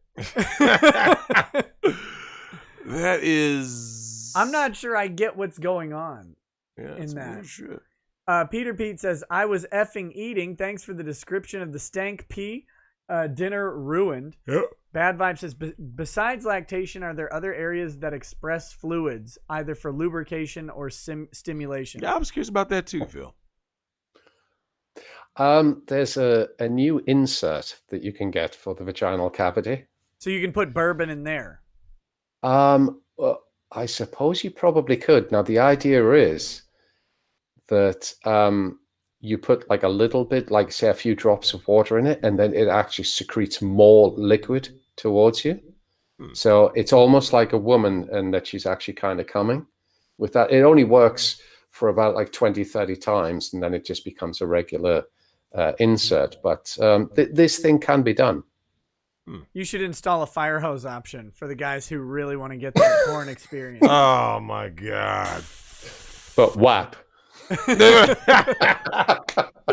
Oh god, feels great. Julio Santoyo says, the crab dance to the news of the RBG. Bad Vibe says, as a divorced and happy single, once upon a cockupine. Wait, god damn it. Once a cockupine, always a cockupine, no loyalty. If you are with one, GTFO ASAP. I've been telling guys that guys are walking off the plantation, man. Hopefully permanently. Just get a doll. Bad Like Vibe to says, think so. Bad Vibe says, best friends, fucking your wife, divorce the wife, Minecraft the friend. Difference, you have an explanation of cheating, sadly. In my opinion, boyfriend of 2 decades has committed best friend of 2 decades has committed the worst offense. The worst offense. So he's saying the best friend is worse than the. He is worse than the wife. Yeah. Yeah. It's a rare time where I'll say because ultimately the woman. So the guy married a thought, right? Yeah. And the only thing worse than a thought is a thought that your boy doesn't tell you about. If I found out a dude's girl was doing something behind his back, and it was something serious, I'd be like, bro, like, yeah, I couldn't do it. I never have done it. I can't imagine what kind of guy you would be to be like, look at your buddy, your best friend's wife, and you were even your acquaintance. That's weird. Listen, if you know the person, right? Like, and one of your subscribers, Nick, has messaged me about that. It's like, it's a lot easier to smash a married guy's wife when you don't know the other party. Right. You're kind of like, hey, look, man, I mean, I know it's wrong, whatever, but hey, it is what it is. Pussy's pussy. You know, she's available. But if you know the dude, nah, not cool. Yeah. That's the kind of stuff that gets you shot also. It will. Neil913 says, first time I've been able to super chat. Hey, welcome. I've heard Metal Gear Solid is Drex's favorite and him making a YouTube channel. Any chance of Drex streaming Metal Gear? I probably could stream. Well, when do you supposed to be doing a channel of your own, Drex? Last time we spoke. He's supposed to be working. No, he's working on it. Yeah, Nick has seen the progress. Yeah, we got to get him. I think we're gonna try like tomorrow to get the channel made up so he's got a link that people can subscribe to at least. And then once the studio's fully finished, he can start pumping out content. Bad Vibe says, objection, appoint Trey Gowdy. I don't know if Trey Gowdy's interested in being on the Supreme Court either. Oh God. Sometimes YouTube does a dumb thing and it skips down. James Tanzer says, I can relate. My mom and dad pay for my sister's hotel when she comes down to visit with her boyfriend. Wait, was that in like quotations? Yep. Yeah. Sage Emerald says, how do you feel about small dolls, aka child-sized dolls? I have a shared living situation I don't want something I can't easily hide, but all the ones I see are rather creepy. Look, you got to get yourself a maple. Get a maple. But you know what, though? If it's Phil, creepy, that's because there's a reason. It's creeping out because it looks like child stuff. I get this on my Twitter feed all the time from Japan. These literal child dolls, and it does creep you out. Now, a short doll or a miniature adult doll is different because Barbie doesn't creep you out. She's obviously like an adult doll, even though she's like so many inches tall. That's how you get it, Phil. You just bring a bunch of Barbie dolls into court with you and say, these dolls are smaller than 140 centimeters. Yeah. Take them away. Well, I would if I was bringing my case against the National Crime Agency who had said this, but Revenue and Customs seem to be doing something different. Now, that might be a step forward. I don't mind. I just need to know what criteria they're working towards. And I don't think they are. I think just somebody said, oh, I think that's icky, therefore that's illegal. I'm going to ruin this guy's life. Yep. So I've got to like stand up. And all the other UK vendors are fucking pussies who won't stand up to this. They would just allow the goalposts to get moved further and further away until the minimum height for a doll is over 2 meters, i.e. higher than most men. And they would just allow this. And I'm the only one who said, fuck you, no, I'm standing against this. Wait, 2 meters is 6'6". Yeah. Yeah, that's what I'm saying. These guys won't actually do anything against the UK authorities. No, that's the point. And they will just allow it. No, that's what he's saying. That Nick, they'll keep moving the goalposts till they say, like, so basically, no one's going to be manufacturing 6'6" dolls. And they'll just manufacture a few to comply. I can't wait to see the YouTube videos of like the little dudes stuck under a 6'6" doll. Man. Like, I can't lift her. And how heavy would that be? Involved. Heavy. Yeah, hey Phil, I'm curious. How heavy would a 6'6", just a 6 foot plus doll be for a woman? Well, have you seen the Haley doll that we have, which is only 163 centimeters? So we're still talking sort of mid 5 foot. But she's thick, proper thick, and she's 110 pounds, right? So you start going above that, you're going to get to some serious weight. So 200 plus. Yeah, easy. So Phil, do you know what makes that funny? You can meet a woman, let's say she's a volleyball player, right? And they have those nice booty shorts. I love volleyball players, Nick. A female volleyball player who's at 6 feet, I think the max weight, because they're usually very slender, right? Maybe 170, right, Phil? I mean, you think about women's weight is actually, if they're in shape, is pretty reasonable. You know what I mean? Like, yeah, considering the height, yeah. Considering the height, yeah, women aren't that heavy. So, man, I was just thinking about the chick I picked up. I mean, if you think about bone, if you've ever lifted it up, it's quite light, but then you get grade 308 steel at the same dimensions. It's really heavy in comparison. Yeah. By the way, anyone who wants to explore like the creepiness of child dolls through literature rather than through stuff that'll get you in trouble, read Haunted by Chuck Palahniuk. There's a great short story in there about anatomically accurate dolls being ordered instead of anatomically correct dolls. It's fantastic. Haunted's a great book, by the way. Nick? Yeah. Can I do a Drex and do a 30-second toilet break? Yeah, go ahead. I'm gonna piss myself otherwise. Go ahead. Yeah. Nick, I don't know how you're able to do it, man. I did I'm dying. two of these water bottles, 2 crushes. Oh, I budget my drinking, man. I've still got half a crush left. Really? Yeah. Dude, I was dying for like 2 hours. I'm sitting there like, ugh. I am a professional. Jesus, man. I tell you, man, I miss Dollhouse Phil so much just because, Nick, it's when I tell you how, and you and Lady Rackets, how bad it is out there.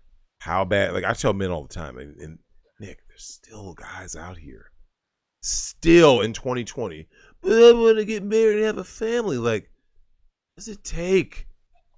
What? Fuck. Nick, when you watch Fluffy, Gotta stamp it. it's just, dude. So Nick, there's a subscriber that we were talking about this, right? And he was like, Drex, things are changing. I was like, I want to believe that, Nick. But how many simps forever? Think about it. You want to believe it until you find out Bella Thorne made $2 million on OnlyFans, right? You want to believe that the tide is turning. Then you see that. You want to believe that Family Court is turning. And then you see, I Stand With Sophie case. You see the dad forced to pay for the hormone replacement therapy for his boy. Like, you want to believe, but Nick, it's like there's no like concrete evidence. Like, whereas on the flip side, if you're a woman, you go like this: if I'm a woman and I get married, how often are women losing? Yeah, Adele lost, but that's like the outlier. You see what I'm saying? Yeah. Well, at best, the stat of women losing in divorce courts about 15%. I could severely question that. I mean, Dr. Dre's wife asked him for $2 million a month. You heard about that, right? Phil, did you hear about that? You heard about that? Did you hear about that, right, Phil? Well, you see, this is the bit that I don't understand. Right, you're worth a lot of money. Even that guy, I think it was Canadian, who's doing 50 grand a month. Yep. I'm just saying, I'm not advocating this. YouTube, listen to me when I say, just people disappear for a lot less money than that. That's all I'm saying. Yeah, and that's people disappear for less than that monthly charge. This guy is facing 10 years of that monthly charge. I mean, he could fork out a year's worth. I was going to say, I just walk down there with a double barrel shotgun and blow away, actually on camera, because with that money, you're still actually going to have a nice life actually in prison because you can pay. You could flee the country and go to a non-extraditing country. I don't know what. In fact, I know exactly where he should go if he was going to. The Seychelles in the middle of the Indian Ocean. If you've got about $5 million US, they will guarantee you citizenship and all the rest of it and extradition. How do you spell that? Yeah, exactly. There are places to go, and they want smaller, especially island nations would love resources coming in rather than resources moving out. Absolutely. And the main reason why I mentioned the Seychelles is, having been there, it is paradise on earth. It is fantastic. Look it up on Google. It's amazing. Oh, it's on my list now. Because I went to Lady Rackets and I went for our 10th anniversary. We went to Tahiti, and I was like, okay, that's nice. I like Hawaii. Hawaii's fun, but it's a little too commercialized and it's a little bit too weird. Whereas Tahiti was just like, it was really poor. Most of the island we were on was really poor. The resort was really nice, but it wasn't such a hustle. There wasn't just shit everywhere to drain time and money. You had just relaxation. Well, not a million miles away from there, but if you ever want to try it, it's one of the few places left on the bucket list that I have, is Bora Bora. Yeah. It's on my bucket list too. It's fantastic. You just look at that place and it's like, oh my God. Because there are these places around the world, like the Seychelles, like the Maldives. You look them up on a travel agent's website, and the pictures actually look like what it is when you get there. Yeah. Whereas I've been to various islands in the Caribbean, and I've gotten there, and it looks a bit more overcast. It's not quite as bright as you saw in the brochures. But whereas the Maldives, Seychelles, stuff like that, it's an average day. It looks fantastic. And Bora Bora looks even better again. Where was it that I want to... Oh, no. Marlon Brando like his estate or whatever, owns an... Is he dead? Brando's dead. Yeah, he's dead. But before he died, he bought an island in the Pacific, and there's a Brando resort, and it's like its own island. It was always his... Because he loved the Tahiti area. It's over in that Tahiti, Fiji, Bora Bora sort of section. So I want to go check out the Brando Hotel. It only opened a couple years ago. Oh, I just sent you something to show on stream. That's what I was doing down there. So Phil, By text or by Facebook? On Facebook. So Phil, I just sent Nick Dr. Dre's soon-to-be ex-wife, Nicole Young, right? I just sent him her alimony demands. Nick, you have got to show guys just how serious this shit is. Oh, you thought my man paying $53,000 a month was bad in Canada? Wait till you see. So Phil, she has a breakdown of the money, right? I'm about to pull it up on stream. I want X amount in this, X amount in that, and when you guys see this bullshit, still want to get married? Still? Well, I mean, most guys aren't pulling in Dre money. But Nick, you could. Remember, when she married him, he was not worth $1 billion. You see what I'm saying? Mm-hmm. But now he is. 900 million, whatever the hell he's worth. But it's like, I thought he passed billion status when he sold Beats. He did, but I think he went back down a little bit. You know how it is. It fluctuates a little, but there it is. Here it is. So Dr. Dre's ex-wife on why she wants $2 million a month for temporary spousal support. Laundry and cleaning, $10,000 a month. Clothes, $135,000 a month.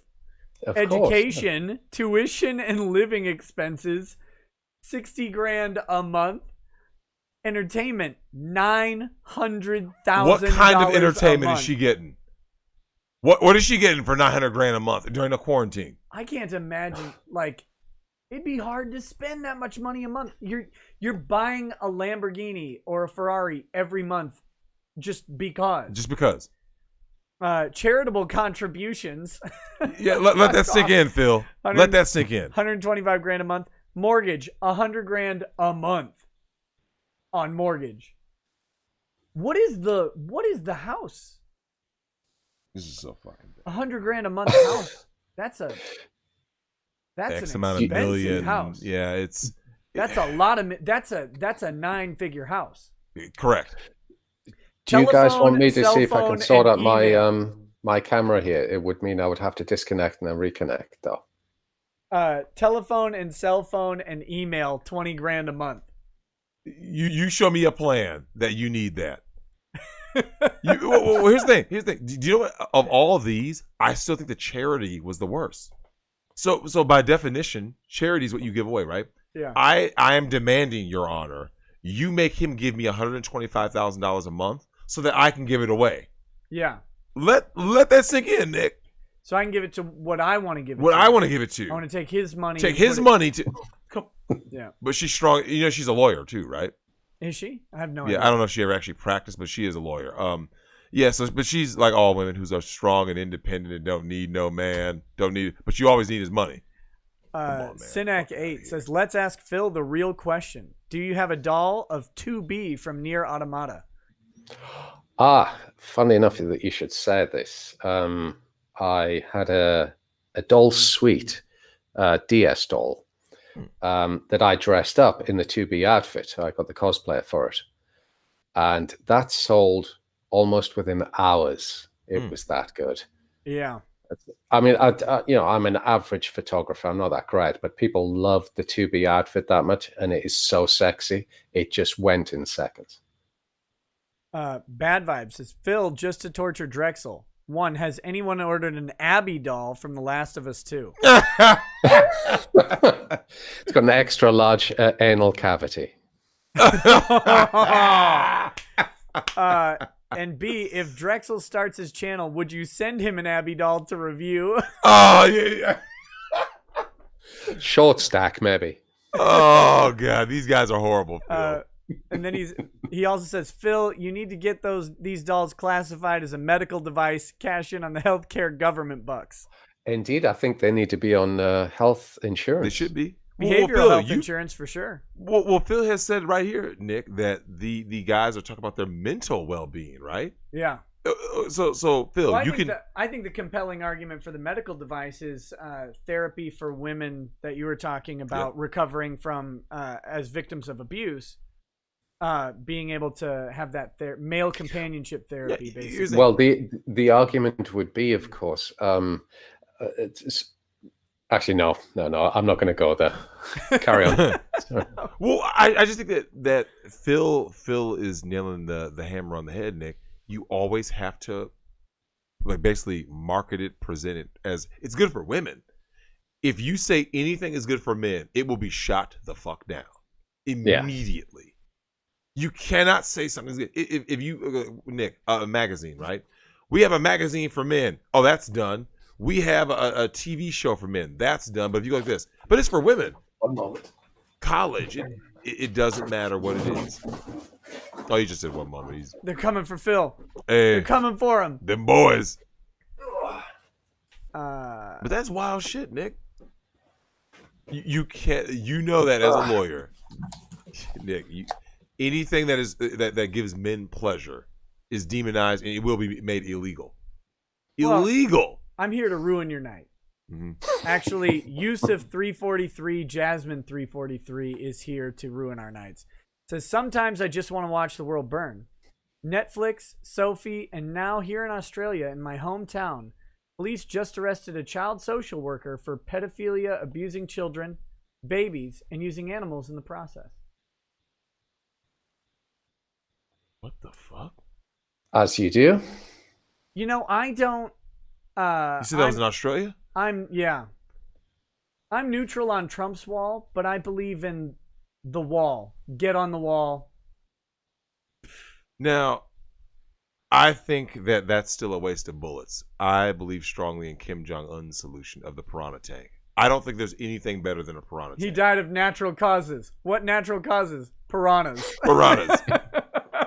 Phil, I know you heard about that story last summer, right? With Kim Jong-un throwing the military guy. Oh, that he was dead? Oh, yeah, don't worry. He's alive and well. He texts me. He's good. Dennis Rodman knows he's good. Bad Vibe says, Nick, the brothel in LaGrange that inspired the best little whorehouse in Texas, a.k.a. the Chicken Ranch, has a great history and great relationship with local law enforcement and the community. 1880s to 1970s, great study. Bad Vibes also says, speaking of that R fantasy, be careful, husbands. You don't want to be John Bobbitt and be the spokesperson for Snap-on Tools. Oh, he got laughed at, by the way. Remember when that happened when Lorena Bobbitt cut off his schlong? And it was considered funny. Let a man cut off a woman's genitalia and see if it's like played for laughs. Men get kicked in the balls, that's funny. Men are homeless, that's funny. That's funny. So, homeless men getting kicked in the balls is funny. According to the media. According to the media, man. Didn't you see that Family Guy episode? Yeah, I want this meat. You know, just every time, like, Peter would just get hit in the nuts with a football or whatever, the laugh track would play. Bad Vibe says, OnlyFans is going to collapse because there aren't enough simps to hold up all that weight. He says, yeah, they're going to be gift givers. Weaken the enemy through STDs, lol. Oh, damn. I'm thinking that's women when invasion. Women on invasion. He also says, remember, Drex, men gravitate more towards visual. Women are more internal/mental. Sheep City. Mental, yes. Right? I was waiting for one of you. I'm like, here we go. This is T-ball. Sheep City says, big donation for Sir Drexel, Slayer of Undead Liches. Truly a hero we need but don't deserve. Also, Nick, can I borrow $50? No. Superstitious Oblivious B says, sing in Kermit voice. Maybe I'm just like my father, too bold. Maybe you're just like my mother. Wait, no, it's Prince. Was that your Trump voice? Wait. Oh my gosh. I'm supposed to When Doves Cry. That's the tune, and I'm blanking out on. Yeah, I know that the song exists, obviously, but I just don't remember like the actual harmony on that. Yeah, do the harmony. Do the harmony, do the melody. Like, why do we scream at each other? This is what it sounds like when doves cry. Right there. Okay, God, my Kermit voice is dying on the vine here.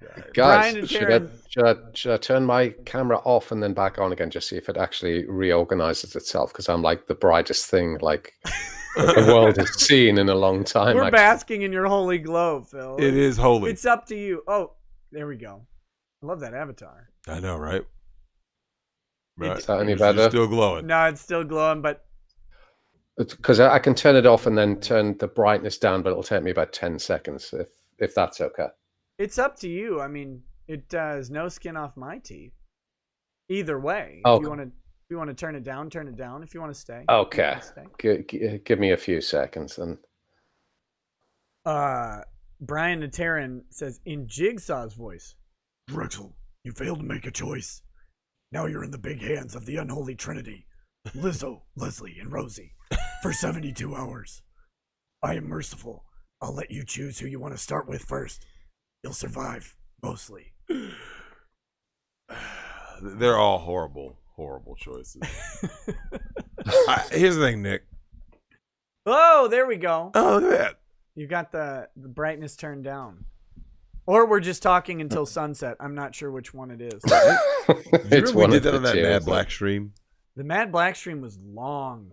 I remember we literally got something where we literally heard birds chirping. We're like, I'm like, went upstairs like, Phil, I remember going upstairs after the Mad Black stream. It was like 6 something in the morning. I look at Nick. I'm like, why are we up? And the worst part, the kids. So Nick got like real sleep. I got awakened 3 hours later, max. I'm dying. Tomorrow's gonna be rough, man. Ooh. I'm under 6 hours, and it's diminishing quickly. Okay. Monica's Gunt Juice. As you do. Wow, they finally ran out of embalming fluid for RBG, and Biden played a song that's literally about sniffing to a girl to a room full of Hispanics. Yep. The first truly good week of 2020. Oh my, yeah, the translated lyrics of Despacito are fantastic. Oh damn it. Hey Phil, can you hook a Froggy up with a slim, thick Miss Piggy doll? She's gotta have those Hitomi Tanaka titties and Nicki Minaj booty. My real life Miss Piggy got fatter in the quarantine. She also shaved half her head. Don't know what that's about. Anyway, hit me up, yo. There's about 30 million women in the UK who fulfill those criteria. Yeah. Yeah, Phil, I'm curious. How bad is it for the UK women in terms of their size? Because it's gotten out of control in America. Is it as bad over there? Yeah, we are rapidly approaching American size for like the average size for women. In terms of dress size, you're looking sort of 14 to 16 now as an average size. So the whole idea of the medical normal doesn't mean anything anymore. Do you think women in UK Parliament are going to move to mandate women's weight be reported in stones so that it's a smaller number? We still do, actually, for whatever reason. I know we're metric, but we still measure weight in stones and height actually in feet and inches. Although if somebody said 175 centimeters, we would then say 175 centimeters, say like 5'7", that kind of idea. Wow. But once the boomers die, then we're going full metric. Bad Vibe says, the point I was making about the chicken ranch was maybe a Drex stream and discussion of the legal battle resulting in its closing, and is a great example of how prostitution can and should be legalized. These Hands says, Late and Ginsburg. Rude.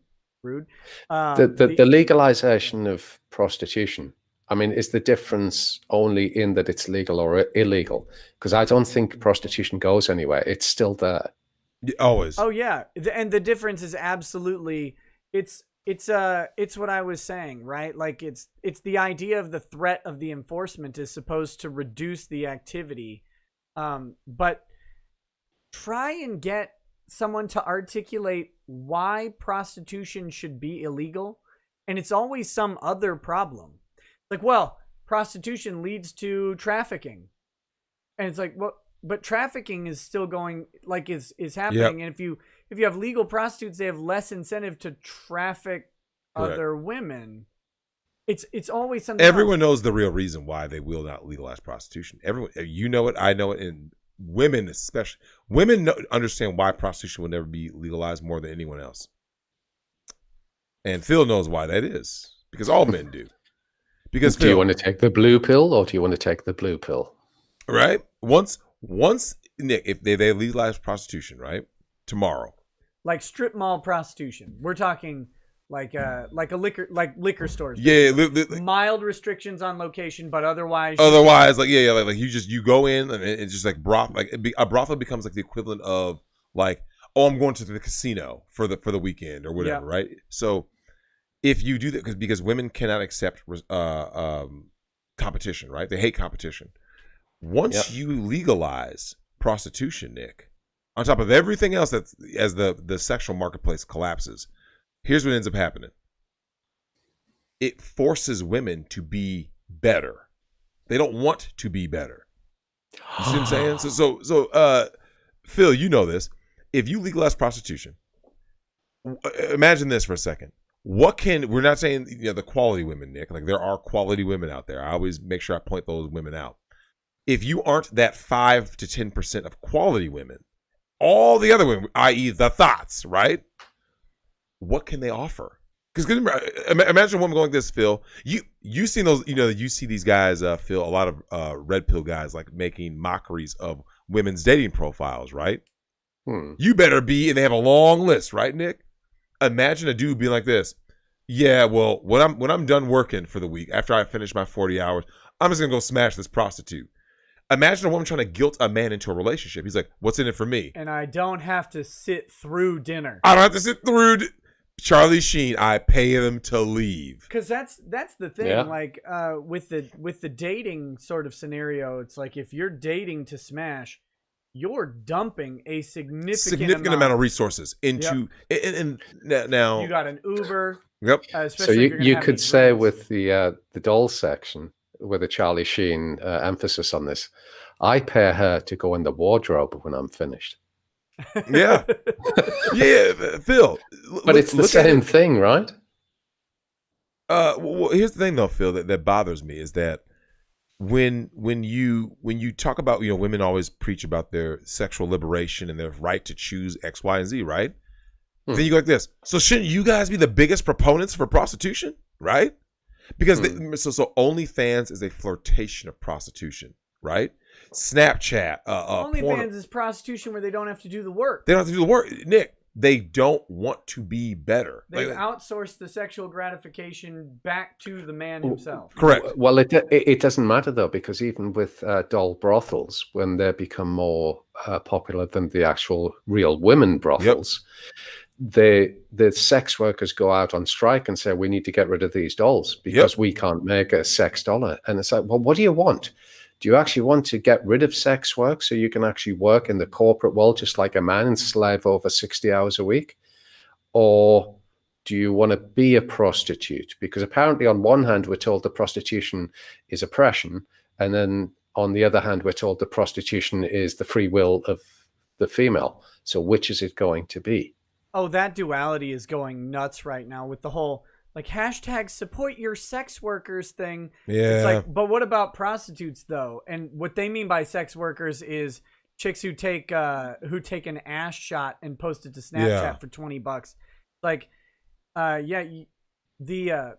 it's like, is the prostitute or is the sex worker valued or is the work not valued? Yep. And they can't decide. They have to hold both as true. It depends on the context in which that is asked. Right. Because if it's my husband who was going with the prostitute, that's fucking awful. But if it's just a woman on her own, then yay, all women together. Actually, the worst part is if it's a woman with a husband, she thinks that the OnlyFans is fine, but her husband going to a prostitute is not. And that's the crazy, like, wait a minute. Or you shouldn't buy someone else's OnlyFans. Yep. Well, the question should be at that point, is it right? So given the logic that we've just been shown here, are women the types of person that we want to be the CEOs of Fortune 500 companies? Is that real?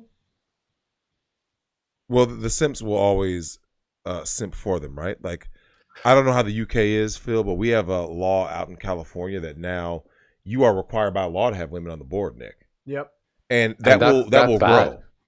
So eventually it'll say they'll say the woman has to be the CEO. That's just gonna be two people paid, 2 women or whatever the quota is. Will just be a cost of doing business for anything, and it's extortion. They will shuffle them off to some committee. It is, but it's also wrong though, because I mean, let's say mental handicaps are now an oppressed minority, so we're going to make 30% of all surgeons have to be mentally handicapped, and then we're going to get deaths all around. So that's when we start to realize that like this minority pushing is just not a good thing. We need meritocracy.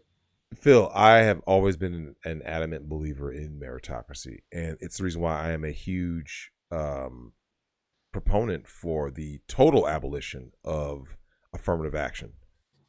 Because if you got rid of affirmative action, the only thing you have to get rid of then, Nick, is that you still have to deal with the courts, because you cannot fire women, right? Everyone knows this. Phil, you know this. If you try to fire a woman, what's going to happen to you? Lawsuit, right? Oh, yeah. Absolutely. This is why they behave like fucking lunatics, because there's no consequence for their actions. Consequence. Nick, you can't fire women, especially in Phil, you've seen this, right? The higher on the oppression ladder that she is, the hard, like it becomes that much worse, right? If she's a woman, the more lunatic she is. She's a black woman. She's a black Muslim, I don't know what a handicapped woman. Nick, every level you go up, by firing her, you will basically have to pay her more, right? Yep. And she's trans. Before you know it, you're like, well, we can't get rid of her. So, like you said, we'll either skull her. Basically, they will pay women to not be there. But now, Phil, you have to pay someone to be there to do the job, right? I forget what it's called. So there's the Peter principle, which is everyone will rise to their level of incompetence in whatever position there is. But then there's the follow-up, and that's where the business shuffles them off laterally to a position to die where they can't do any damage. Yep. But they keep them forever rather than firing them. Absolutely. But now the business is losing money. I've seen this happen with businesses, Nick, where I've seen them lose money. Basically, they get in this position, Phil, where they kind of handicap themselves, right? They go like this. Okay, the quota says we have to have X amount of women, right, Nick? So you hire X amount of women. Very few of them provide any value. And so what do? Especially in blue collar work, they have to be moved to mid management. So now you have the women in mid management, Nick, ordering around dudes who actually know how to do the fucking job. Right. So you see, Phil, I know you've seen this, right? Like I say, especially in blue collar work, when you go, well, where's all the women? They're all in management, or like filing or something like administrative work. They're either in admin or they are in management. So that now they have more power than the dudes, and yet the dudes are doing all the hard work, and then all they have to do is just be there. Yeah. And you're like, the fuck is this? It's so bad, man. It's done.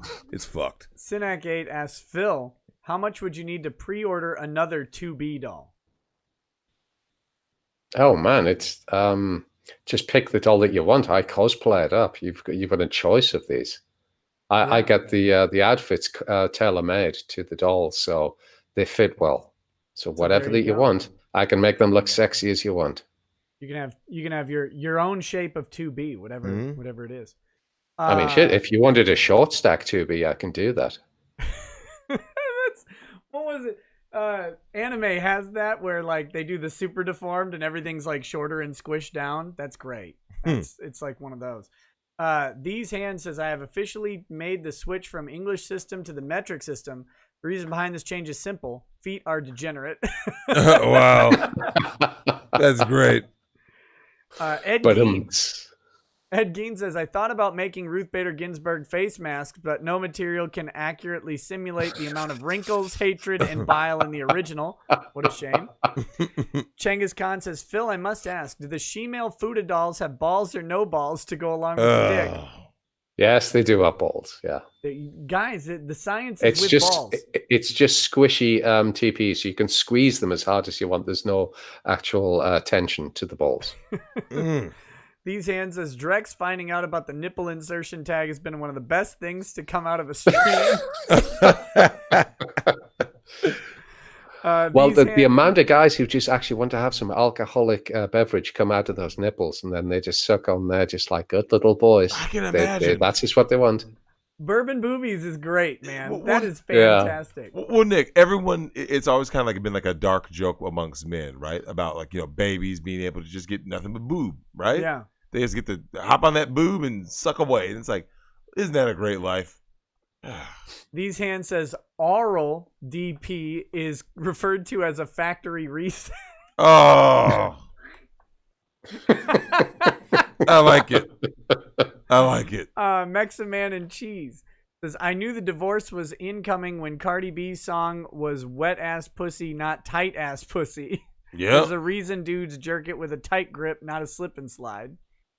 Romeo Garbo says, hey, Phil, since the British government is giving you trouble, you should go toss some tea into a harbor. I mean, it worked fine for... Wait. Bad Dragonite says, I woke up today and checked Facebook just to see leftist male feminists literally weeping over Ruth Bader Ginsburg dying. Not gonna lie, the Final Fantasy victory music played in my head with a lich boss being defeated when I saw it. Any thoughts on a replacement? They know it's all over now. Oh, yeah. Yeah.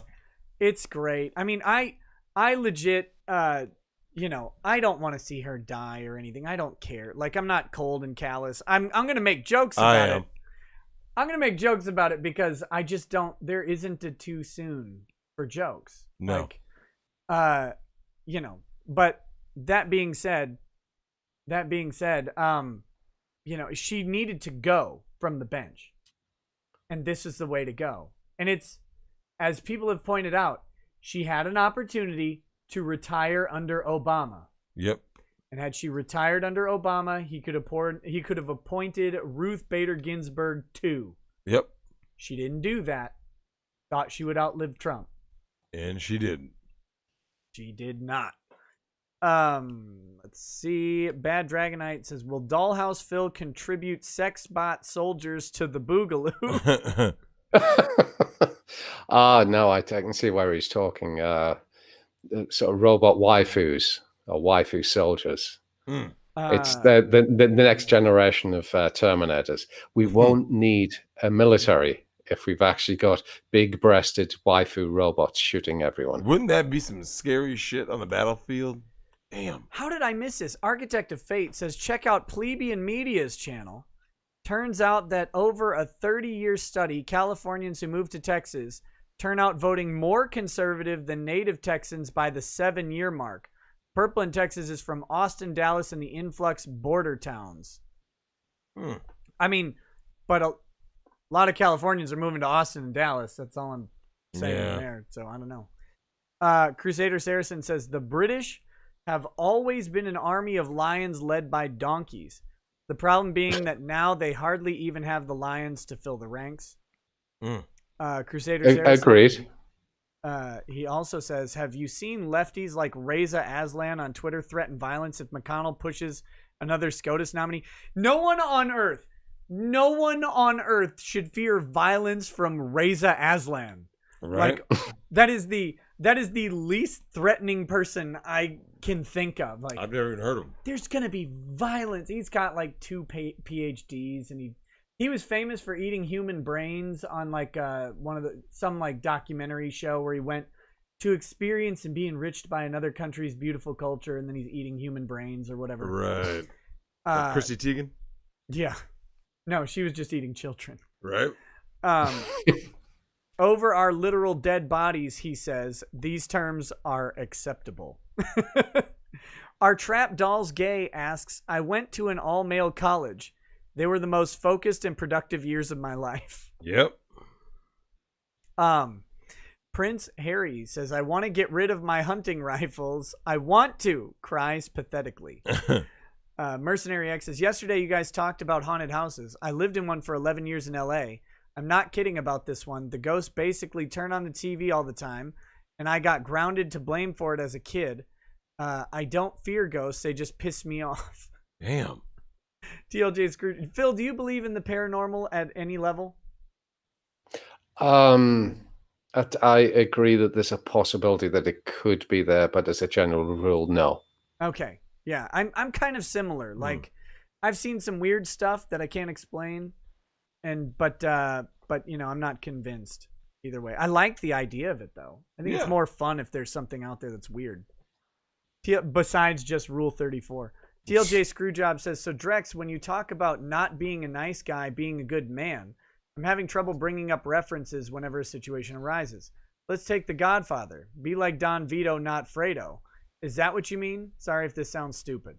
Yeah, pretty much. Because Vito, think about it, he was married, had children, he loved his family, but he damn sure wasn't like soft. You know what I'm saying? He wasn't. What kind of dog? Right? So in The Godfather, yeah, like he was. That's the question on everyone's lips. Right?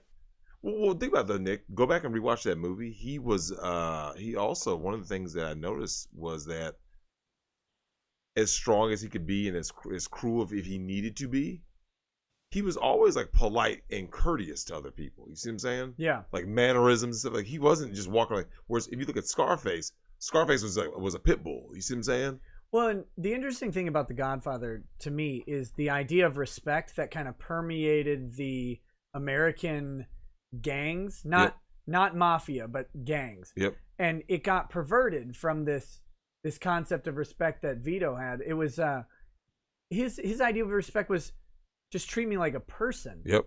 Hang out with me, you know, like invite me over like you would anyone else. Yep. I'm just a guy. It wasn't actually to defer now it kind of becomes deferential because of his position and his power. Correct. But that's not what he was asking. He was literally just saying, like, when the guy comes, you come Very on the day of my beginning of the daughter's wedding. Yep. But you didn't ask me to. You never invited me over for bread Nothing. and coffee with your wife. You know, you never invited me over to be part of the family. Yep. That's kind of what I get out of it. But yeah, can you imagine? Ask me to do this thing I cannot do.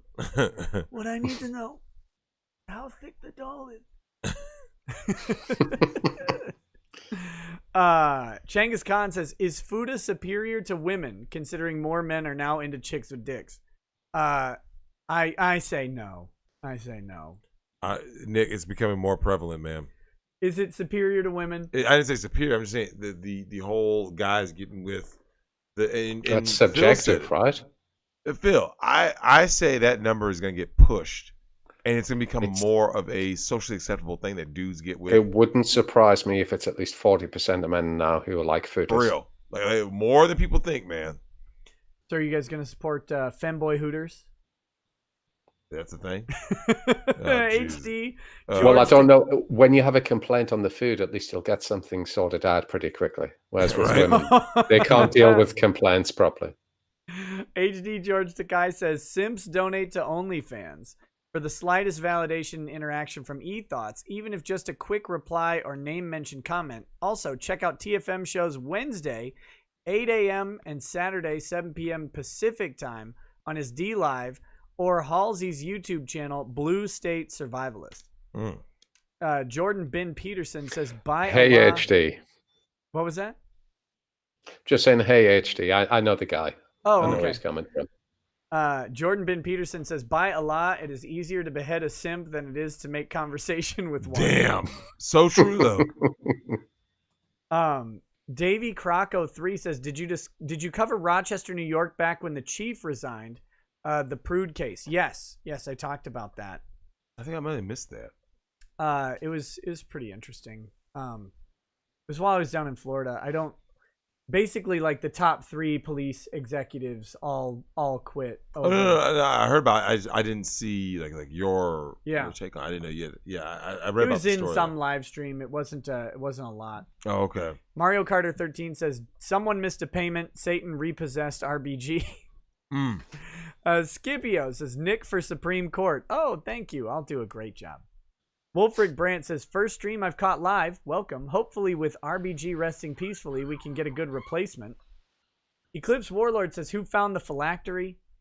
Quacky Boy says, you guys are late and I can already hear Drex saying, these damn kids. Man.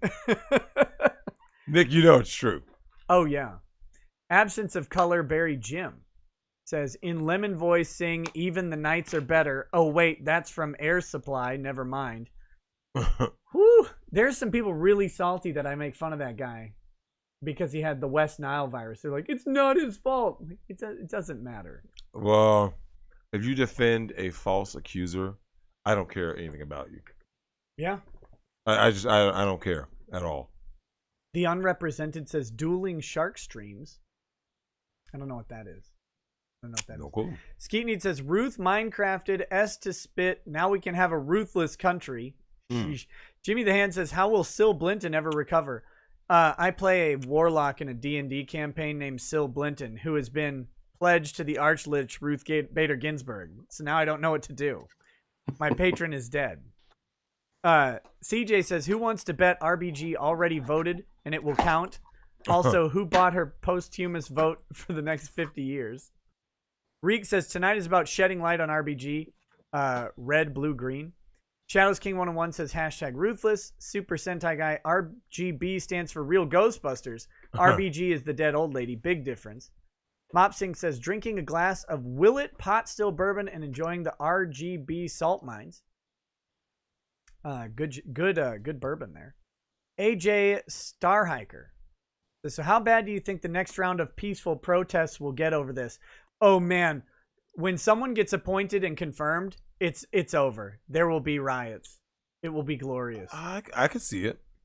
The Elmo like standing in front of the fire meme, that's gonna be real. Well, you know what's one of the funniest things is that during the Kavanaugh thing, there was that whole push, Phil, about believe all women, right? Believe women.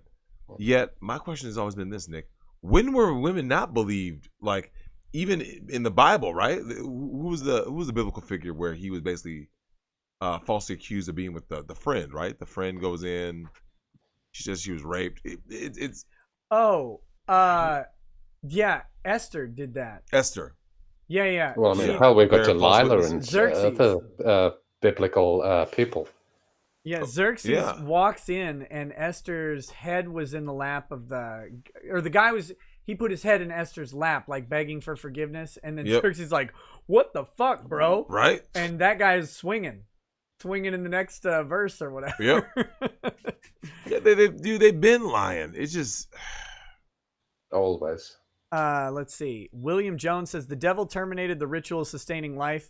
A justice delayed is a justice denied. I'm calling in her debts, he is reported to have said. Zyver Warrior says Biden read his Ginsburg statement from his notes. Oh, come on. Truck Nuts says it's my birthday. Hey, happy birthday, Truck Nuts. And the notorious RBG is finally defeated. I have to send in a super chat now. Thanks for the great show. Thank you. CJ says, hey, Phil, how much to get an RBG and Biden pair of dolls sent to the Smithsonian Ancient History exhibit shipped in a pegging position? If it's a lad, I'll do it for free. The Unknown Existence says true Black Lives Matter or true BLM equals Biden loves minors. Damn. Almond John 1 second account. Thanks for the donation. Siren Jack says BLM equals Biden and Lizzo mashing. Ugh. Kiss of My Ass says talk about pop open a cold one. Yikes. Aw. WK Mike Gaming says what is your thoughts on the big titty goth girls? What do you think about big titty goth girls? That's a thing? Some days I wonder about you. Phil, have you heard of the big titty goth girlfriend? Well, I know of goth girls, but not specifically a big titty goth girls. I mean, I wouldn't turn one away. Oh my god! I don't even know what to say. I'm googling big titty goth girls. You're gonna find several results. I think it's not like a Google thing. It just exists. Like, how do you? Wow. Oh wait, no. What was the question about it though? Because I'm looking at them. What are your thoughts on big titty goth girls? Smash. Okay. Now, here's the problem, though. Here's the problem. Phil, you know we can look at big titty goth girls and go, yeah, man, right? Because they have a certain look, right? My only problem is this. They are the most damaged females. Nick, we went to school with some goth chicks. They're just damaged. Phil, the amount of damage, like, I'm not going to lie. One of the things that I've noticed, with these girls who call out for attention, which is the whole goth thing, the emo thing, right? They're so damaged. Nick, a lot of these girls are like if look at here's the thing. If I had a heart that could actually feel like I used to, I'd be like, oh, this is a bad thing. I feel no remorse. Smash. She wants the GB, sure. Do I care about her ability to pair bond? No. Because Nick. Well, if she's got a complete arm full of tattoos and stuff like that, then she probably is quite damaged. But there have been some goth girls that are a bit nice. Well, here's the thing: nice is one thing, but like being sane and normal is another. Well, you are talking about women, right? Okay, any of the girls who were considered goth when we were in school, what were they? I mean, most of them were fat. Fat. What was the next level? Crazy. Yeah. Where's the girl who goes like this? This is just how I express myself. Is this dark makeup? When we were in high school, though, like the goth was still not mainstream, and then it came more into the mainstream. So you'd actually have cuter and cuter girls doing the goth thing. That was once Underworld came out. Yeah. Because I was going to ask if that was the 80s, but that's the 90s that you're talking about, right? Yeah. Yeah. Yeah. When Underworld came out in the early 2000s, that was kind of a turning point. It was like, ooh, right, attractive. I think England always had goth girls, though, because I think it just did. Because we invented broken women.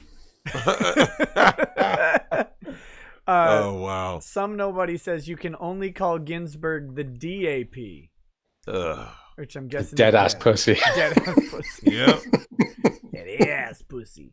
Romeo Garbo says, try all you want, Phil. The sun will never set on the British Empire. Oh, I've been trying. Oh. I wouldn't. I think it's great. I got a question for Phil, Nick. Phil, what do you think of the new Bond? The new James Bond movie? Oh, shit. They got the trailers released for it. It's supposed to be a Me Too movie. Who is it? Is it Oh, God. No, it's still Daniel Craig is his last one. So he's going to... Oh, is this the one where he's operating in parallel with his... the person who's going to take over from him? Not 007, but she's going to be like a... The chick is going to take over the Bond movie, right? Yeah, a very masculine, unattractive black woman. Which is going to bomb because women don't want to watch that. Men don't want to watch that. There's only the woke progressives that want to watch that. And all 6 of them will go to the cinema and watch that and complain why the cinema is empty. Same as Ghostbusters. They imagine thinking Bond is anything other than just a man's man. Right? Well, I mean, it is the epitome of sexism, if you like, in a nice way, with a certain suave sophistication. But he's still sexist. He still wants to swat the woman on the ass and better her by the end of the evening and shoot a few people, drive a few fast cars and look cool while he does it. That's all Bond is, really. Correct. Bond is just literally every man on the planet who's actually still a man. Yeah. Intimidator 0108 says, good evening, Nick.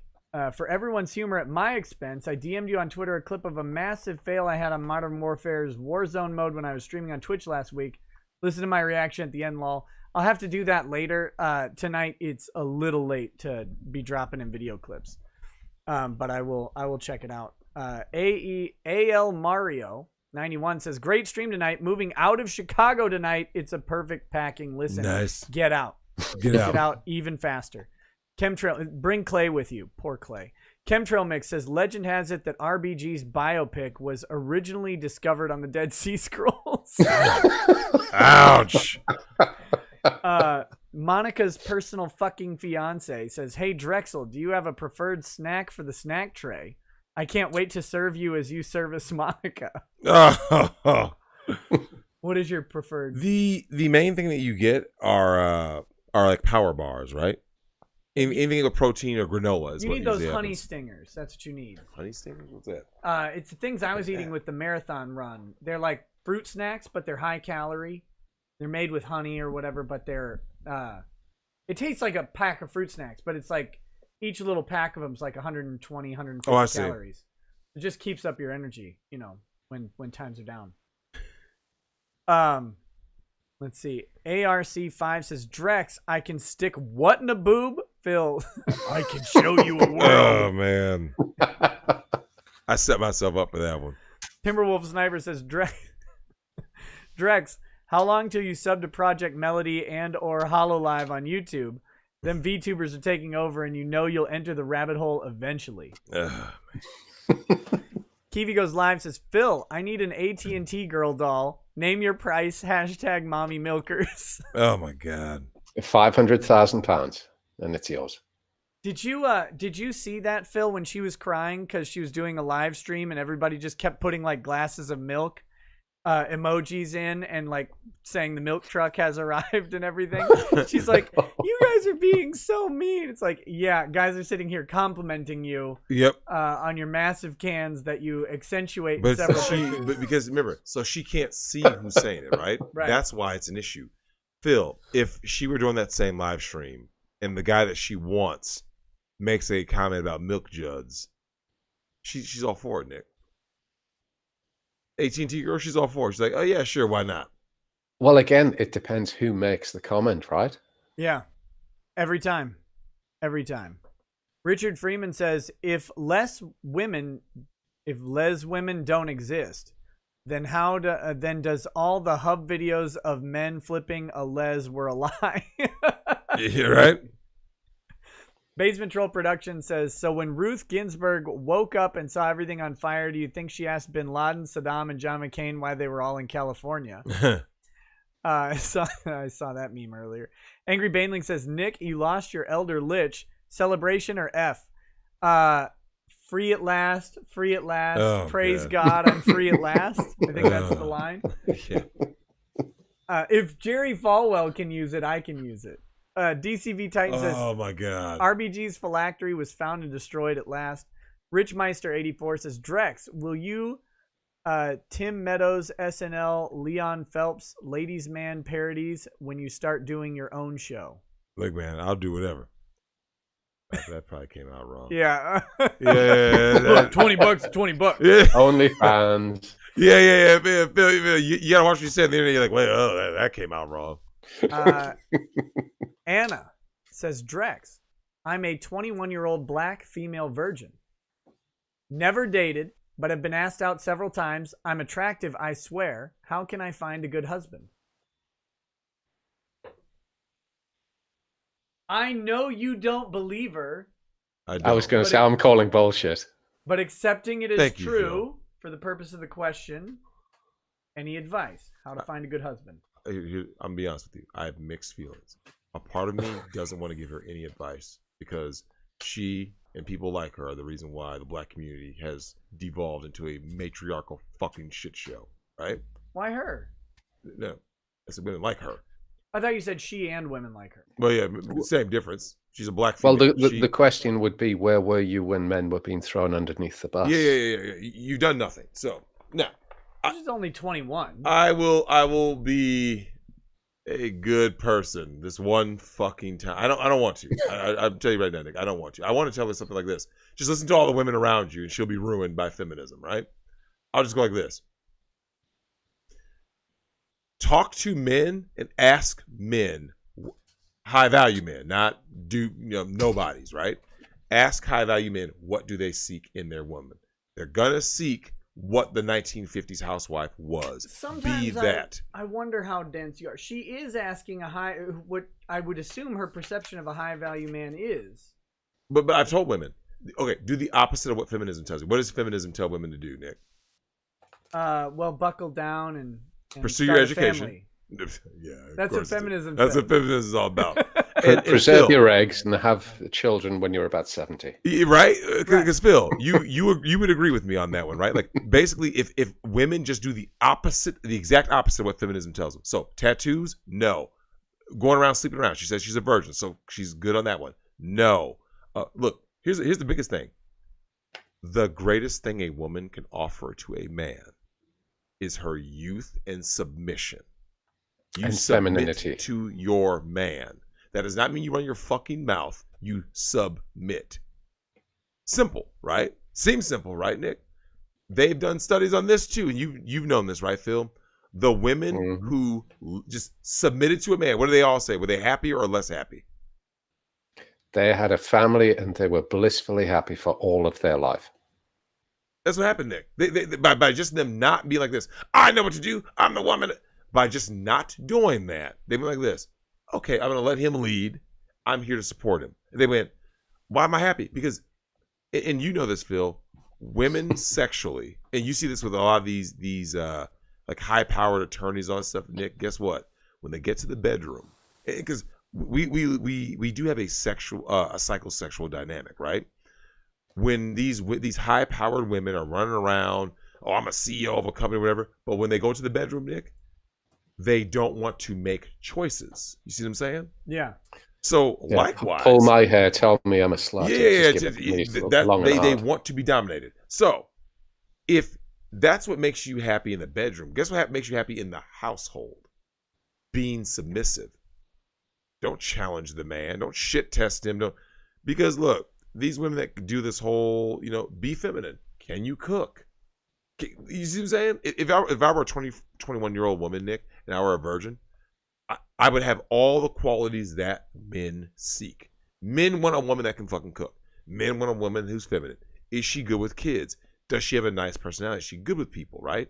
Feminine. They're all feminine traits. That's how easy you can win the lottery at 21 years old as a woman by just not giving into slore culture.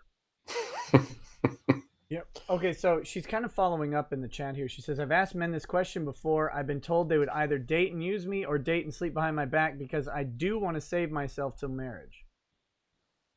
Then those aren't high quality men. I mean, frankly, I guess their honesty is to be praised. But maybe you need to look a little older for the men. I'm going to guess those were men. I believe so. Yeah, I believe so. Around your age. And again, you live in New England? Get out.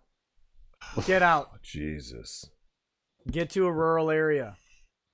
Yeah. I honestly... Suburbs at the least, but rural at the best. Like, it just... Nick, this is how bad... And I will say this, though. This is to that subscriber. Let me say this. I do feel a sense of, deep sympathy, Nick, because for the few good women who are out there, this is what the men have adapted to the marketplace that women have set, right? Yeah. And Phil, you've seen this, right? If a woman told any modern man in 2020, no sex till marriage, what's he gonna say, Phil? Modern men. Sorry, go on. If a woman walks up to a modern man and says, "Well, I'm a virgin, no sex till marriage," what's the guy gonna say? That she is a virgin. Considering that she is a man going to go along with that and be like this? Yeah, I'm going to get married, Nick, with all the marriage laws, right? And go. He's more than likely going to, if she's a virgin, she's more likely to bond. I'm willing to bet, no, because Phil, I'm going to be honest with you, man. The dudes that I see out here, of all levels, they're like this. I'm here to just hit. And the reason for that, Nick, is that women have set the marketplace. It's become toxic. I'm not saying this girl is like that, but what happens? So basically, what I'm saying is the other women ruined it for the good women, right? Yeah. Someone asked me to step in and say what made Lady Rackets and I work, and it's such a complicated question and story that there isn't enough time to really delve into that.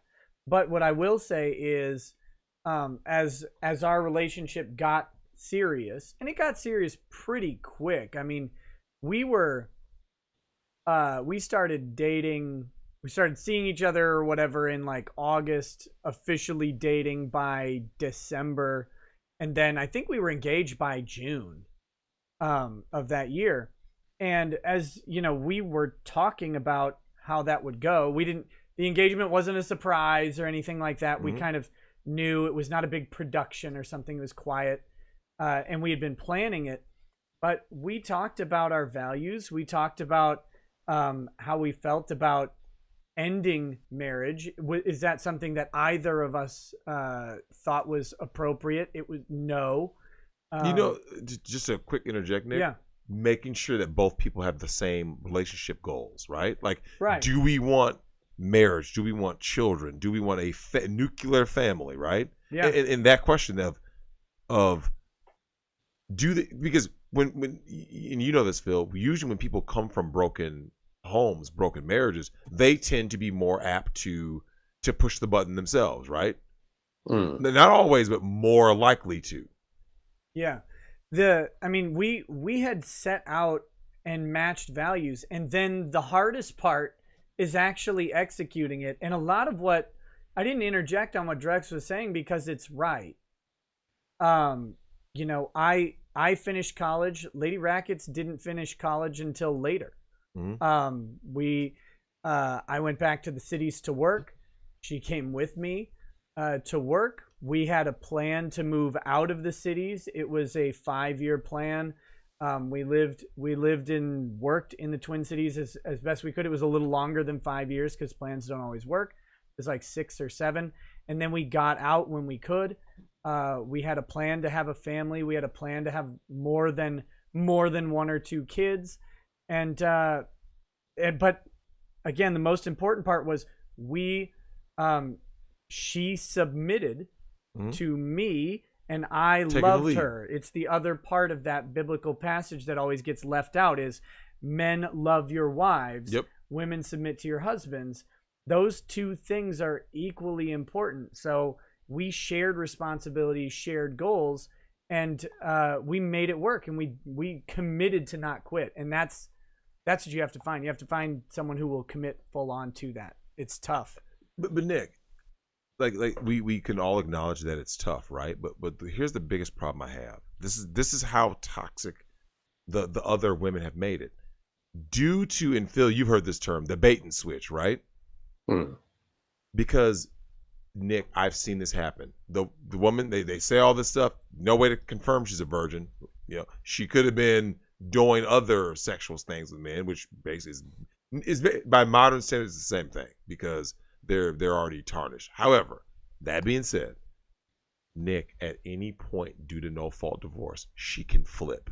And the number one, the 3 words are, right, Phil? I'm not happy, right? At any time, Nick, a woman can bail on the relationship by saying, I'm not happy. Look all around these divorces. Women are, Ty Beard has said it. It's women filing these damn divorces. And if she's college educated, you know what the percentage is, Nick? 90%. 90% of college educated women initiate the divorce. Crazy. It's that bad, man. Good luck to her, though. I mean, like I said, I hope she decides to be all the things that a high value man desires in his wife. But by the way, stick with what you're doing. If you're attractive, you're a virgin, don't give that up for some random guy. Like those old values are how you do it, and you may have to churn through and find a high quality guy. You may have to move to find a high quality guy. You may have to change scenery, change jobs, whatever it is. Like you'll have to look, and it's getting harder and harder. But the main thing is if you want to avoid that thought culture or that nasty part of life, just avoid it. Yep. Like that's the DCV Titan says, so apparently to her, and this is to Sophie's mom, a real man is one that diddles and pimps her daughter. She's a great judge of character, a real class act. Yeah, terrible. Dr. Stein says the witch didn't die. She was just finally confirmed dead after years of her corpse being propped up in court. John Doe says, Drex, have you issued Mr. Rekieta an N-word pass? I wouldn't use it. Louis Carrillo says, let all the public schools and colleges collapse first, please. Please, Nick.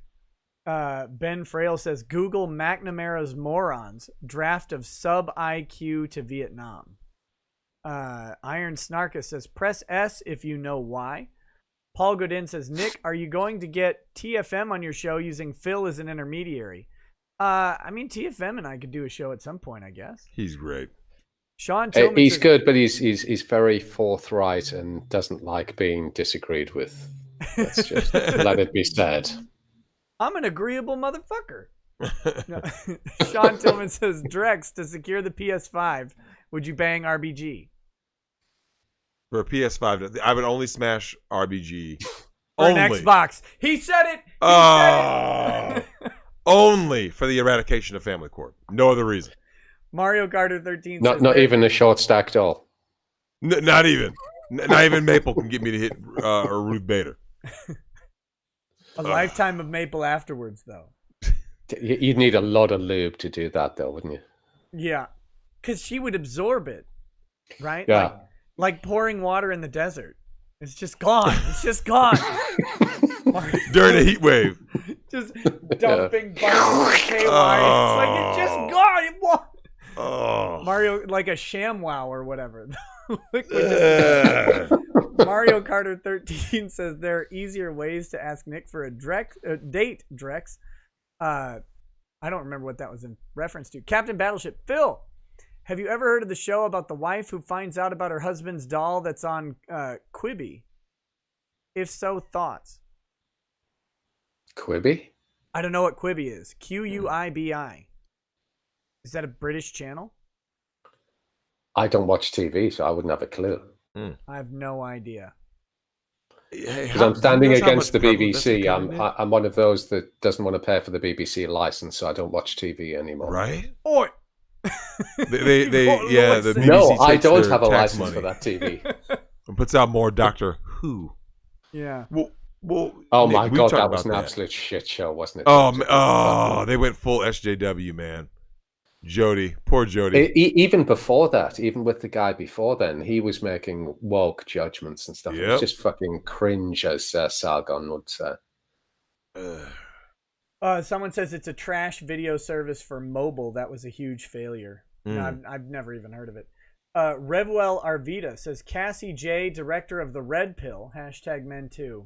I don't know. I still don't believe her. Yeah, I know who Cassie J is. I didn't know. There wasn't really a question. That's free on YouTube. In fairness, though, she was a feminist beforehand. She just kind of came a bit towards the middle, in my estimation. Yeah. And she did that just for the likes and the kudos. The Red Pill. I think so. I don't trust. I believe Cassie J is a chameleon because, to me, if you were ever a feminist, you're always a feminist. I don't believe that you ever stop being a feminist as a female. Like once you drink the Kool-Aid, that is who you are. You can always chameleon your way and say, but now I'm a housewife. Now I'm this. No. I kind of understand if you've got sons, but if you don't have male children, there's no reason to not be a feminist. Correct. Tommy Loren's a chameleon. She figured out what all men want, and that's a bitchy pile of garbage. God, she's awful. Chemtrail Mix says, for Phil, when can we expect a Project Melody or any anime waifu style doll? Asking for a friend. I feel like you have an anime doll, don't you? Or a couple.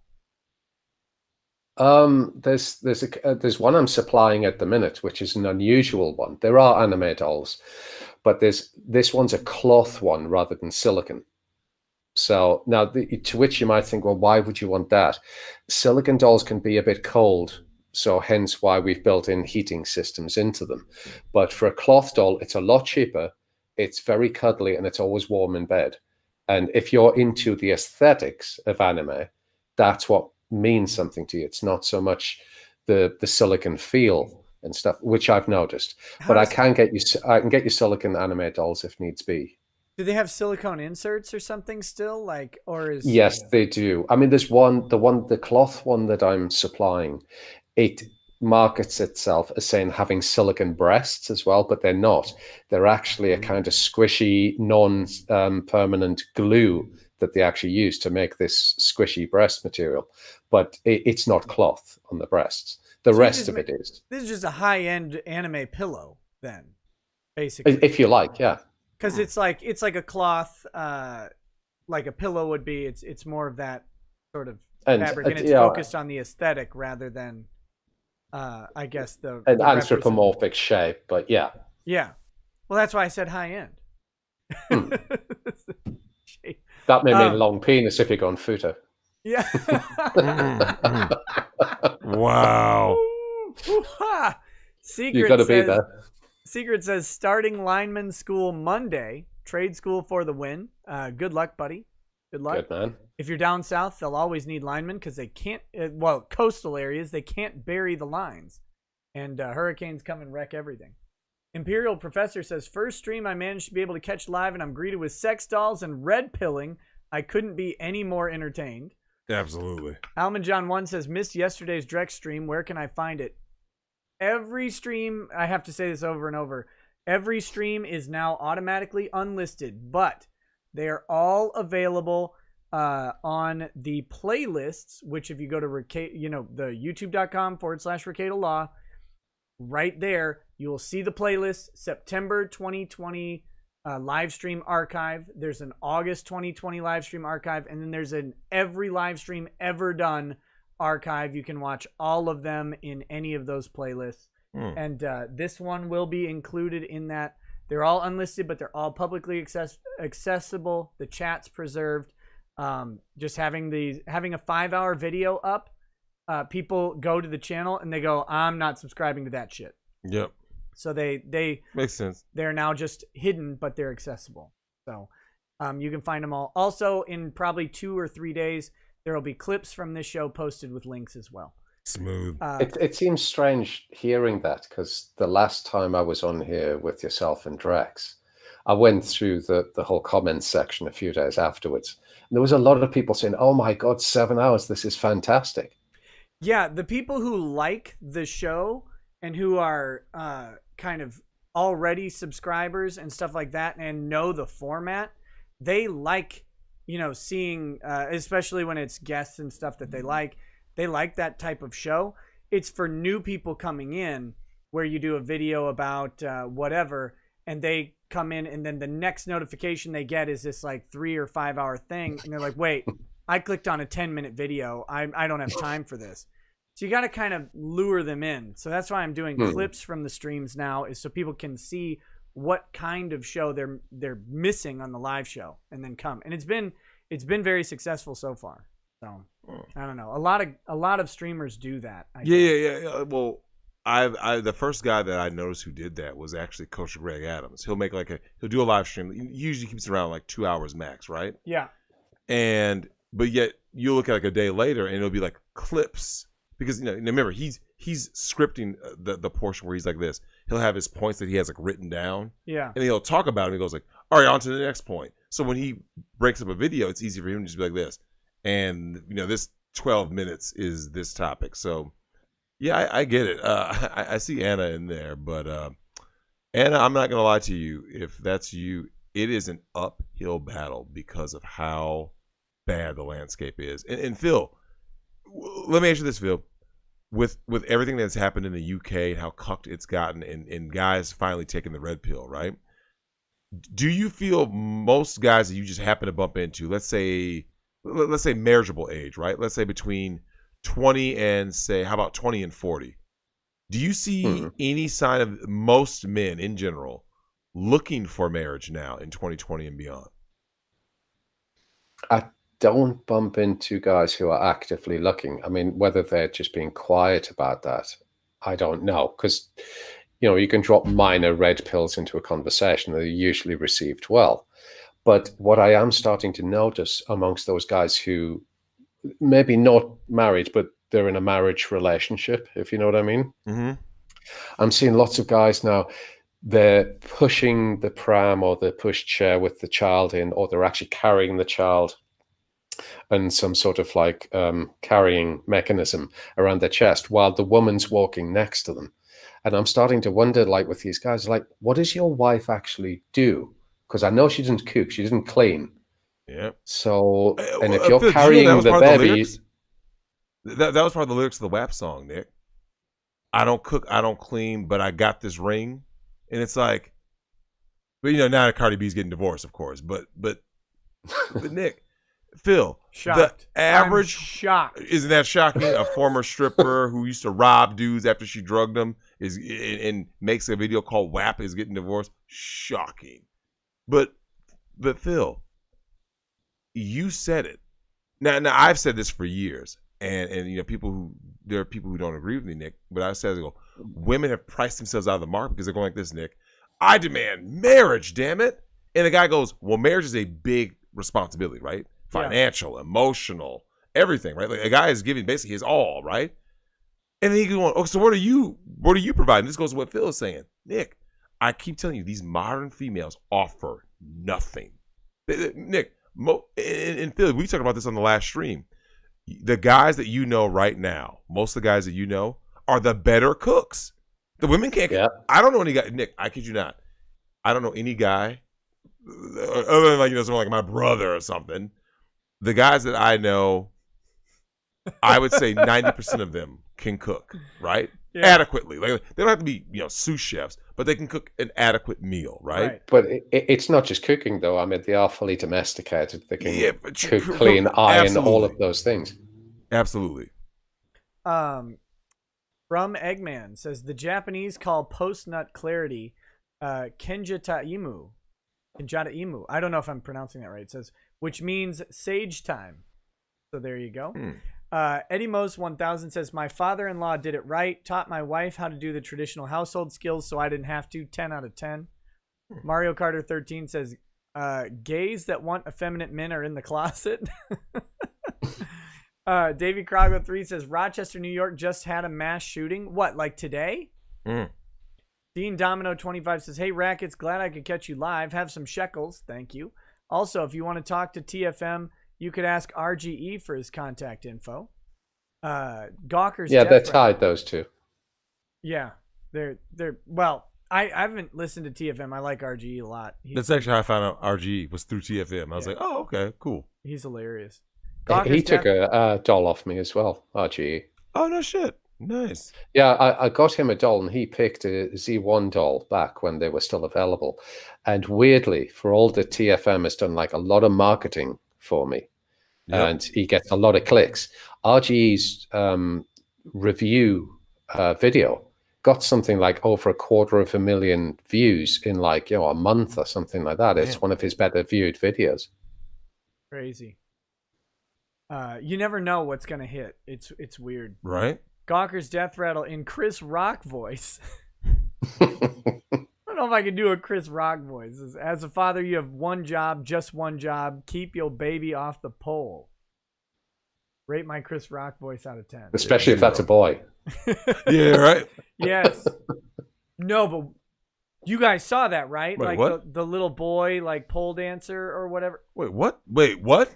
You know it. You know. Oh yeah, the drag queen 12-year-old. I think. It was like on a talk show or something, right? Not that Desmond kid. I swear I saw like a little boy on a pole dance. I don't know. Maybe you're not talking about Desmond or whatever.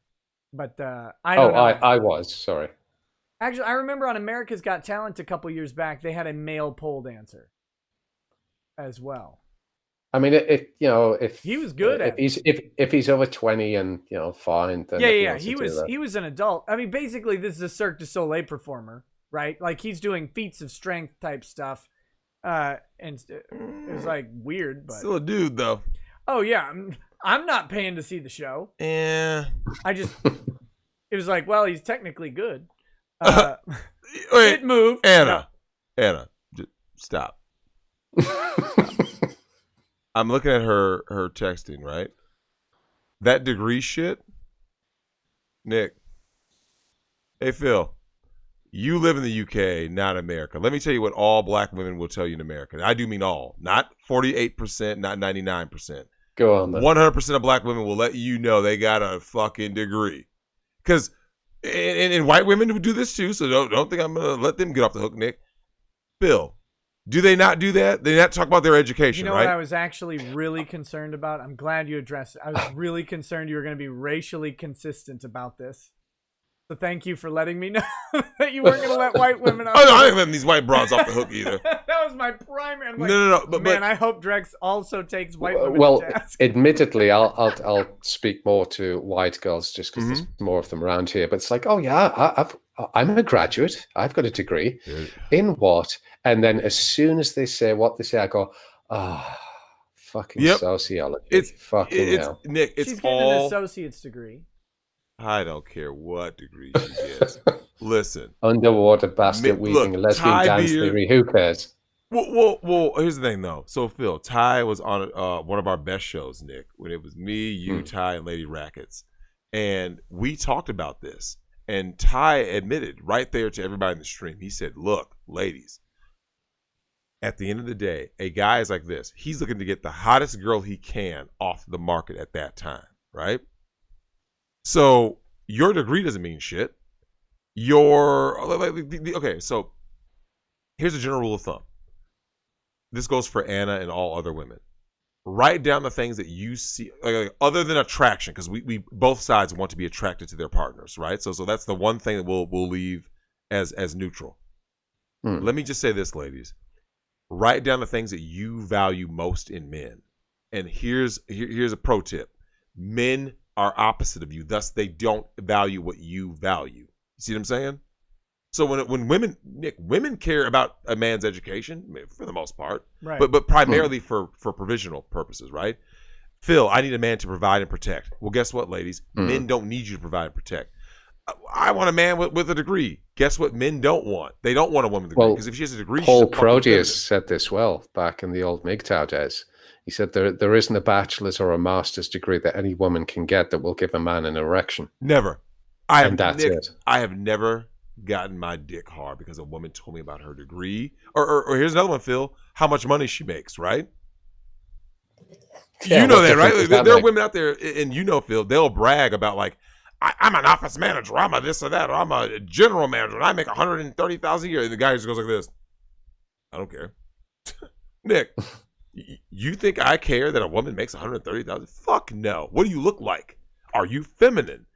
The more that you do in the corporate world, what are you bringing to the relationship?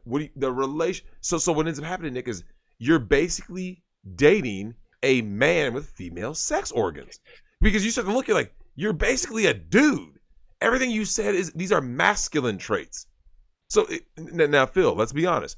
If men basically did what modern women are doing, and men were like this, I'm going to do the feminine thing. So then a woman meets up with a guy. She's like this. I have a master's degree and I make $130,000 a year. The guy goes like this. Oh, that's great.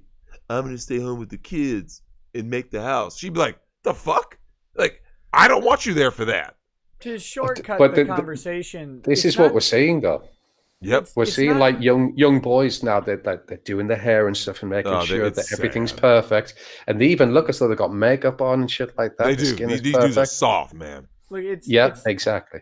It's not that the degree isn't potentially valuable or that having a job is not valuable. Obviously, those things are of value. It's just the idea is that if you're asking about what men are interested in, they're not interested in the degree or the job or anything like that. That is not what men are looking for in the relationship. So having them can be of value. It's not like you need to, I need to drop out of school immediately. No. You should have something to do, if nothing else, like go for a goal, whatever that may be. But it's just that if you going to meet a guy and you're like, I have this degree and whatever, he doesn't care. He doesn't care. And Phil, they won't fucking listen, right? I have told multiple women this. And here's what's crazy. Do you know when I've told women this? Like, Nick knows I don't drink, but I was at the bar, Nick, of all places, because it was coworkers of mine. Yeah. And so imagine this, Phil. If you ever see me at a bar, it's because someone lured me there. I'm like, yeah, I got nothing better to do, right? And I'm there to get something to eat, right? Like, you socialize, and I'm like, I'm an eater, not a drinker. So I'm like, oh, let me get an appetizer, right, Nick? And they do the face. You know this face, Phil. They have the bottle, and they do set the bottle down at some point. They're like, so Drex, I'm curious. And they ask man questions, right, Nick? Mm-hmm. Relationship questions. And I just look at them, I'm like, bitch, you're 30. It's over. Because now Phil, you bumped in this situation, right? These women who are at the wall. Drex just hands him a bottle of Tylenol. He's like, take all of them. Take all of them, man. You're 30. Take them all. At my age, I get this a lot now. You'll get these women who are 40. I'm 47, right? And they still think they're coming on to me. It's like, there's no way on God's earth I'm going backwards in time. Never. That's nothing. Phil, I'm sure you saw that Tommy Lauren roast. Oh yes, the trash, red. Right? Did you notice? So women have this problem, and all women have it. It's called cognitive dissonance. Tommy Lauren was the hot chick, Nick, when she was 18, 19, 20, 21, right? So then did you notice in her video, Phil, when she starts bashing the young women, they have nothing going on, and they're those Tatianas, but it's like you could have gotten off the market at 18 to 21 as a woman. You could have been off the market, right? Anna, you said it yourself. At church, they're all married. Nick, well, she had a top tier guy, didn't she? She had him, Nick. The guy was running for Congress. He was a former hockey player. These women have access. Was he Canadian? I mean, that's not a top tier guy. Ooh, so horrible. That's a stab at the British Commonwealth, right? But that's for burning down the White House. But Phil, you've seen that, right? These women do have access to these high value men, right? And then so Nick, I actually asked this question when I was at the bar with these ladies, right? I said, let me ask you an honest question. The reasons that the women broke things off, was it the stupidest shit you ever heard? They lowered their head. They started laughing. Yeah. They start shaking their head, Nick, because they're like, the reasons that women break up, you've known this, Phil. You could ask any woman. It's the most petty shit, right? No. If a guy's a serial cheater and abuser, look, we get it, ladies. That guy's a scumbag. Because you could do better. That's you could do better. But Phil, you've heard the reasons, right? Oh, it's chewing with his mouth open. Somebody else's fault. It's Nick. It's something petty. Megadog says, Anna, you're like me, except I'm 35 and a guy. Killing me. All right. I told her if she wants to come on the show, she can email me and we can probably set it up for next week. No problem. Could be fun. Nick, tell her she can be my doll for a while. What was that, Phil? She can be my doll for a while. Look at that. Okay. Let's see. Planeofmischief.com. Thank you for the donation. Man, I never made it to Plane of Mischief. Very sad about that. I always wanted a gnome mask. Or no, it was dwarf mask there, I guess. Greg Hansen says 1 vote for every $1,000 paid in tax. That's a good system. There you go. Joshua Vidrine says, can you imagine the meltdown people would have? Like, Warren Buffett and Donald Trump get 10 billion votes. Like, yeah. Yep. Yeah, they're making the jobs. Anyway, God, jeez. Joshua Vidrine says, for Phil, are the dolls so heavy because the frames are made of metal? If so, have you looked into composites like carbon or aramid fiber structures for the most standard parts of the frames? I had looked into carbon fiber as an immediate thing, even though that would raise the price a bit. But like, there are people that would pay for this. But the silicon and the TPE, depending on the brand of doll that you want, is quite heavy in itself. If you were to just take like a shopping bag full of TPE or silicon, it would be very heavy. It's like carrying water. It's that dense.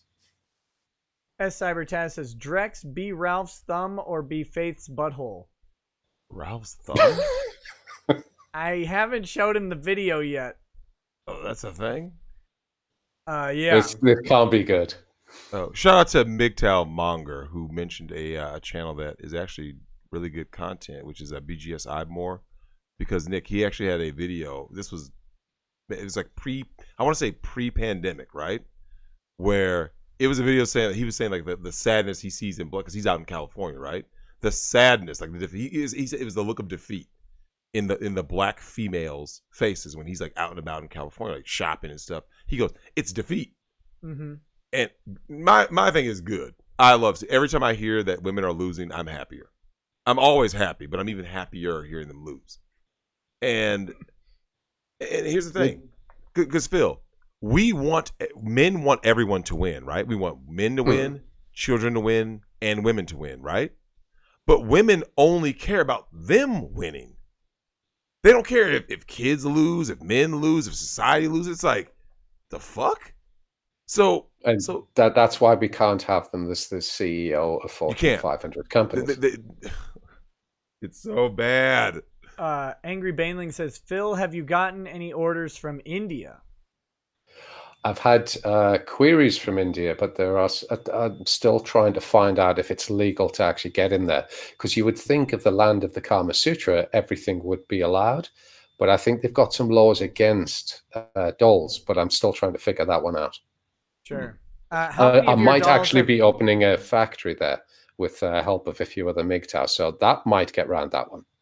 How many of your dolls have gotten DMs though from Indian dudes saying "show Bob and Vagine"? Bob's and Vagine. I haven't put any of my dolls on Instagram, but I know people who have, and there's lots of Bob's and Vagine, please.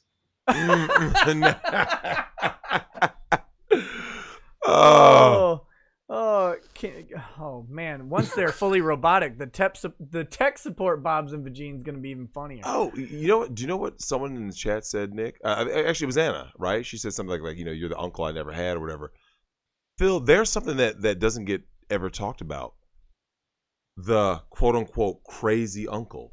Because Nick, once you're red pill, you realize who the crazy uncle, quote unquote, really was. Do you know what he was? He was the red pill. I mean, for some people, he was a murderer. Could have been. but so Phil.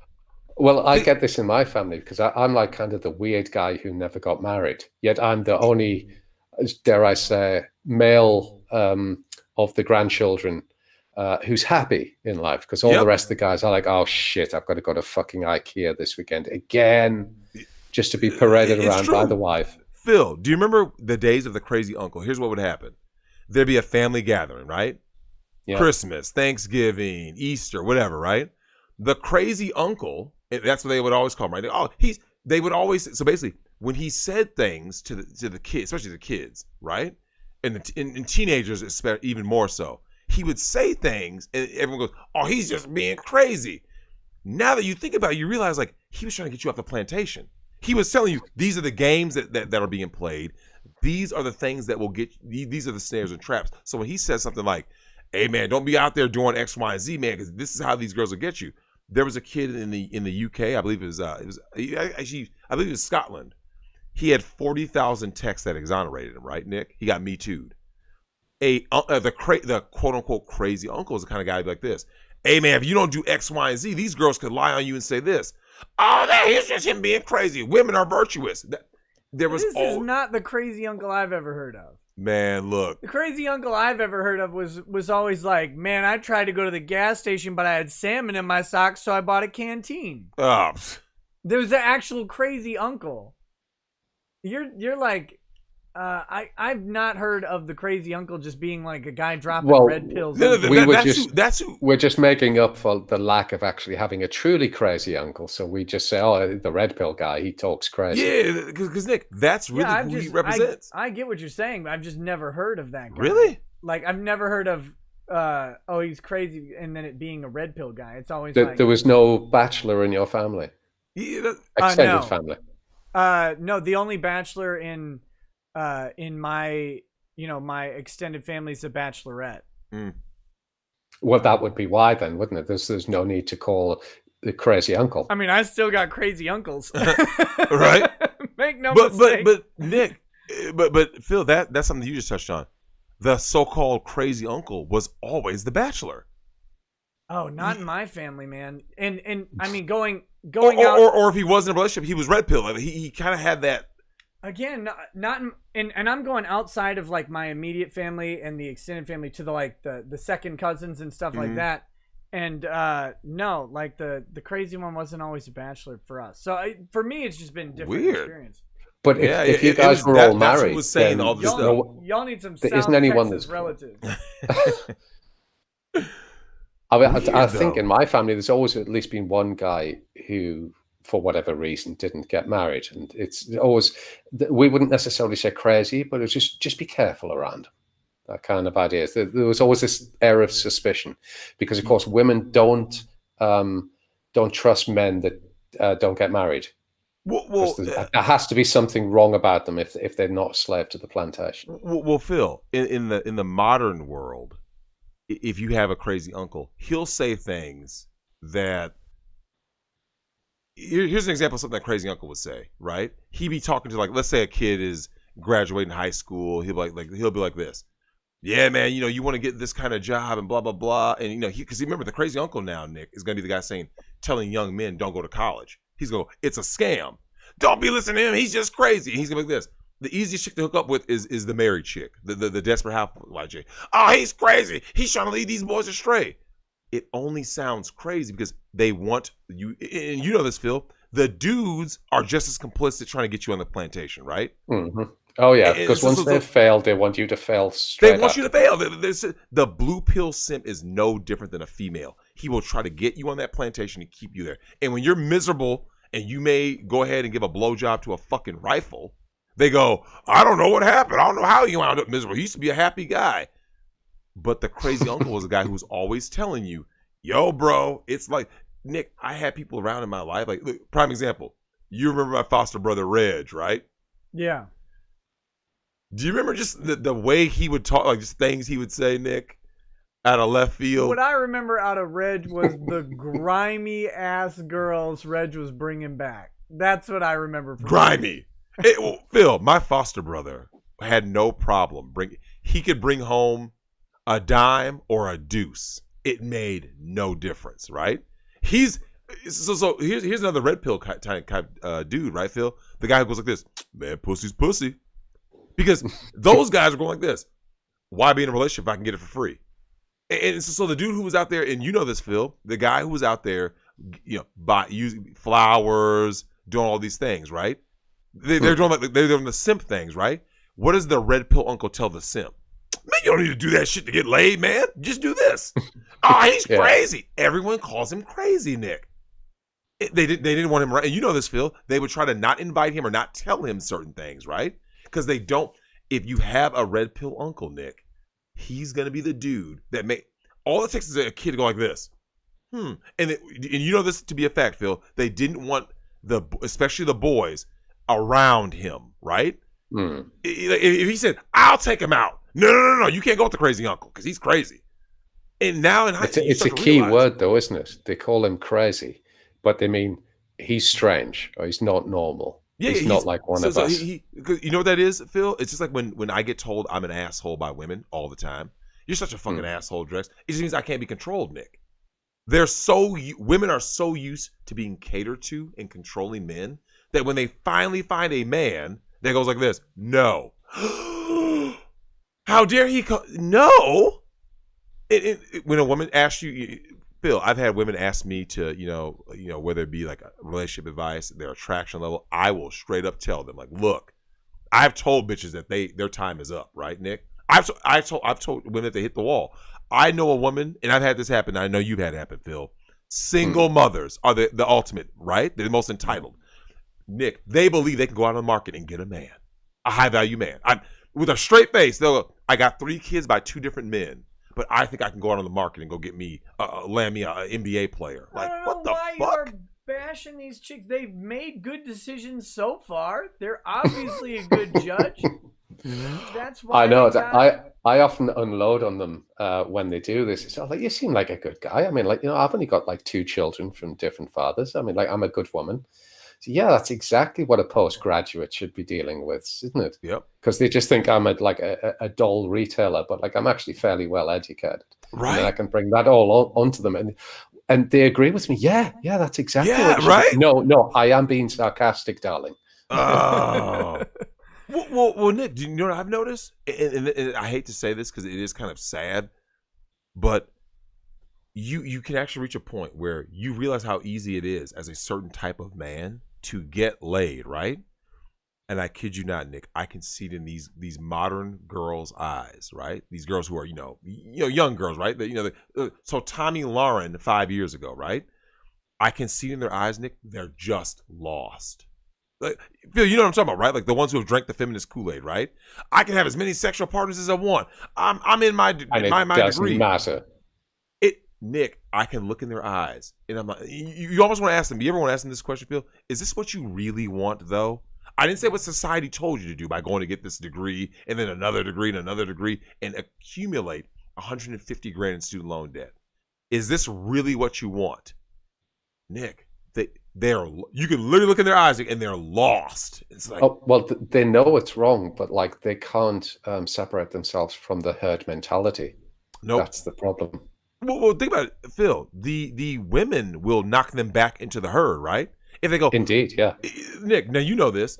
I can guarantee you talked about this about Lady Rackets, right? When she went into that certain, like, I think it was like a Christian group thing that you guys had, the older women tried to kind of ostracize her. It was just, yeah, it certain vibe, it was right? supposed to be like a women's ministry, but turns out it was just an old women's ministry. And so having the young person in there, it was not like you would expect, maybe a mentorship type thing. Nope. But no, it wasn't. It was an old girls club. Well, and not only that, though, they don't want to see, because your wife is a pretty jovial person, Nick. They don't want to see women happy. You think those old fucking hags want to see Lady Rackets happy? I got 5 kids. We just went on a trip to Hawaii. We're going over to see his parents in Florida. We just did this. We went to, we know people who know people, right? Like, the voice actors and people in certain communities, right? You know what those like 70-year-old women were really, they're like, you know what? How many anime voice actors do you know? That's what. But Nick, they don't like seeing women win. Because Nick, think about it. Now Phil, I've told Nick this. I've told anybody. I said, if you asked before the quarantine, right? Because everyone's kind of been stuck. But pre-quarantine, if you asked most people that you haven't seen in a long time, hey man, what have you been up to? Shit, nothing much, right? Yeah, do you know that's the top and bottom of it. That's most of them, right? So do you know what they hate more than anything, Nick? The guy who thinks that way, the guy or gal? They hate hearing about your experience. That's why when you have a relationship on social media, shout out to Anna, by the way. If you are on any social media, get off. Social media or online dating, get off. Just side note on that, because Phil, you and I both know the social media has basically ruined relationships forever. It's over. Like because Nick, it was already bad. Social media was the last straw, because by posting things, it allows other people in. Because you remember back in the day, right, Phil? If you were in a relationship with a woman, your relationship was your own relationship. There was no social media, right? There was no internet. Yeah. So the only people that could affect you were someone that you had to physically know, right? Now with social media, there's always some haters in there running their mouth about something. It's somebody like that. Nick, that's kind of what happened with all this Instagram fame, right? Mm-hmm. She's living such a great life. Why am I stuck with this deadbeat? But in reality, you've seen the filters and shit, right, Nick? These chicks aren't living the life that they present. Instagram's just a photo album. It is. And people don't take pictures of bad times. Nope. And you've seen that, right, Phil? I had this with a girlfriend. I took it was just a 1-day trip that we had into Rome. So it's not a million miles away from the United Kingdom, but it's it's a few hours flight. And we spent most of the day literally running from one area to another so she could take lots of photos and present this to other people, her girlfriends, and show her what a great time she had. And in the end, we only had a few hours left and said, right, fuck this. No, we're not doing this. We're going to sit down. We're going to have a meal. We're going to have some wine. We're going to actually sit down and enjoy Rome instead of running around just getting photos. And this was all just presentation for all of her girlfriends. That's all it really was. And well, what's the point? You didn't enjoy Rome. You're going to present that you did, but how's anyone going to know? I often find myself on vacations like going, oh man, I should have taken pictures of that. And I just won't even think about it, because it's like I was too busy. We're talking like when I get back to the hotel at night or whatever. But I was too busy just kind of actually enjoying my time. Yeah. To not sit and snap a picture of everything, because it's not always about capturing the moment, like actually living the moment. But we gotta keep moving. Oh yeah. It's like a 6-hour diversion you went on. Taliscat says, you guys are amazing. Have a little dosh. Thank you. Angry Baneling says, any damn OSD keyboard, man. I fixed his typo earlier. Bloody Thumb says, turn 40 today. Hey, happy birthday. One of Phil's dolls might be a decent gift to myself. Do it. That's what we like to hear. Michael Tynan says, thanks for the Herculean effort. Grifting's no walk in the park, Nick. Great show, though. Drex and Phil are kicking it. My kidneys are trying to kill me right now. Red you Mage, just get like a little like catheter. Or something. I'm just gonna start pissing on the floor. Red Mage 13 says, this conversation reminds me of a recent story I heard about Steven Jackson, NBA player who left his woman because she wouldn't sign a prenup. Yeah. Steve Jackson. I did hear, but at the altar though, Nick. At the altar. Hey, so Phil, my man was like, "You either sign this or," and you know, he knew that it was about securing the fucking bag. That's what these modern females are. So, Anna, you have to understand, it was the women before you who ruined it for you. You see what I'm saying? All those women who came before Anna, Nick, they ruined it. Game over, man. Well, perhaps these women pick well because, I mean, honestly, I would be locked up for homicide if I was in that situation, where if they secured me down for the money, it'd be like, so I'm going to be paying, say, 100,000 a month. Yep. It's only going to cost me about $9,000 to have you scrubbed out. Done. Yeah. Then I'm locked up. But I would have peace of mind. We know how Phil came up with the $9,000. He calculated the amount of dolls it would take to throw at her and have her die from it. I wish people. Here's what I'm saying, Nick. I just wish people knew. Like, it's like you wish everyone could live in the real world, right?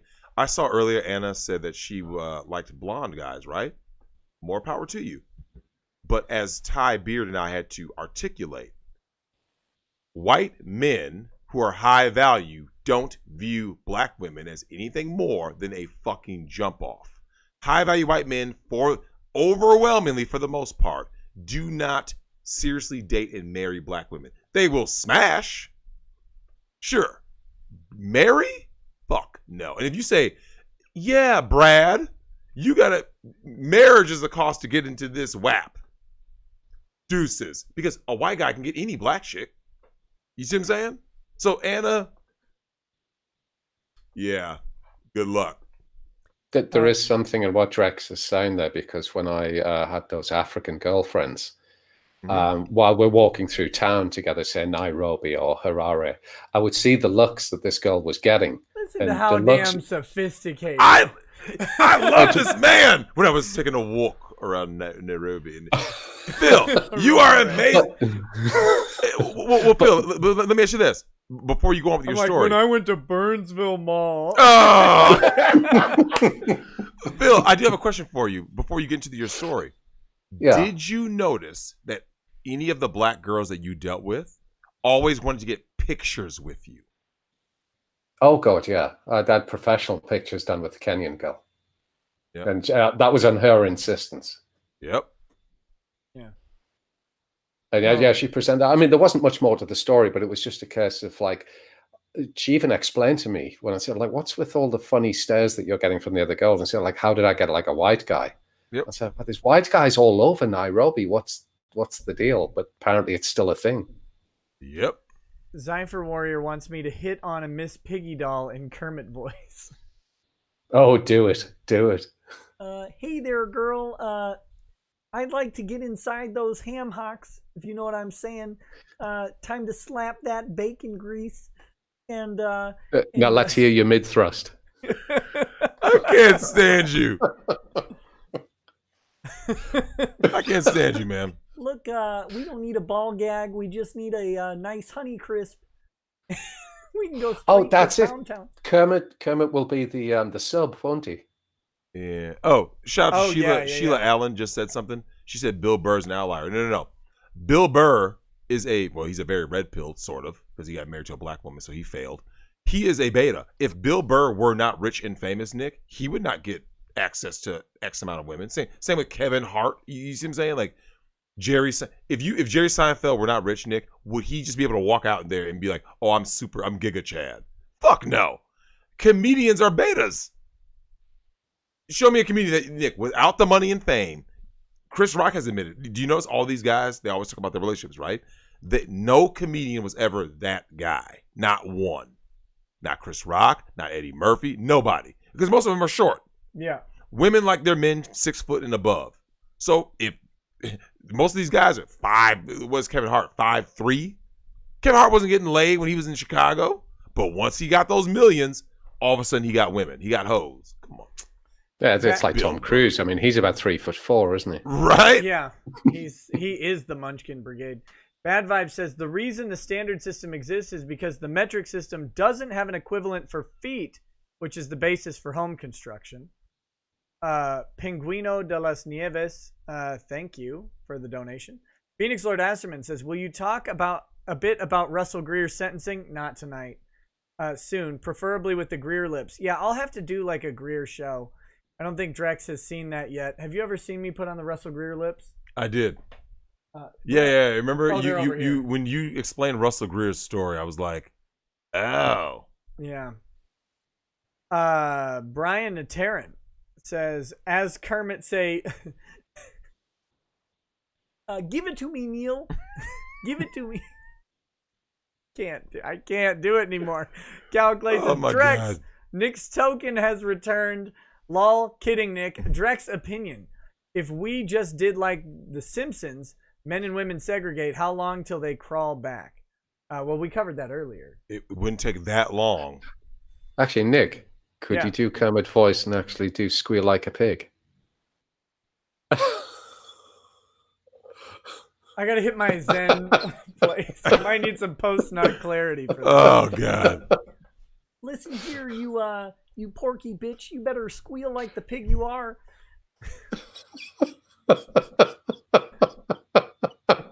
I hope that was sufficient for you. Phil, you see what happens if you come and join Nick and I, man. This is what it's all about.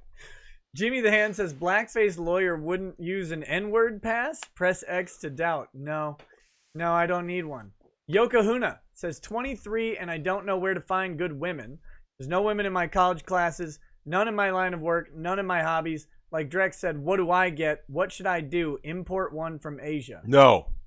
The dollhouse. You go to the dollhouse. Your man Phil is here to help. Well, you always have practice. It is a pleasure to serve. Well, Phil, you do not practice, like Tom Likas always said, you get a practice girlfriend, which is a cougar. If you need sex, we're not talking about the dating part. If you just need sex, please, go to Cougars.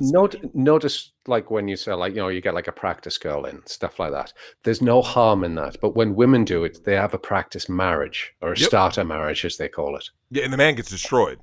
Yeah, completely destroyed. Christopher McMillan says, hey, Nick, check out Coffin Comics. They do Lady Death. I'm sure it's got what you like in comics. I will check it out. Grimlord's Neon Pill says, contacted TFM. He said he's more than willing to speak with anyone as long as he has time. Hey, Phil. Good deal. Hey, Grimlord. Yeah, I know who he is. He's a good man. I'll have to hit him up sometime. Kiyotomi Chutanichi.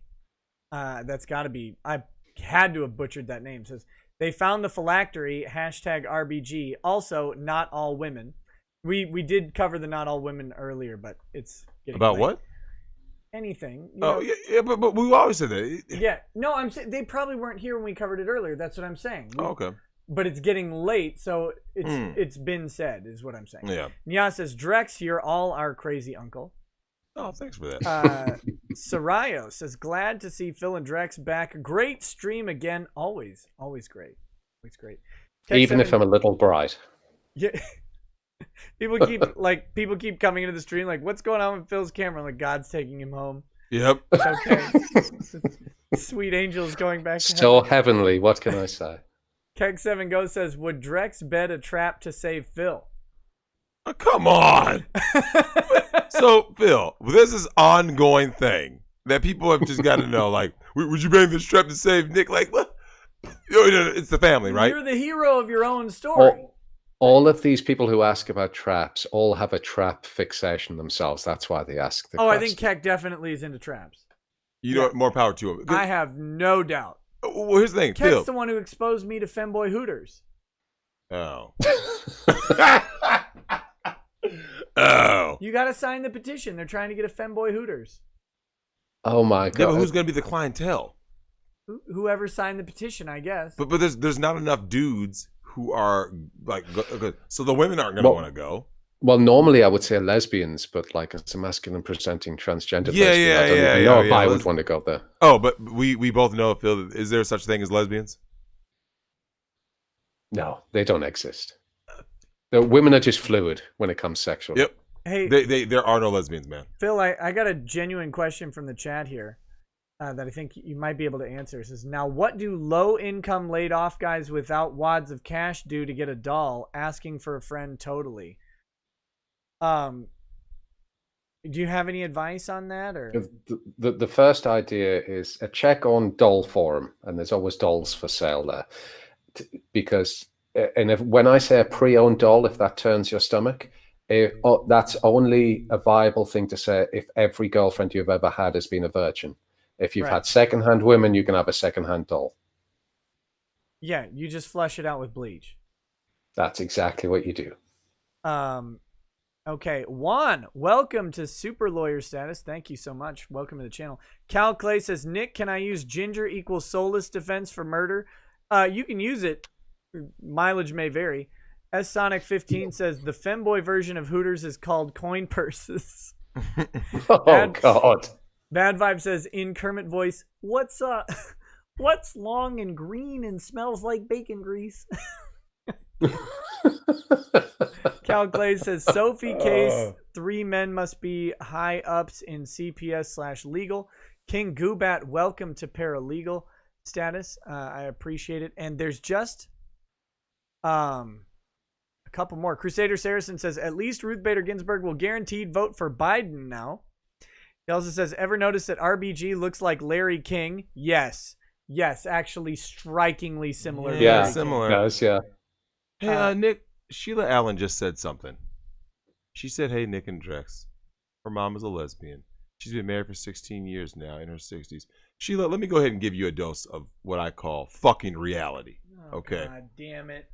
Because you were born by this woman, she clearly had men in the past when she was much younger and had more sexual marketplace value, right? Which means... Sheila, why you do this to me? That's right. Because much like Niecy Nash's fat ass, who is now suddenly, oh, now she's a lesbian. And this is rampant in the black community, Nick. Rampant bisexuality/lesbianism. What it is she's losing on the dating market. She can't get a high-value man, so women link up with other women. Have you noticed, Phil, a lot of so-called lesbians have already had children, right? You ever notice that? Like, so you're a lesbian, but you were getting dicked down for X amount of years until the divorce happened. No, there are no lesbians, man. Sheila, your mom isn't a lesbian. If she were, you wouldn't exist. They've usually got penis-shaped tracheas at the time. It's been in there for that long. Crusader Saracen says, you think the Dems will try to pull the same trick that they pulled on Kavanaugh again so soon? Yes. Yep. Maybe the possibility of it will influence Trump to pick Amy Barrett to hurry the process and stop the possibility of a 4-4 split court in a contested election. Look, if Me Too is in the cards for a man, it's in the card for a woman judge. They're going to harder have to prove, an though, to be fair. They'll find something. There will not be a perfect candidate, and there will be a controversy. Of course. Well, when are the right going to grow a spine then and start demanding evidence instead of just hearsay? They're fucking cucks, man. Yeah. These conservatives, Nick. Prime example.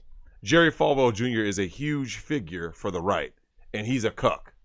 So what makes you think that and Trump's daughter is a rabid feminist, Ivanka? So what do you think the right is going to do? Would start demanding shit? Like, show me the police report. You think they're going to say that, Nick? No. The right is fucking cucked, man. Ange says, I don't know if I personally want a doll, but after hearing Drex and Phil's experiences with life, I can understand being open about approving them to others. TLJ Screwjob says, Phil, if it wasn't for the fact that you're British, I'd have some questions for my friend's dad since you look just like him.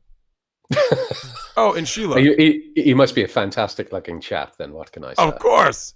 Oh, and for Sheila, who still claims that her mom is a lesbian, hey, ask her if she has toys with her lesbian lover. Like, things that look like fucking penises. No, right? They only scissor. Yeah, that's right. Tribbing, right? No.